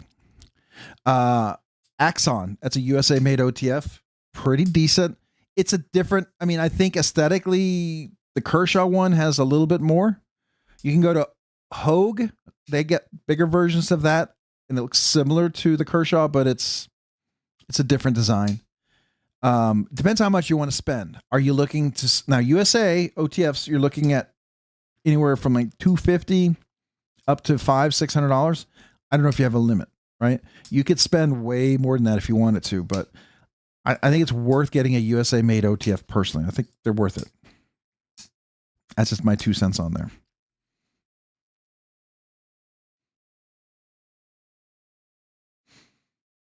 To a mile rotation. That's a good question. I'd be curious. I'd be very curious. I bought skips for my Rosie. Actually have too small for inner radius. It was causing extra friction on the pivot barrel. Yeah, and that should not be the case. I can use the digital ones in the physics lab to check. Yeah, definitely if you can. I suspect, I don't have any way to prove it. Either the ones you're supposed to get is 1/4 inch, and it should be at least 0.252 inches or 1/4 inch, but 2.52. Now, see, it says 0.252. 1/4 inch technically is 0.250. That's 1/4 inch. 0.252, it means there's a tolerance of 0.002 added in there. And that's pretty typical. So it needs to be 6.4 millimeters. That's the 1/4 inch. So if we go back over here,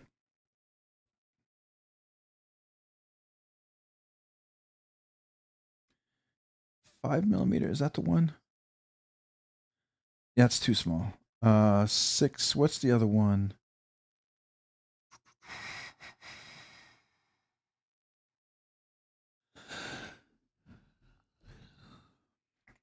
Now I got these 1/4 inch, and technically they should all be 0.252, right? Yeah.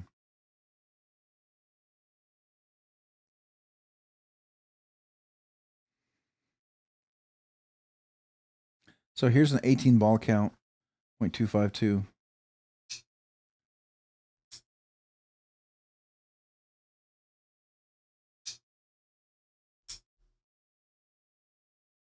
So see how it's 0.238? That's interesting. 0.238, and where's the Oz? Hold on.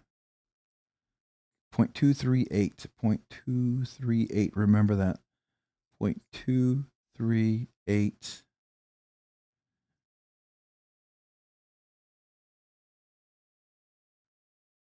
That's the same. Okay.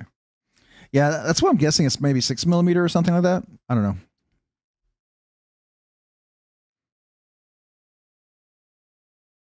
So yeah, the Meteoa, that's the ones I use right here.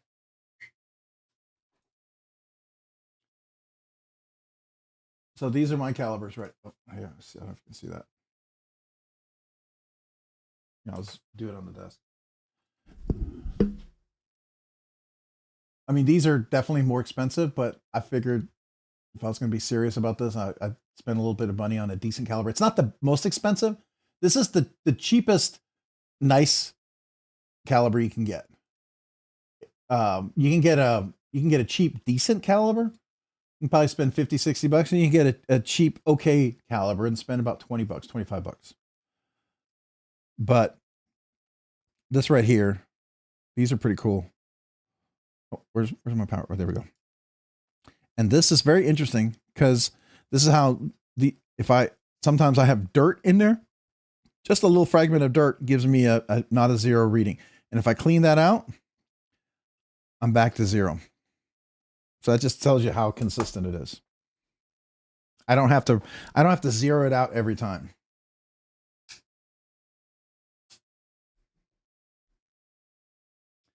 So 0.257, right? So if we do the Oz and you do the quarter, did he change his pivot size? Did Oz change his pivot size for real? That's interesting.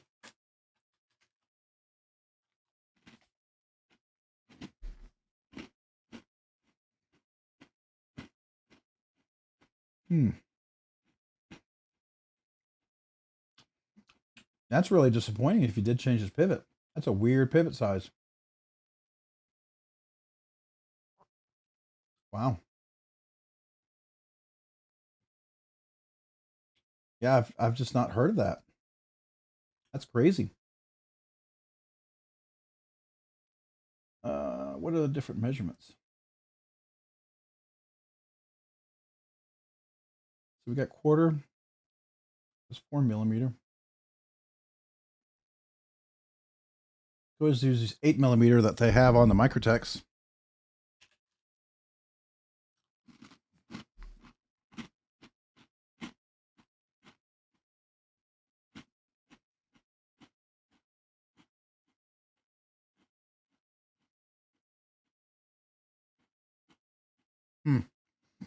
Yeah, that's crazy. Sorry.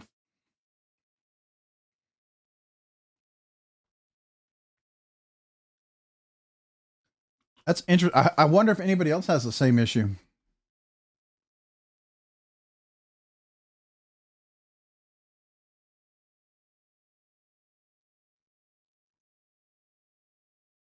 Oh, can I pass a couple of those cookies? I wish, right?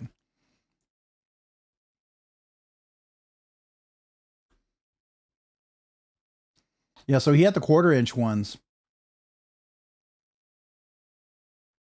See, that's crazy. Oz bearings, inner diameter point. Well, the Oz bearings might be bigger. It matters about the pivot. It's the pivot you want to measure, right? So typically Oz has extra room in there, but that's, you know, I have certain Sharp by Design knives where I fit the cage bearings by the outer diameter, not necessarily the inner diameter. And that's what keeps it in track. So it's all kind of, you know, different, I guess. I'm sorry, I don't have any cookies. Those cookies are really good. You need to try those. If you haven't tried those, they're a little expensive. You don't buy a lot of them, but man, they're worth it. Just once in a while, get yourself one of those. It's just a really treat of a cookie. It's not one of those you eat and then you feel like, oh, afterwards, because it doesn't feel like you ate a bunch of processed stuff. That's what I really like. Once you open them, though, you got to eat them pretty. Can't let them sit in there forever because they're fresh. And like any cookie, you'll miss your window of opportunity if you leave it in there too long. Yeah, you're likely not going to find some digital material for the cheap. Maybe the non. Yeah, the non-digital ones, they definitely sell. They're in the $60, $50 range. These digital ones are definitely more expensive because they come with the certification and all the different things that you get in there. You get the ANSI whatever standard testing certified because they're meant to be, you know, commercial grade calibers. Now, you can get way more expensive calibers than the one I have there. Mine only go to the hundredths place, I think.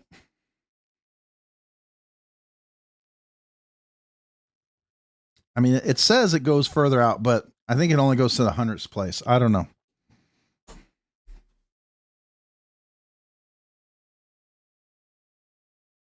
Oh, you just picked one terminal live wire? Yeah. I mean, the 0 blade tolerance by Microtech, if they're still available, I've heard rumors that they may not be, but if they're still available, you might get that. Axial to axial shift is a good one. Live wire. Oh, Guardian Guardian Tactical makes a great one. I like Guardian Tactical. That probably is my second favorite. Livewire and Guardian Tactical are the two I would like the most. I did like the Livewire zero blade tolerance, but part of me didn't really want to, how can I say this? I didn't really want to own one if that lawsuit from Hawk Knives turns out to be legit and they win. I didn't want to support that. You know what I mean? Just my thing. Sounds dumb, but it's just me. You have Reese's Oreos if you want some. Oh, those are probably pretty good. I'm not a peanut butter fan in certain places. Every once in a while, though, I love peanut butter. Oh, you're definitely going to get a lot of play, Ed. In the actual shift, we'll have more play, sure. The Guardian Tactical will have play. It's a little bit better. It's equivalent to some of the Microtech. If you want zero blade tolerance, you're either going to have to get one of the Microtech zero blade tolerances if you can get, or zero blade play, or you have to get yourself a Hawk Knives, one of their OTFs. And then you're going to be spending at least $1,700, $1,800, $1,900 for starting. That's not a cheap knife. I'm not a peanut. I know my wife thinks it's weird. I love peanut butter and jelly sandwiches. I just don't like peanut butter. I like Monster cookies when they has peanut butter in there. You put oatmeal, chocolate chips, and raisins together in peanut butter. I love that. I love that. Just peanut butter by itself. I wish it had a little more. I mean, I think peanut butter it can't. I don't know if I love it as the only central taste. Typically.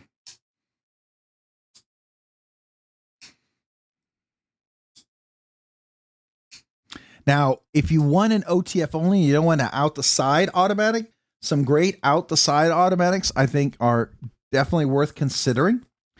Protex makes some great out the side automatics. McNeese autos are probably one of the strongest. It was the strongest out the side automatic until the ProTech Vero Engineering Synapsis collab.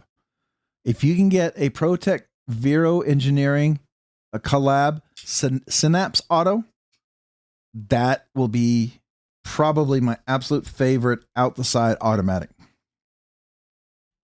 Yeah, the Guardian Tactical 035 is great. 045, both of those. If you want a little bigger one, the 045 or 040, 045, 45.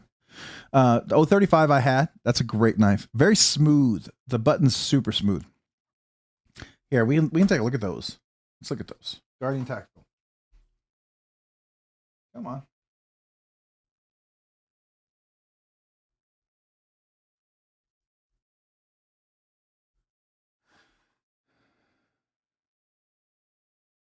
So here's Guardian Tactical, but they're OTFs.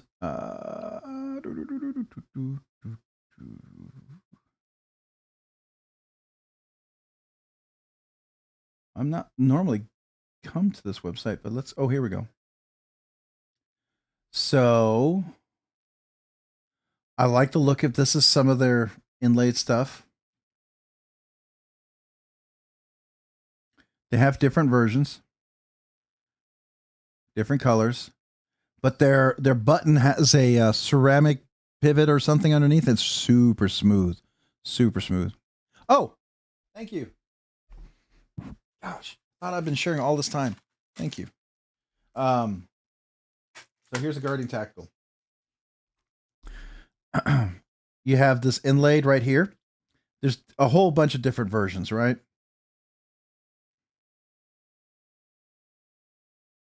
Let's go to Blade HQ. Probably a little easier to see them there. So you have the drop point. You have like a harpoon sort of. You have a Tonto. You can have this hollow right there. You have serrated, different colors. These are all pretty cool. These are the 35s. The 35s are a little under 300. The 40s, you're talking about 400. Then you get up to isn't there a bigger one? I thought. Oh, the tactical. No, the Scout. Is that the little one? There's a little one, but they're super smooth.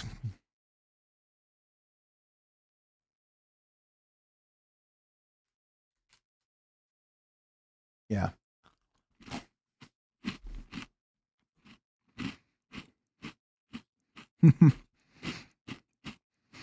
My wife likes the chunky. I like the smooth peanut butter. But I gotta tell you, there's nothing like opening a fresh jar of peanut butter. You pop that lid and you first open it, that smell and that taste, it just tastes the best, in my opinion, when it's fresh. It never tastes as good as the first sandwich you make with it.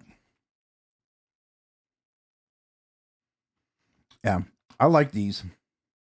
The one I had before, I think I had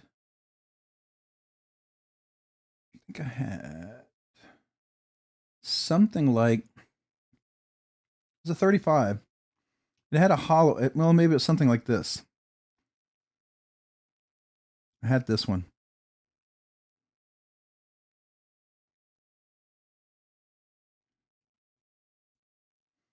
And this is so smooth, this actuation button.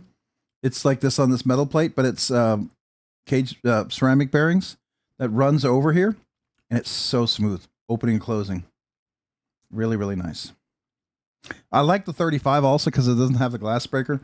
If you're a big fan of the glass breaker, that's fine. I think some of the bigger ones have glass breakers. If I'm not mistaken, the 40, doesn't the 40 have a glass breaker? No, but it does stick out a little bit more. Yeah, it does have the glass breaker. There it is. So that's why I like the other one.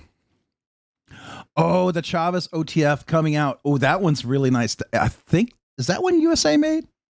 Hold on. I know what you're talking about. That's really nice too. Yeah.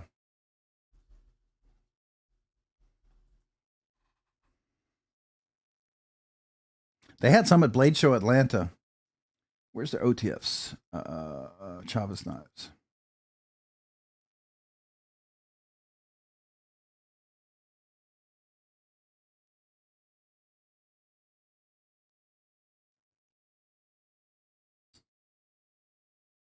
Do they not have it on their site? Hmm.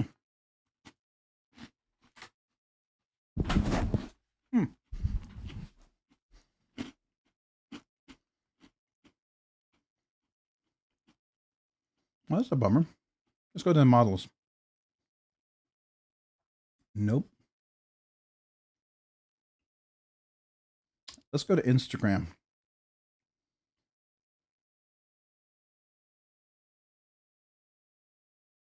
I know I saw them at Blade Show Atlanta.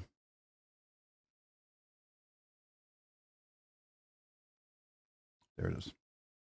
That's a nice looking knife. That's USA made, by the way. That's a nice one.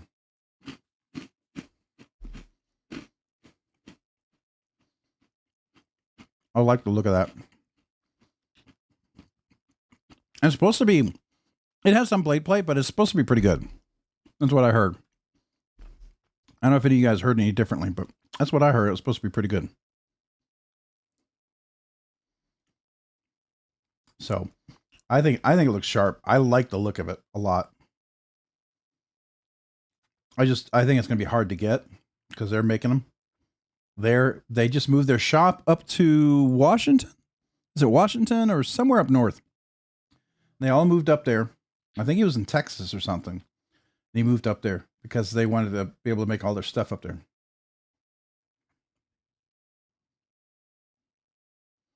Yeah, that Darkfire is, I don't know. I handled one of the first Darkfires at Blade Show Atlanta 2024 when he still has a prototype. I got to probably check it out again because that was back when it didn't look anything like it looked now, but I mean, it looked like it looked now, but it didn't look like it looked now. Does that make sense? It did, and it didn't look like what it looked like now. So I think that's the only picture of the OTF that they have is this one.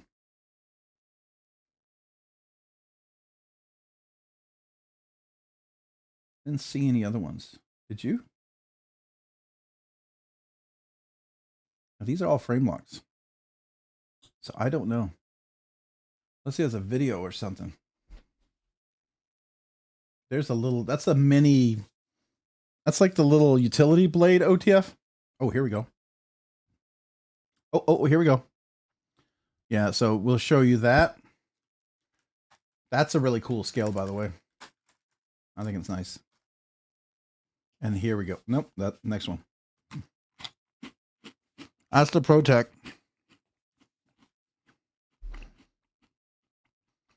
Super solid. I like the look of that one. And that's a little utility one. It's an OTF, but it's a little utility. I think it's super cool.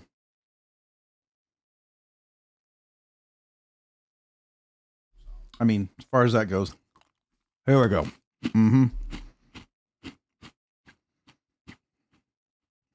Just clean. It's got that Chavez look, you know what I mean? I don't know. That's one of my, the look of the OTF. This is one of my favorite looking OTFs right here. I just love the look of this one. Just stunning. I don't know. If I was gonna get an OTF in looks, that would be the one to get there. I mean, OTFs are cool if you like collecting them. I don't usually carry OTFs, so I have one automatic, and I've ended up not really carrying them.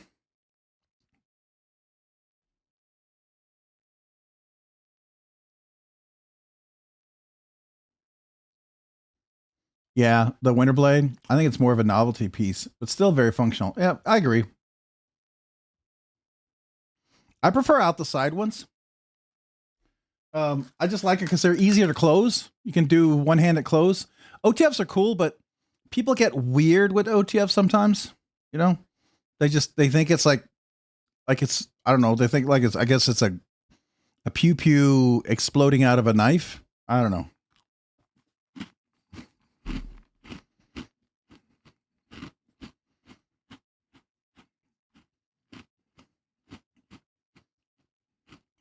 Oh, you can? That's cool.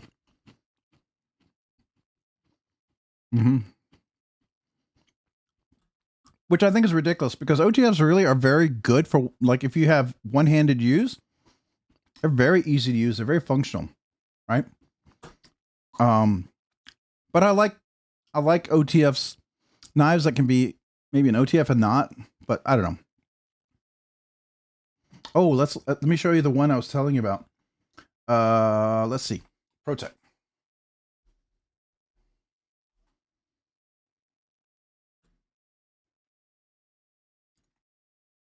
All right. So you see this right here? This is the Vero Engineering Synapse. So these right here. So you might be asking, what is that? Well, it is, how far back do I have to go?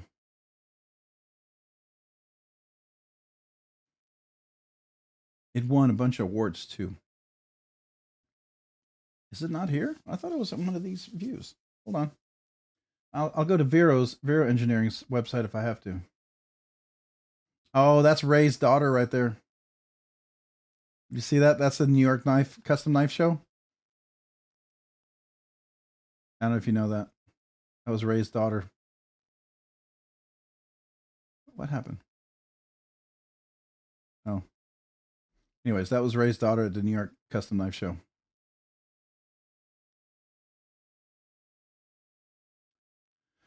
All right. Where'd you go? I may have to go to Vero Engineering's website. I could have sworn they would have one of these here. That's surprising. Oh, here it is. This is the Vero Engineering Synapse. This is made by ProTech.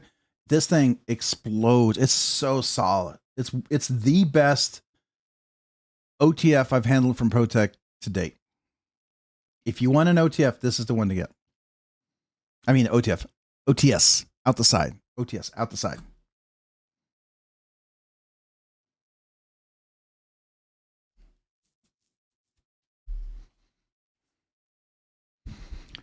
Oh, the Benchmade 9400. They're OTS. Yeah, those are cool.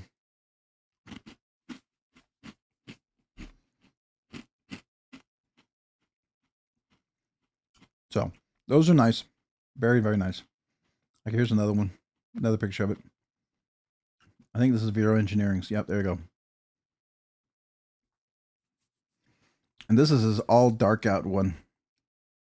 It's got the little tritium insert.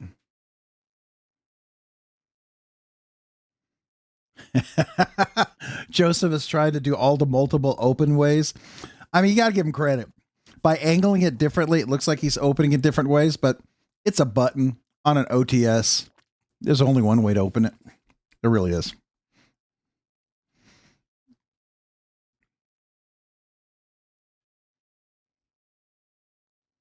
Yeah, and they're made in California, which is ironic. Most of their automatics they can't sell in California or carry in California, and that's probably at least more than 50% of their products, I'm going to guess. So here's a knife that is not a safe queen, but it's a knife that I'll never sell.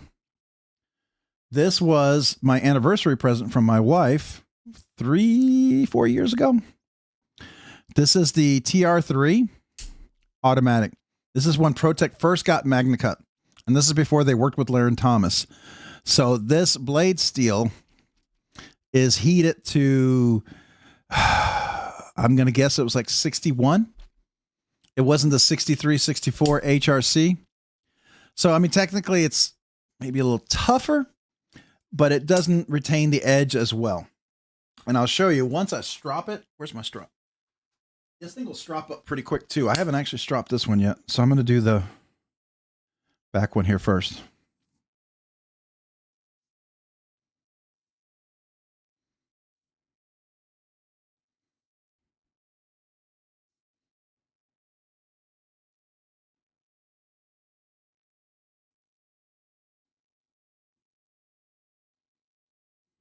So I'm just stropping. This is the diamond suspension, the stroppy stuff.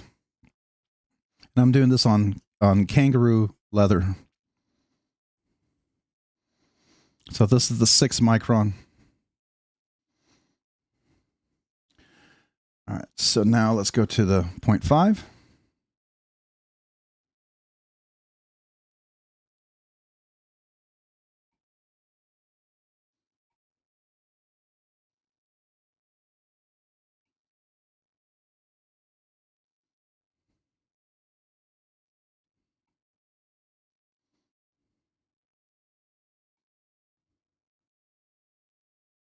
Let's just see if this should sharpen up pretty quick.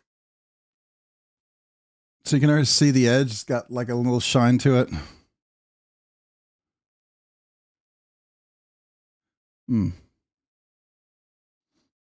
Wow. That's not that sharp. That's interesting. I wonder if it's because it's too soft.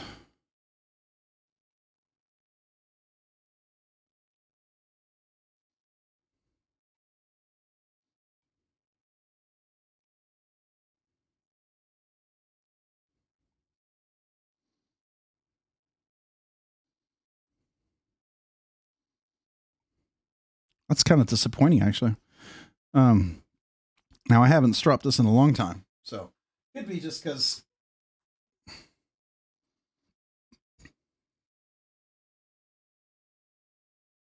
doesn't feel that sharp. Maybe I'm wrong. I'm going to cut something. Let's just see.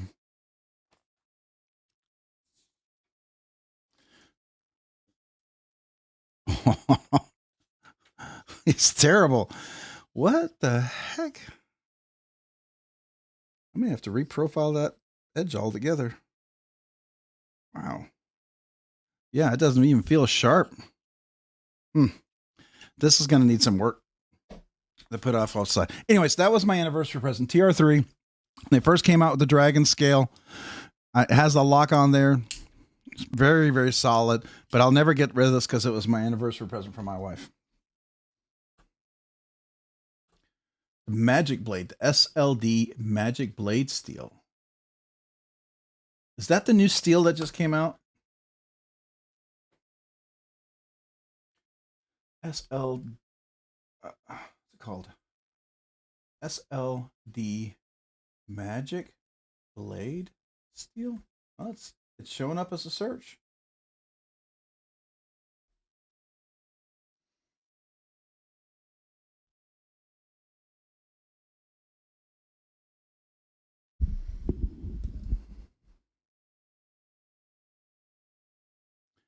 H62 HRC.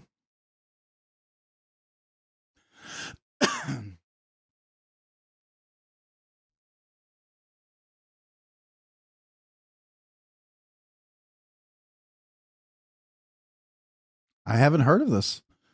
Is somebody doing knives with it?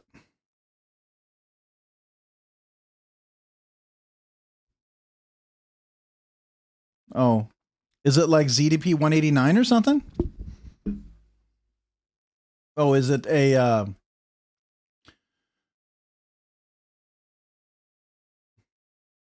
oh, there we go. I guess it is, because there you go. Comparison.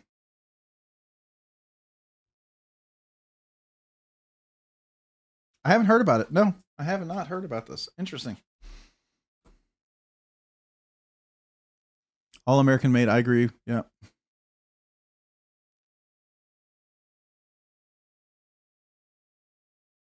Jacket steel. So it's Sanmai. It's jacket steel. Is it wait, is it Sanmai or is it jacketed? Because that can technically be two different things, right? ZDP 189 typically is Sanmai, but then you can jacket, which is different than Sanmai. What I've read, at least. It depends on who you ask and how they explain it, right? Because some people will tell you they're very different.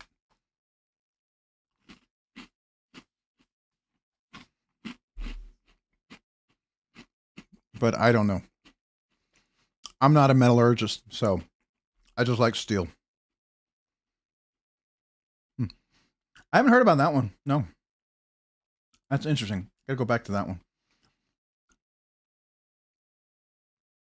Matt Hayes, what's up? Welcome. Appreciate you being here. My first Vero went with the Nova Mini. Oh, you went with this little fella, right? I like this blade a lot. It's very comfortable. Super great size. Not so much a super mini, but definitely very functional. M390. I got number 384. What's yours? Now I got the hardware for it. I think if you're willing to spend it, I think it looks really nice.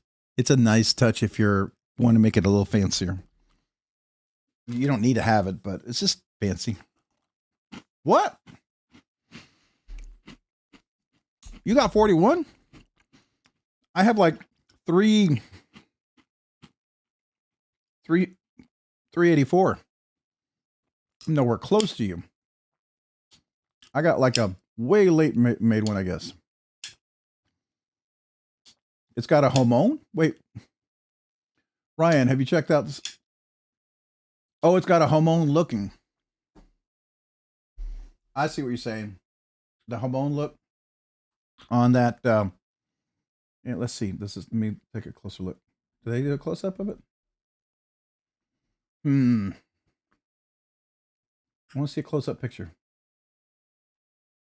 Yeah, a ZDP 189 does that too. Like Monterey Bay Knives, when they did their ZDP 189 with the Sanmai, it kind of had that look too. It's very clean. The Dalmascus and the Dalacor. If you look at Dalibor Bergam, when he makes his own stuff, his own Sanmai, he does all of his own stuff. That's pretty amazing too. We should probably, looking at Dalibor Bergam makes you feel poor. And it almost makes you feel like just looking at it, you're losing money out of your bank account. I don't know if you're familiar with Dalibor Bergam.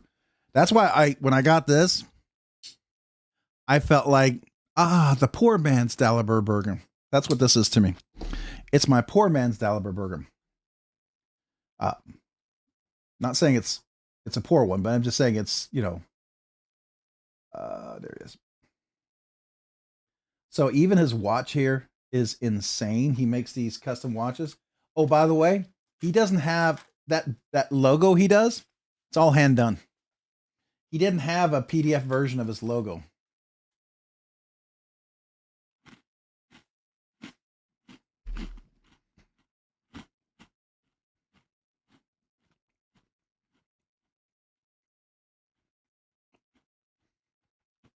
I can't even afford looking at that watch.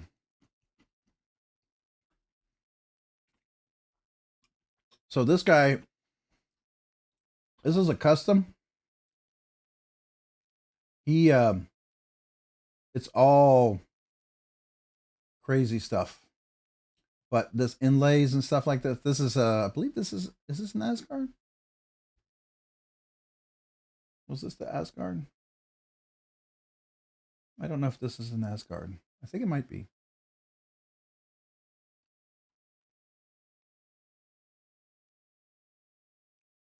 But this inlays the geometric shapes to be perfectly fitted like that. It's insane. So that's the production version. Oh, that's an Asgard right there. Just look at that. So if you that's just ridiculous. Mm.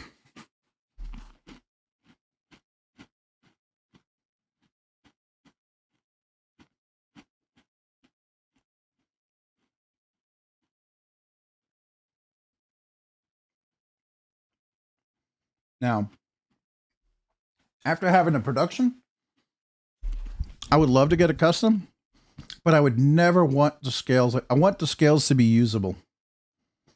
This type of scales I could never effectively carry. And I don't know if he does customs that are less bougie, if you will. You know what I mean? I don't know if that's even a consideration for him.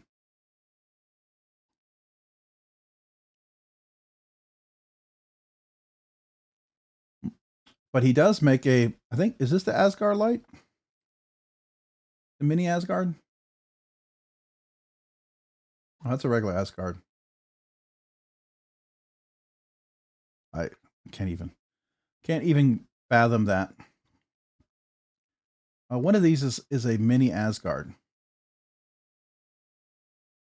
Anyways, I wanted to show it to you because that's a Prometheus. Oh yeah, Ryan Johnson holding it over concrete for sure. Especially when there's no texture to grip it. That's my biggest fear with a knife like that.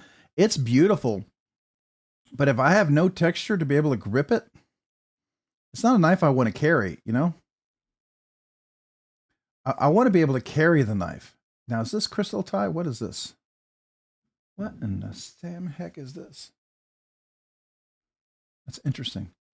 Don't even know what that is. I don't. He does voodoo magic with knives. I don't even understand how he does some of these things. It's cool, but I don't know if he ever does cheap versions of these. I don't. I have yet to see one. Anyways, I wanted to show you the Asgard light. This is the one that I think everybody should ask him if he does a second version of this. And I think, and Sever 7, I think, I don't know if he's still here, but if Sever 7 was still here, I think this falls into the aesthetic of what he likes. I think. Not the Prometheus. It's a thinner version of the Asgard. I got to just find it. Is it this one? I don't think it is. No, that's the Oberon. Not that one. Not that one. It's Prometheus. Sorry. It's worth looking at if we can get to one. Is this it? No, that's the regular Asgard.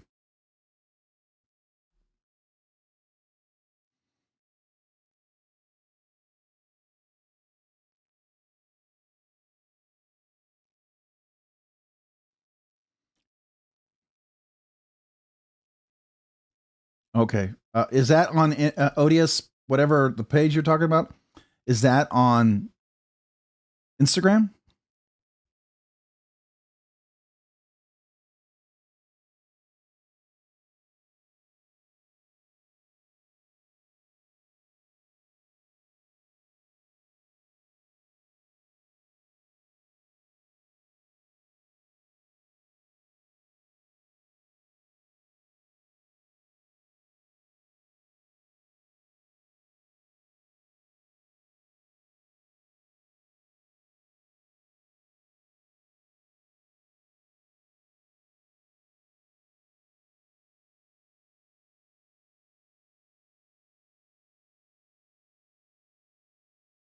Sorry, I'm just trying to see if I can find it.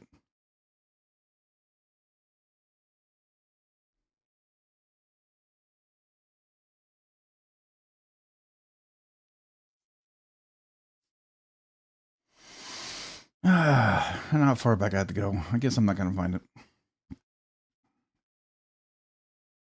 Okay, so it's on Instagram. All right, I'll take a look. Just give me a couple more clicks to see if it shows up. That's the regular Asgard. Oh, that's Oberon.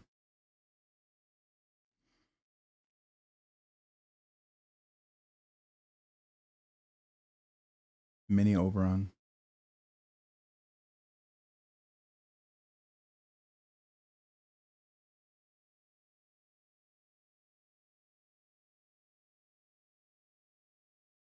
Mini Leo.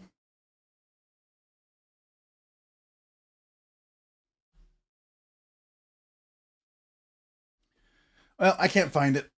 I wanted to find it for you guys. I think it's really cool to look at. Whoa. Hey, Nate 704, man. Thank you, buddy. All right. Hey, Nate 704 with the big super chat. Appreciate you. What's up, nerdy knife crew? Had a ton of work to do tonight, but I've been listening and partially watching on TV. Rob, black my car to Trevor Burger. Sell to me. Much love to all. This message was approved by Sheila and Rec. All right. Thank you, Sheila. Now, what we got right here is just a beautiful $20 super chat. Thank you. And is it gotta have a whole theme for that. So appreciate you, man. Thank you so much. Here we are. I'm trying to find the right one. All right. So Hate8704, thank you for the super chat, man. I appreciate that. My kazoo salute to you. So thank you, Sheila approved. What would be Sheila approved? I don't know. It didn't sound right.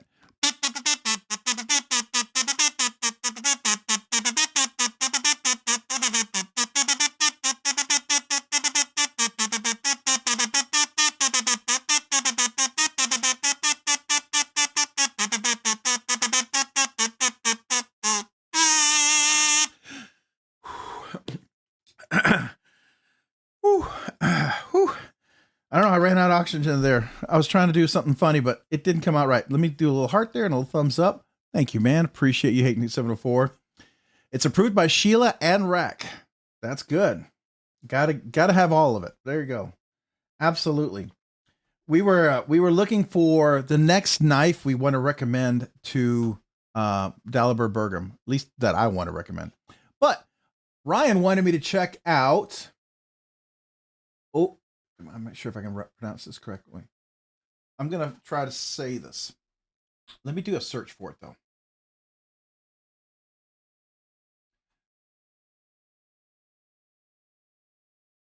I don't know what a...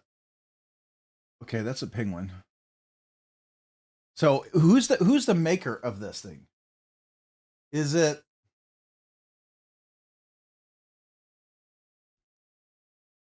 Is it Olatan's? Is that Olatan's a knife maker?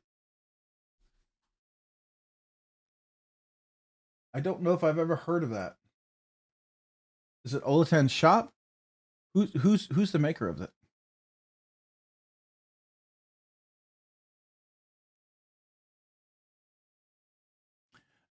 Ordered the concept, Kip 2 folding knife, stonewashed titanium 80s chem carbon handle 20 CV, plain 8 satin finish, back in stock at White Mountain. Oh, nice.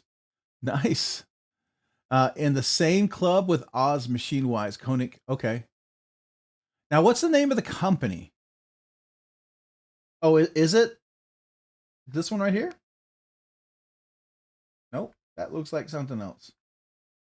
All right.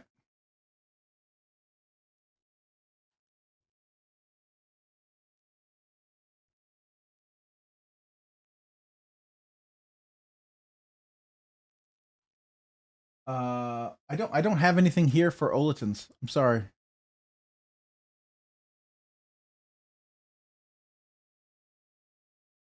Olaton's has their own website. Okay, so let's try to find that.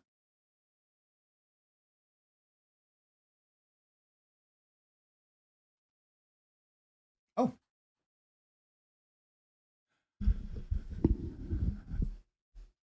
That doesn't seem super expensive.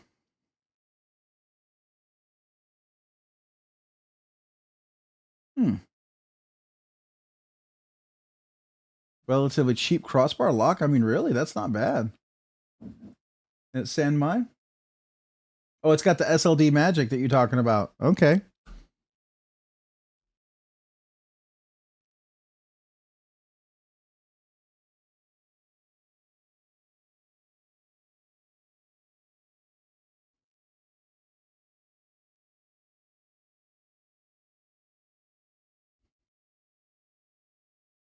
That's funny. Yeah.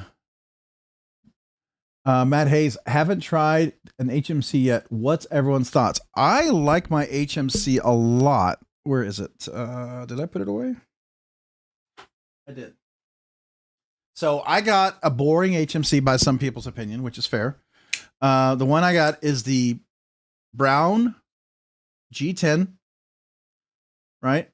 And I did get it with the hollow grind Magna Cut, which is incredibly super thin and slicey.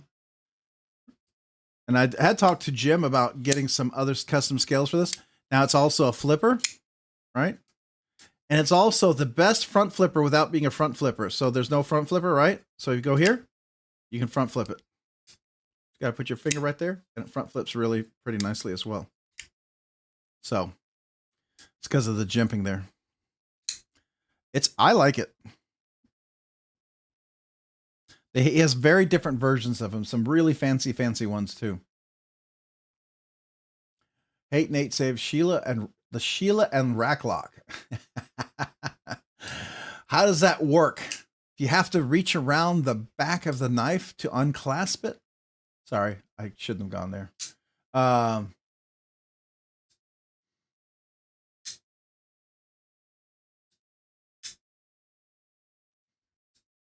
Yeah. Get that class lock. I believe Olatons have their own site. Yeah, so they do. Oh, wait, sorry. Here's the Olatons website.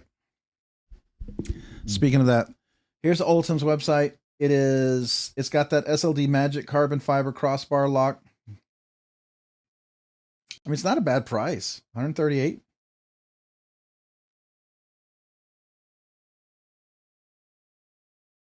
Bovine bone. That's cow bone, I guess. I don't know what that is. And then you can get ironwood. And then you can get Ultim. Now, ironwood, you're not supposed to have to like treat it or anything because it's so hard already.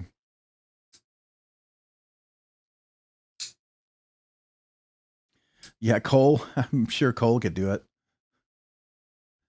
Dolomite, we are a team. It needs to be a community effort. Yeah, a lot of these are sold out. Ultim, let's see here. Is the carbon fiber still available? Nope. Is the bone one available? Nope, they're all sold out. Every one of them. Yeah, this is not something you can get right now, apparently. PEI is not Ultim.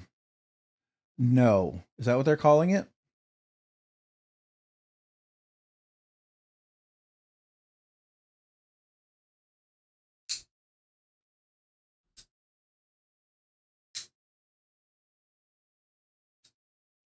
Isn't PEI supposed to be not as brittle as Ultim, right?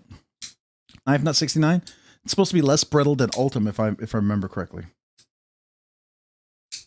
Connor Johnson, yeah, they have their line of exchangeable blade ones in titanium for really cheap. I was thinking of getting just to try anodizing the titanium. Oh, that's fair. It's Connor Johnson says PEI, but it all smells like R. Kelly. Oh, she's been handling too many of Cole's knives, I guess. Somebody's gonna get upset, like Cole's wife or something, right? Yeah, she hasn't showed up in the videos in a long time. It's interesting.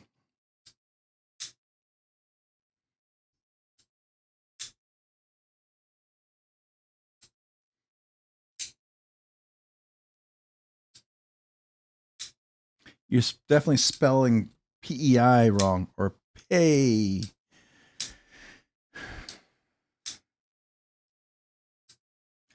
But I thought PEI was like G11 or something. It's supposed to be not as brittle as Ultim, right? Isn't that what PEI is? Or am I thinking PEI is more brittle?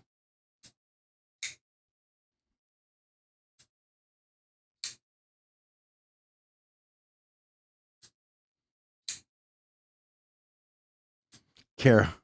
Yeah. Well, we heard her on vacation. We heard her voice. Oh, PEI is more brittle? Really? I thought it was the other way around, Knife Nut 69. That's good to know. That's good to know. I didn't know that. Why do people even use PEI then? What's the point if it's that brittle?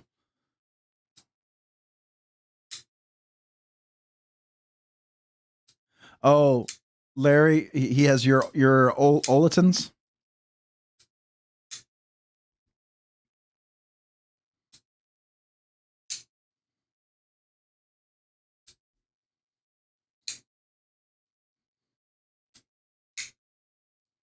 Real Ultim is quite expensive, only made by one company. Oh, really? Is it like a resin material? What is it? It's like a glass, resin, crystal. What's the core ingredient structure or whatever? If somebody knows, I don't need to get super nerdy, but I'd like to. So you're saying Loctite on PEI? What is it? Does it chemically interact with it or something?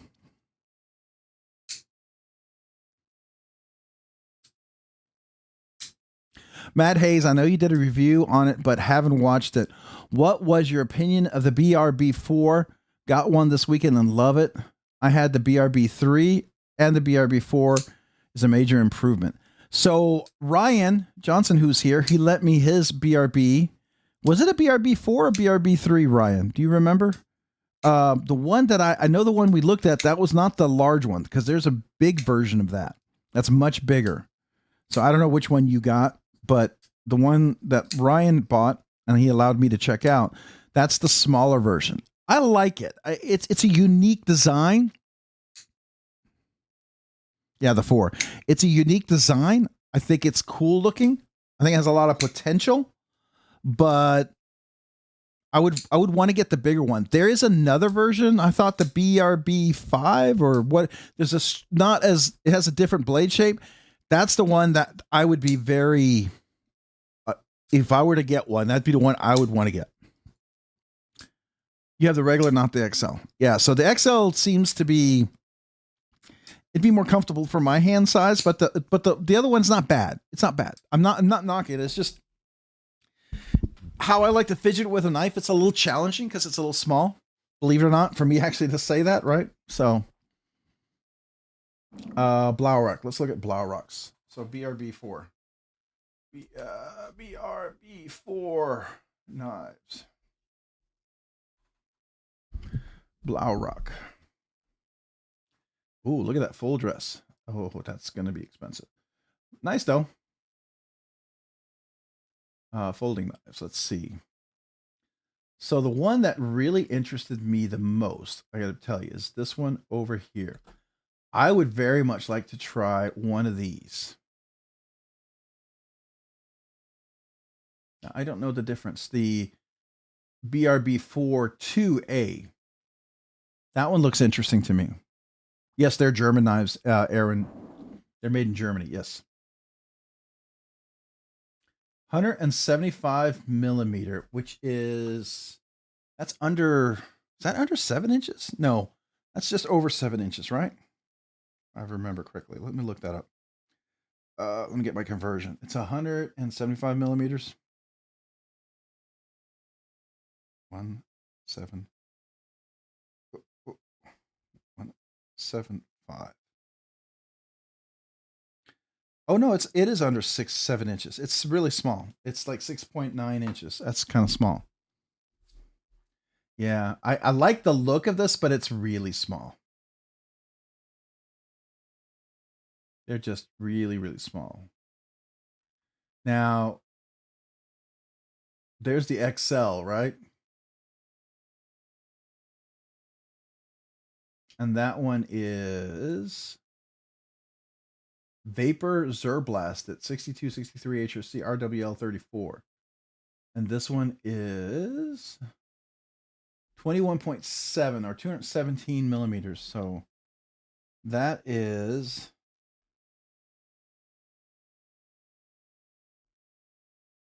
8.5 inches. So it goes from, yeah, it goes up to 8.5 inches.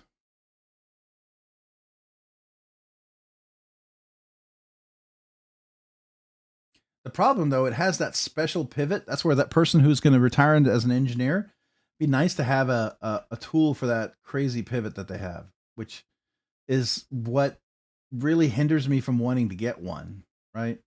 Because you got to get that weird pivot there.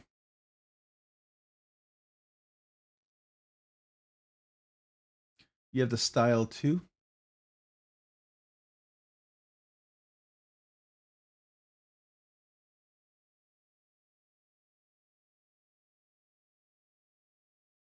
So the BRB5. Where's the BRB5?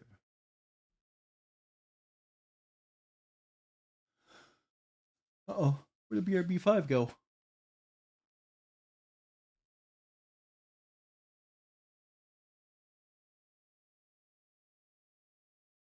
Where's the BRB5?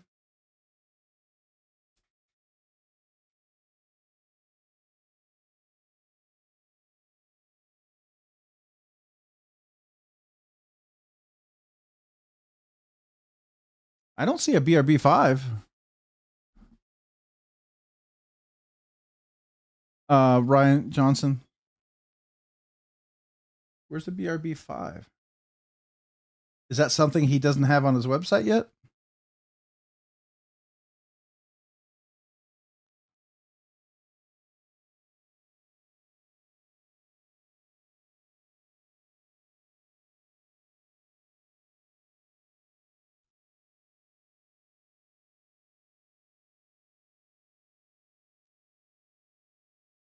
Oh, really, Matt? That's cool. So he does allow you to have the tool. That's good. Some people are very weird like that. Like Shark Nivco. I went over to check out the knives and I wasn't uber impressed. And then the knives he had out there were so expensive, he didn't want anybody to touch. And I'm like, you're just telling me I don't want to buy one of your knives. I get you have some fancy knives, but I mean, if you want me to come to Blade Show to experience your knives, you're not going to let me experience your knives, then you're telling me you don't want to sell your knives.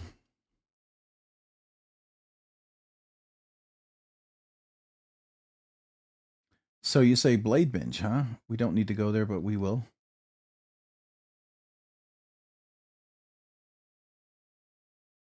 Oh, look at that scuffle drops 10-3 at 2 p.m. The dark mode. What? Wait, whoa. You can't do that to me. Show me the dark mode and just disappear.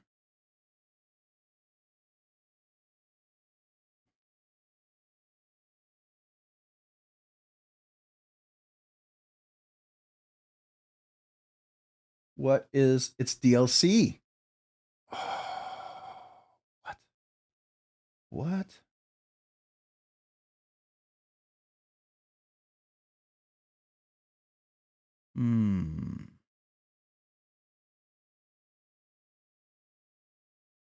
Okay. Enough of that. Sorry. You said BRB5? Let's look. Can't afford that. I want it. I can't afford it. No, I don't see anything for BRB5. That's a bummer.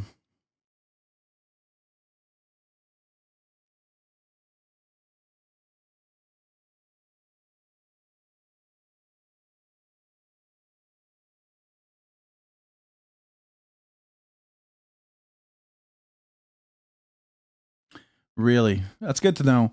I just know when I went over there, some guy talked about how his knife was worth $15,000-$20,000 and he likes to use the most expensive material in the world.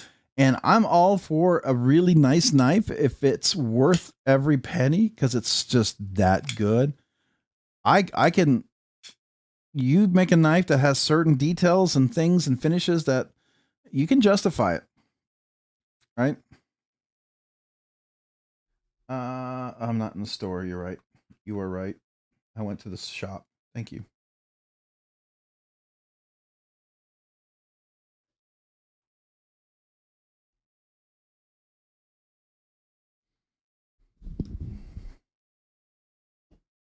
That's a Busty. What? That's a BRB3.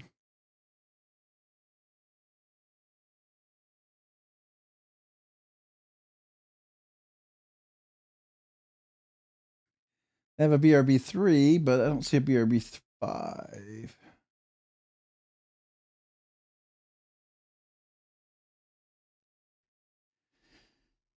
BRB3 is interesting. That's okay.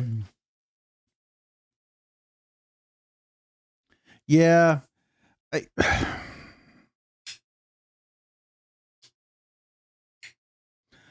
guess I'm kind of antisocial sometimes. I would rave about it if I got a chance to touch it and I could agree with you.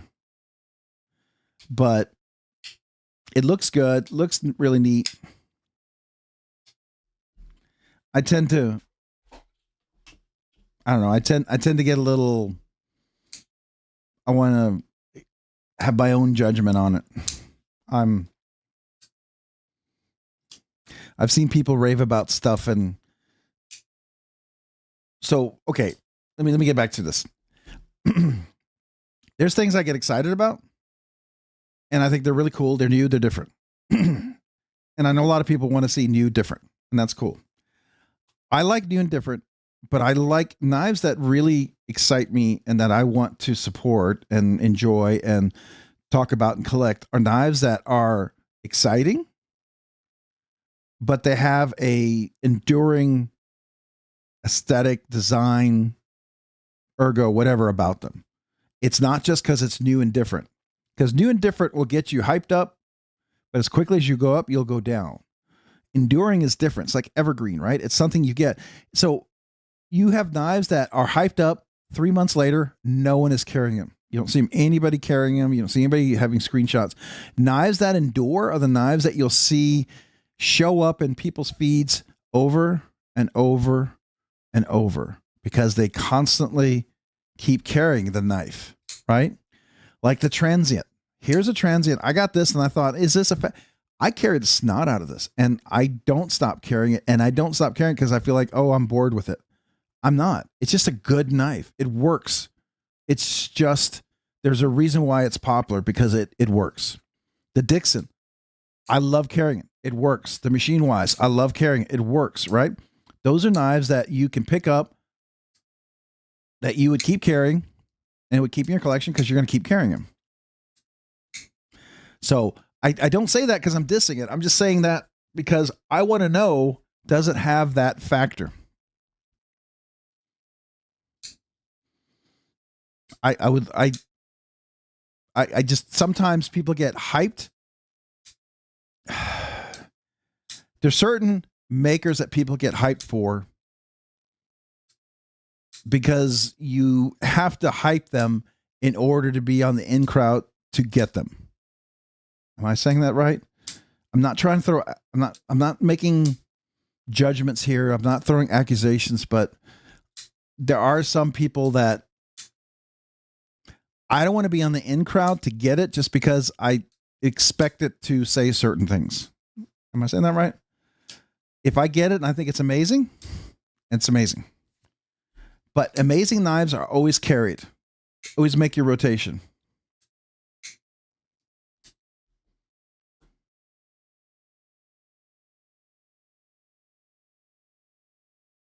The BRB is the top one? You're talking about this one here? This number 55, BRB3?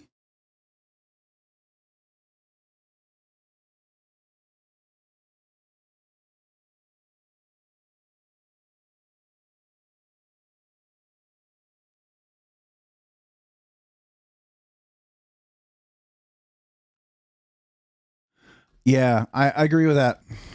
I mean, that's why Trevor Berger, the tool he got, it works. It's a great tool. It absolutely works. And if I reached out to him and said, hey, my tool broke or my tool bent or whatever, I know I could get another one. He's pretty cool about that. Trevor Berger, and he's all about you maintaining it and different things, right? So I love that. I appreciate a knife you can do that with.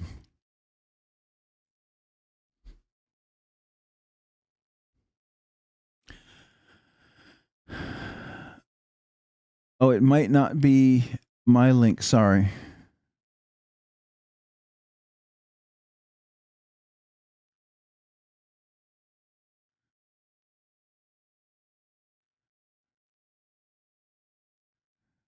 But is this the one you were talking about? The BRB, this one here?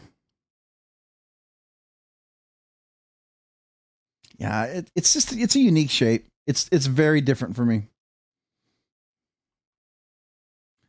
I'm not sure if I'm 100% one of those. It looks cool. It looks potential, but I got to handle his other frame lock and it worked like it said it would. But one of the things I've noticed, I don't see people, it's not in people's regular rotation in the videos I see. Maybe it's more of a select group, but that usually tells me a lot, right? I'm not trying to be critical. I'm not trying to diss anybody. I'm tired of buying knives just because, oh, this is the thing you're supposed to buy and everybody's hyped about it. Now, if it's a knife that's genuinely cool and it's super hyped because it's just great, totally fine. That's all. That's all I'm saying. I don't know if that, I don't know if that sounds, I don't want to sound elitist or whatever. It's just, I just don't like to be hyped up just for the sake of hype up. I'm hyped up if it's worth hyping up, right? You know what I mean? Does that make sense? Oh, you tried to post on Instagram? Is it in Blaurock's over there? Let me go look at Blaurock over there then.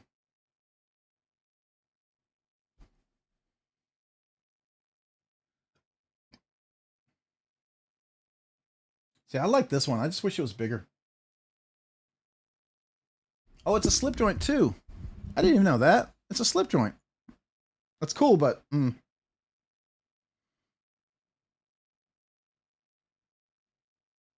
is this?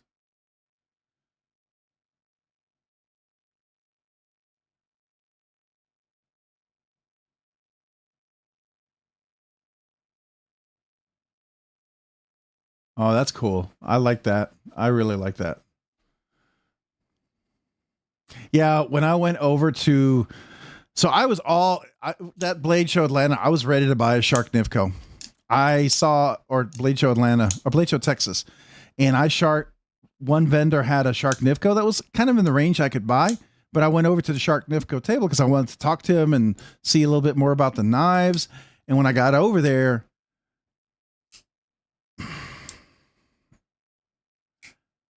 it felt, I got to be careful here. I'm not, I don't want to be disrespectful, but I felt not welcome. You know what I mean? And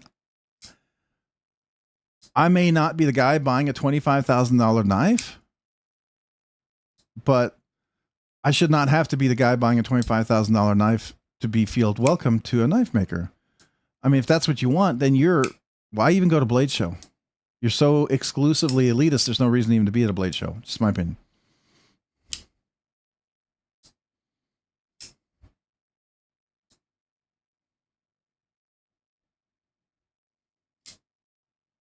He named his slip joint after the German knife carrier.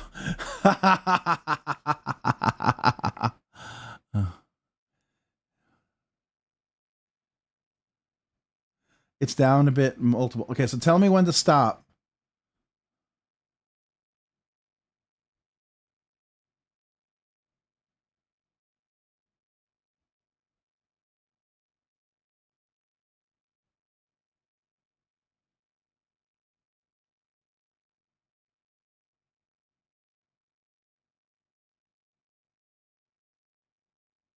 There's an ancient, there's a transient.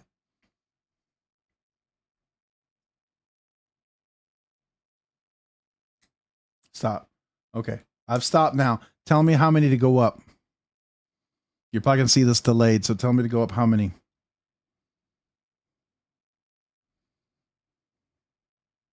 Oops, I didn't mean to move.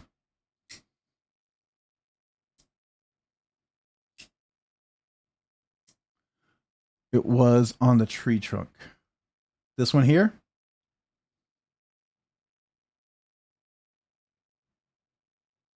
That's a tree trunk. Tell me if that's it. I'll get ketchup. I think I'm on the right one, but you'll tell me.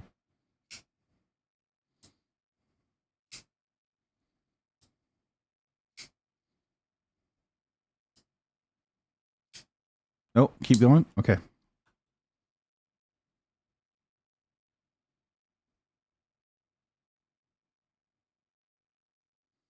This one here?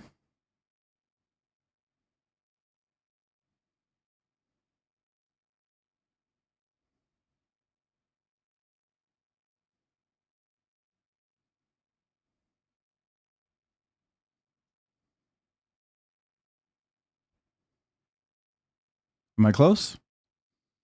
I'm going to hang here for a second. You let me know.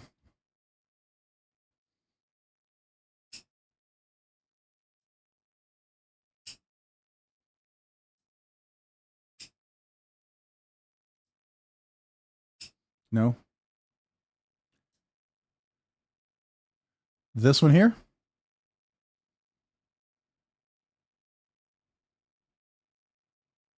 Is this it right here? If that's it, I don't hate that one at all. If this is it right here. It's like playing hot cold. Oh, this is nice. I do like that.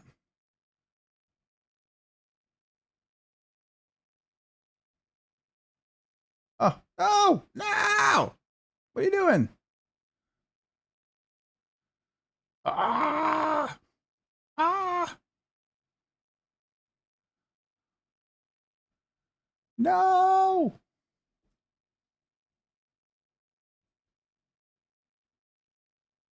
Wait, what happened here? Hold on.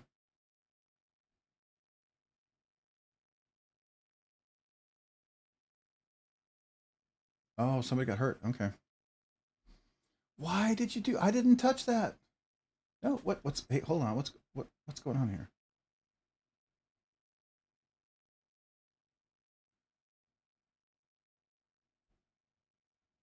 Ah, why are you doing this to me? It went back and it shouldn't have gone back that far. All right, let's try to go back to the right spot.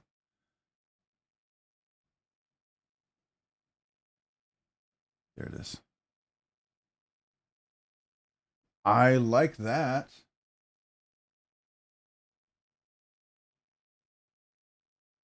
So when is he going to make that? Or is that no longer being made?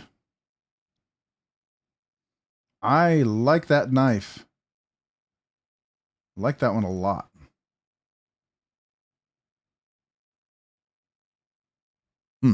Okay. What bottom one was the OW knife? This one down here?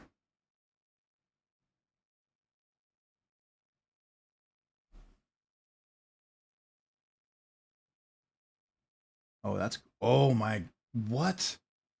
What the heck? Mokame. Oh, I don't like Mokame. I do not like Mokame. It's so soft. Mokame is not my friend. It's beautiful, but it's just too soft. It's softer than aluminum, but it's cool. Just not a fan of Mokame ever. Every time I got a Mokame, it was just not good.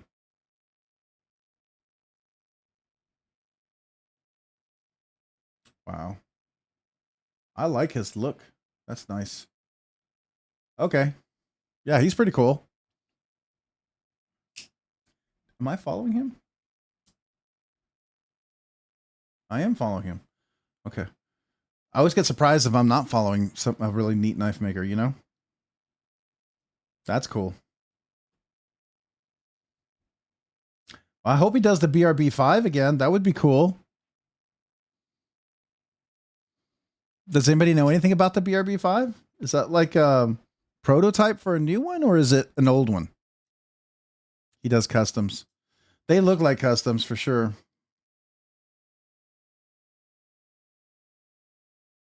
Oh, look at that Thomas steel. That's beautiful. Yeah. Now, the only thing about Damas steel, I love the look at Damas steel, but when you get to those knives, they become too much. Just like I would love to get one of these arch nemesis. They're just unreasonable in price. Just like I'd love to get a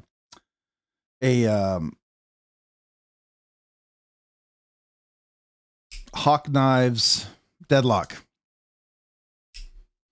I know some of you guys have them and you love them, but that's just, I don't know if I'd carry that. It's just at that range, I don't feel comfortable carrying it. You know?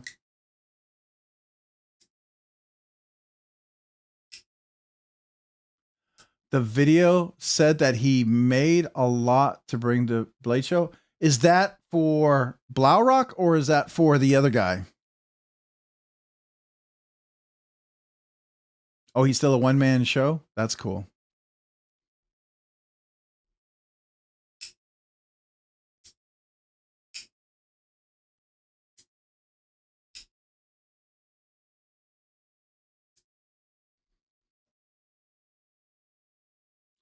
Yeah, I would love to get a BRB5. That's really cool. That's a beautiful knife.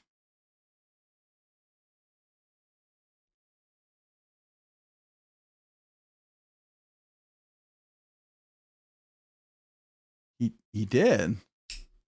Oh, he did a BRB5 video? No way.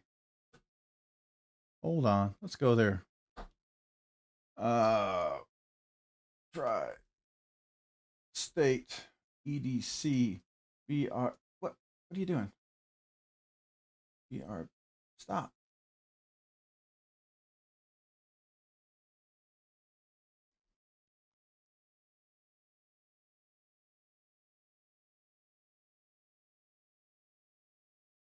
Oh, it's a prototype.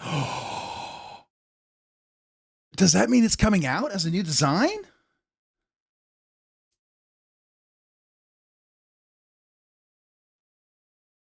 Sorry, I got all excited there for a second now. Oh, shh. Can't talk. Sorry, I can't hear you, Cole. I'm gonna get demonetized. I love. It has the shape of the Blaurock, but it's just a little bit less for someone like me that I can still appreciate it, and it dips its toe into my world. Wow.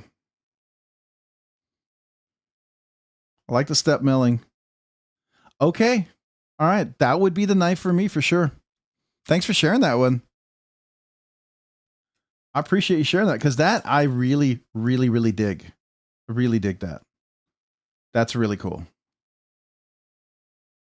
How did he get a hold of the prototype? Did Blaurock let him borrow it? Man, Cole's the guy who knows everybody. If he sold cars, he'd be owning a dealership by now.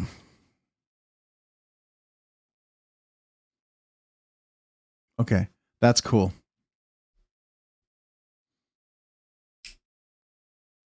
I just like the look of it. It still has that Blaurock kind of very distinct look, but it's not too much for me. Because the Blaurock BRB4 is a little too much. It just looks super, super comfortable. Yeah, that's nice.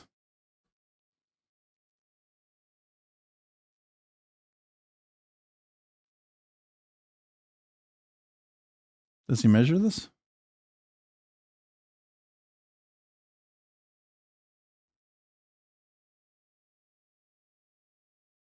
Oh, only $750. That's not bad. That's reasonable.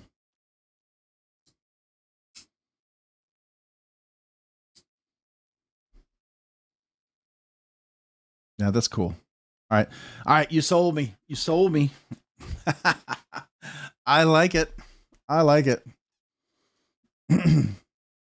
Yeah, they really are. Now, one thing I have noticed with Blaurox, you can buy them at Blade Show, get them for that price, and you go to BladeBinge, they just go through the roof. They go through the roof. Their resale value is ridiculous, which is good if you bought one and you didn't like it. You could usually sell it for more than you paid.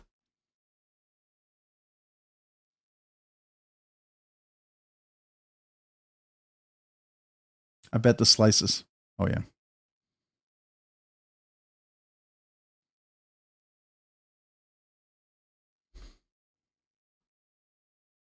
That's nice.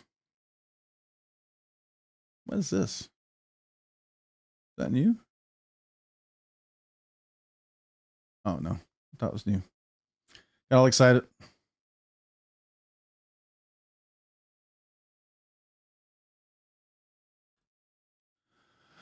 All right. That's cool. So I will tell you, my most exciting thing for me, personally, I'm super excited about this. And I will tell you, he's going to make more of these. He's going to do another batch. The batch sold really quick. I was surprised he had hardly any PR for this drop. And I think that was intentional to see how fast it would sell before people had a chance to get their hands on it. I can tell you, if I had my hands on this, felt it like this, and they were to drop this and they sold this for $450 or $500, I would still buy it. Absolutely still buy it. And I would feel it'd be a good price.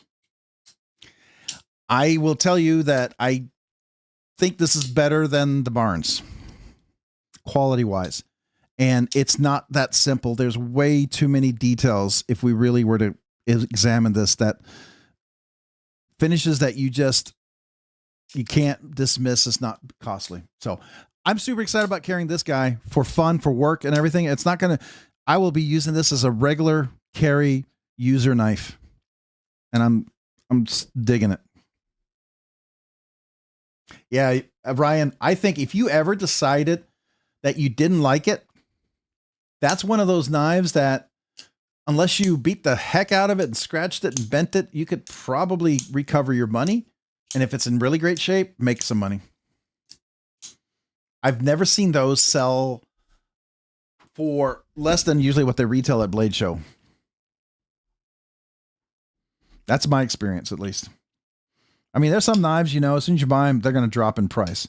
I mean, to be fair, not trying to diss them, but Grimsmo, you buy Norseman, you buy it to keep it. You don't buy it to resell it, because most people I see who get a Norseman, they lose money, right? It's like buying a car and driving it off the lot.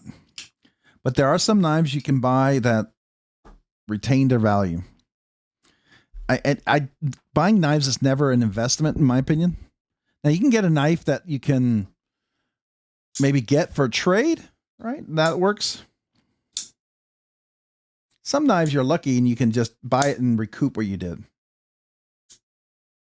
Yes, I did, Ed. We did see the pre-order. I talked about that in my Nimble X video, in my Nimble X review that I did. I talked about that yesterday. I think that the pre-order is happening. I think at the time it was happening, or was going to happen. So you can, and I think he still has some EMP, EDC.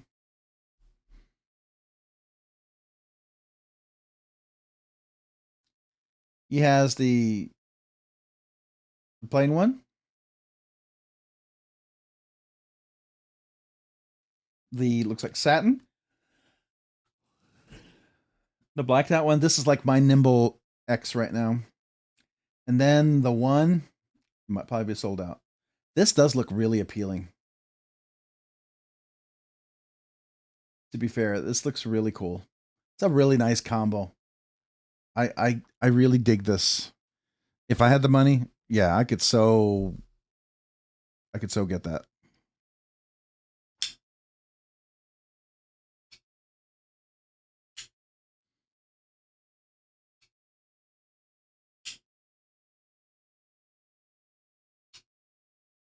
Oh yeah, Jim Skelton, the HMC. I like my HMC. I have asked him if he ever could make. I really would love. Ideally, I would love to have this in to be fair. I want it in Dune's camo carbon or Doom's carbon fiber or Dark Abyss or Black Abyss, whatever, carbon fiber scales. I would love everything about this with just those dark scales. I think it would be so cool. I don't mind the brown. The brown makes it very much a user knife. Makes it feel very much like I'm just going to use it and carry it and everything, which I do. But I think this would be cool in that.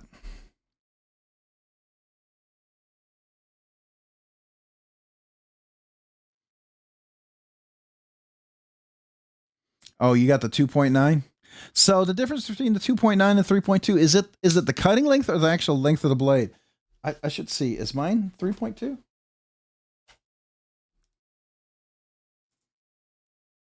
Is this the 3.2, right? Yep. Okay, 3.2. That makes sense. So you're saying that the blade is just a 2.9 set for a 3.2. Okay. I did, Matt. I asked Jay Dizzle. He had very strong opinions about the G10 scales on this HMC, that he did not want to look at it. He felt like he did not agree with what the G10 scales. And it also has an inset liner lock and some other things, and I don't know if he wanted to deal with that. So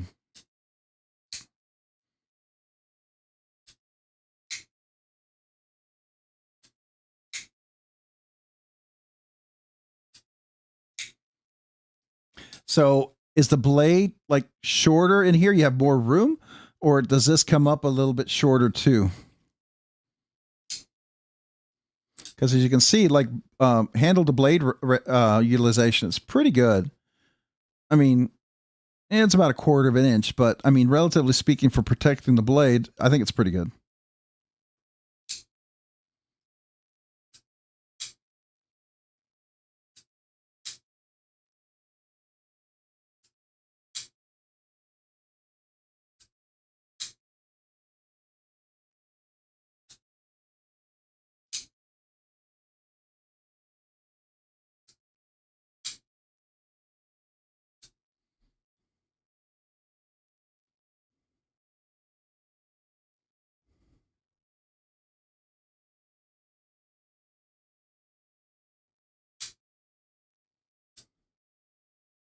It's a smaller knife, just the blade. It's like a mini. Okay, fair enough. The 3.2 is a square body. Yeah, I'm not sure how I feel. I really like the contour body a lot. And I don't know if I would want the square body, to be fair. I really like this one. So I'm glad I got this before he went to the square body.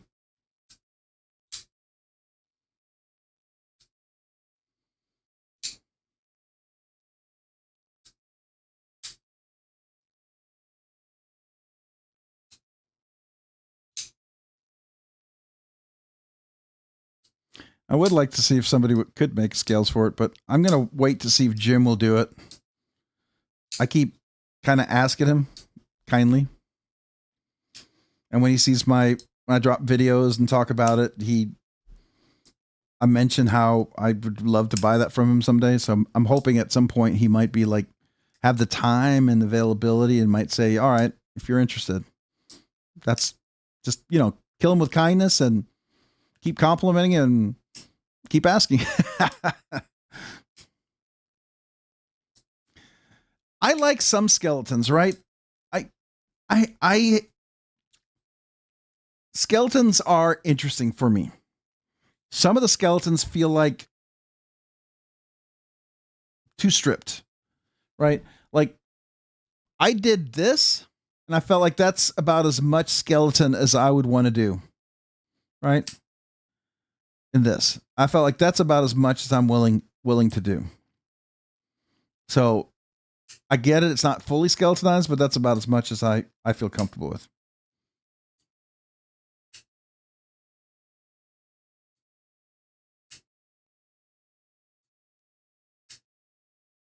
Oh, Aaron, do you have a 3.2 and a 2.9?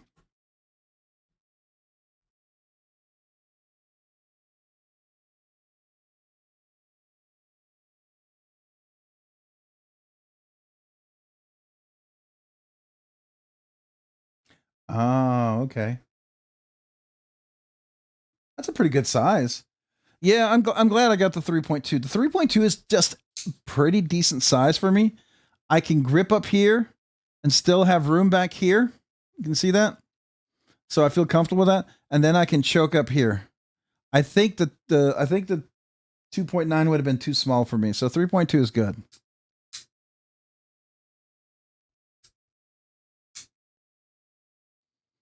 So I'm glad I got the 3.2. I think that's a really good size for me. I love the blade. The hollow grind he does on here is absolutely superb. That's really, really nice. And it's a flat back too. So technically it's not a drop point, it's a flat back, right? If you really want to be technical on the blade shape, there's no drop, it's just a straight flat back. Even though it's got a beautiful hollow and everything in the belly. And that crisp detent is just so nice. And I don't know if you guys enjoy the front flipping without the front flipper. Just put your finger on that right on there. Just get it right on there, and you can. Oops, if you try not to do it for the camera, it just works really well.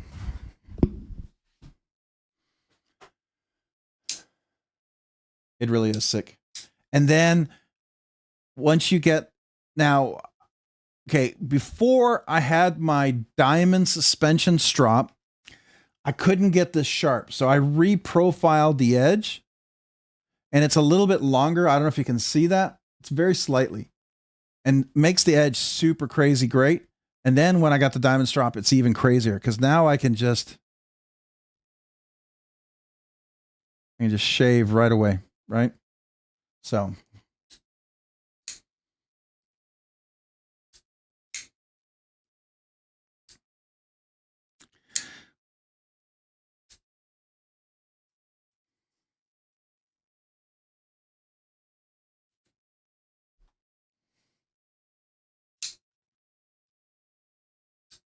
You see my new watch?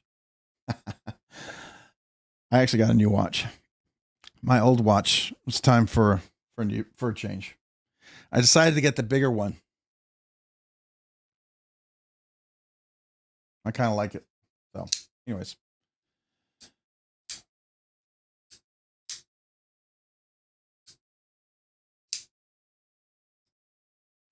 Yeah, you lowered the edge angle. I did. I prefer that to be a little more slicer. I mean, if you got this kind of tip, you're not going to be doing aggressive, stuff.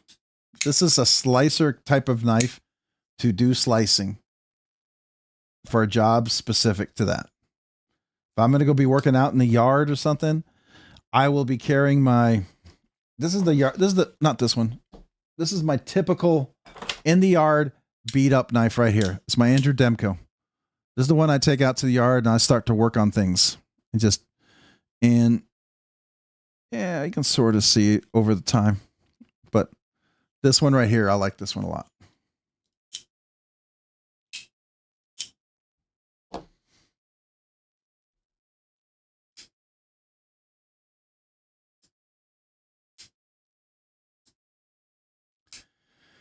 All right. So I think I got to do a lot of reviews on a bunch of budget and regular knives that I came in for giveaways. I got a ton of them. And I'm not planning on having a whole bunch of new knives come in. I do have some companies that reached out to me, so I don't know when it's going to happen, but I might be getting some knives in from Ozark Trails. They're 14C28 aluminum ones. I might be getting some knives in from another knife retailers to check out a couple of borrowed knives, and they might be giving a knife to the channel for a giveaway. So that's going to be kind of cool. So I say that, I've not been here long enough to know how that works. Whether, people said they're going to do things and it didn't happen. So, but I don't like to talk about it until it happens, and I probably shouldn't, but hopefully that'll be coming in this week and we get a chance to look at that. There'll be some fun stuff. Yes, I did, Matt. I did the jimping myself on that thing right there.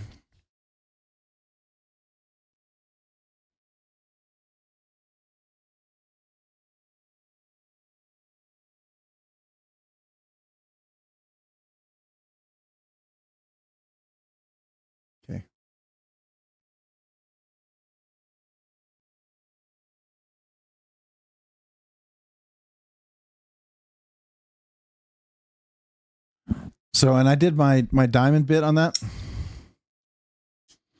I used my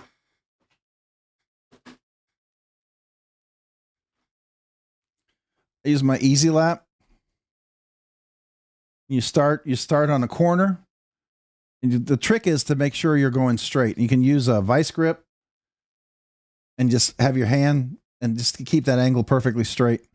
And then if it does slip, you can always use 1000 grit sandpaper to smooth off anything that happens on top, because it looks like it already has a hand satin finish.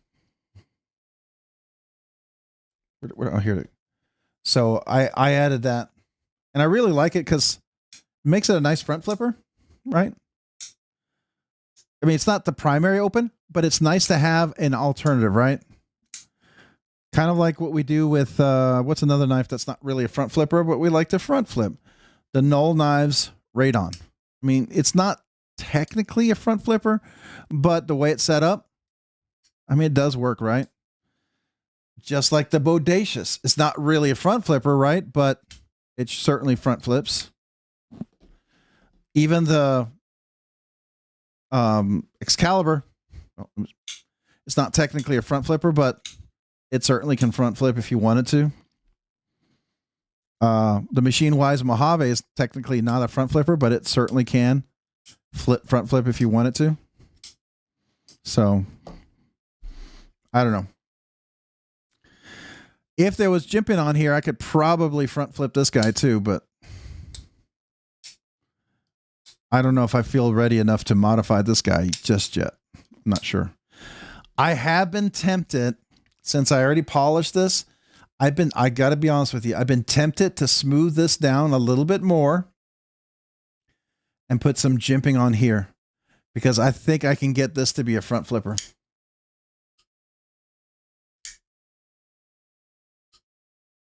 Oh yeah, the Rosie flips pretty good. It's not the most comfortable, but it certainly flips. Oops, heart. Whoa. There we go. It's been a while since I flipped. You got to get right there, right in the top two. Okay, let's do it again. Okay, let's do it for the video. Ooh. I used to be able to do that a little easier. There we go. Come on. Wow. It's been a while since I've done this. I used to be a lot better at this. Okay. Well, I used to be a lot better when I did it a lot more. It's not as good.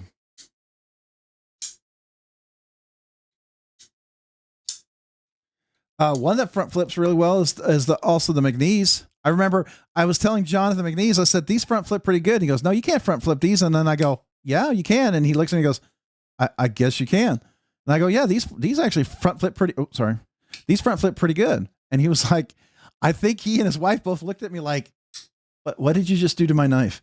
I was like, I didn't mean to do that. I'm sorry. It's like, it front flips.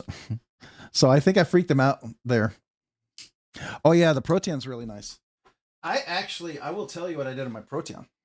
So it was very aggressive, and I softened it just a little bit so that when you get in there, it's a little easier, because it does want to rip, because it's really, really sharp in there. But if you soften that a little bit, it's a lot easier to flip. It feels more natural. It actually doesn't feel, it feels almost like it was intended to be a front flipper. He almost has this super sharp, aggressive jimping in here, right in there. And I just softened that just a little bit, and it makes this front flipping a whole lot easier and a lot more natural. So that made this a lot of fun. Again, my Dragon Scale Protean, my favorite version of this ever.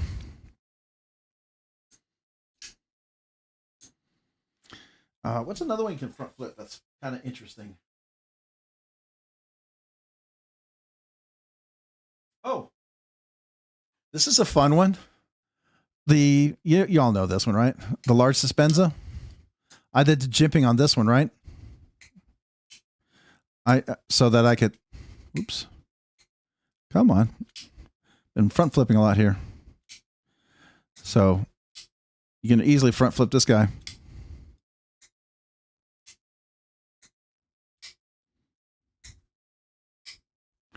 So that one front flips as well. If you put a little bit of jimping on there.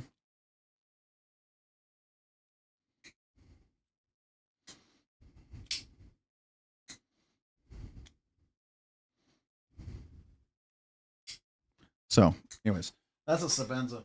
Another one that front flips that's kind of interesting. The Javi Garcia. It kind of has that transient look here. So you go up here. It front flips as well, really well. Like up here.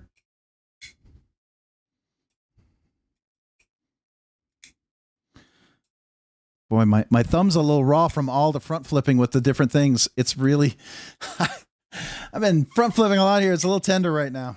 I'm front flipping away.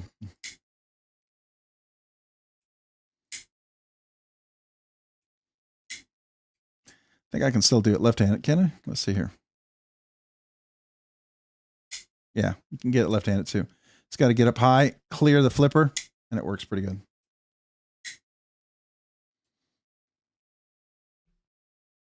I think it hurts if I don't do it exactly right, but I'm really tender right now. But let me see if I can do this without hurting too much.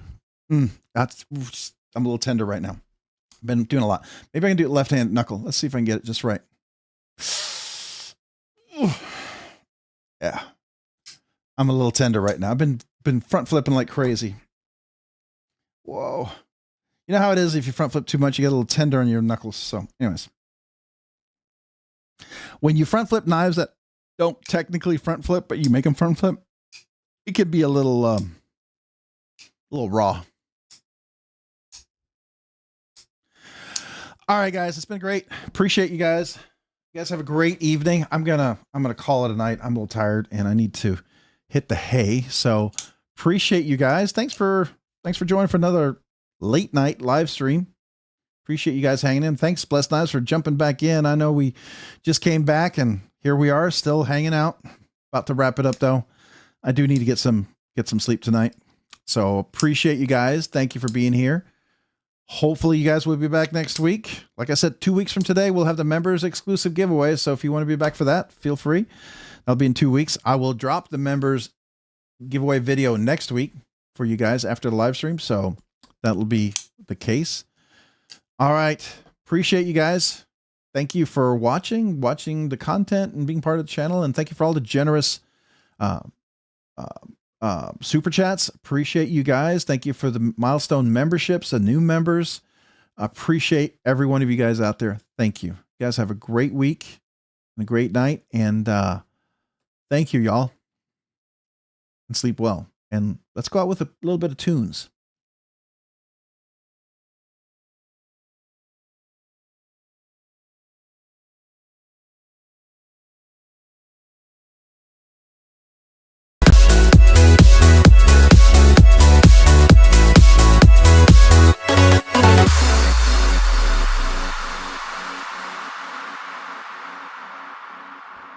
Okay, that was kind of weird. Sorry, the audio was not playing.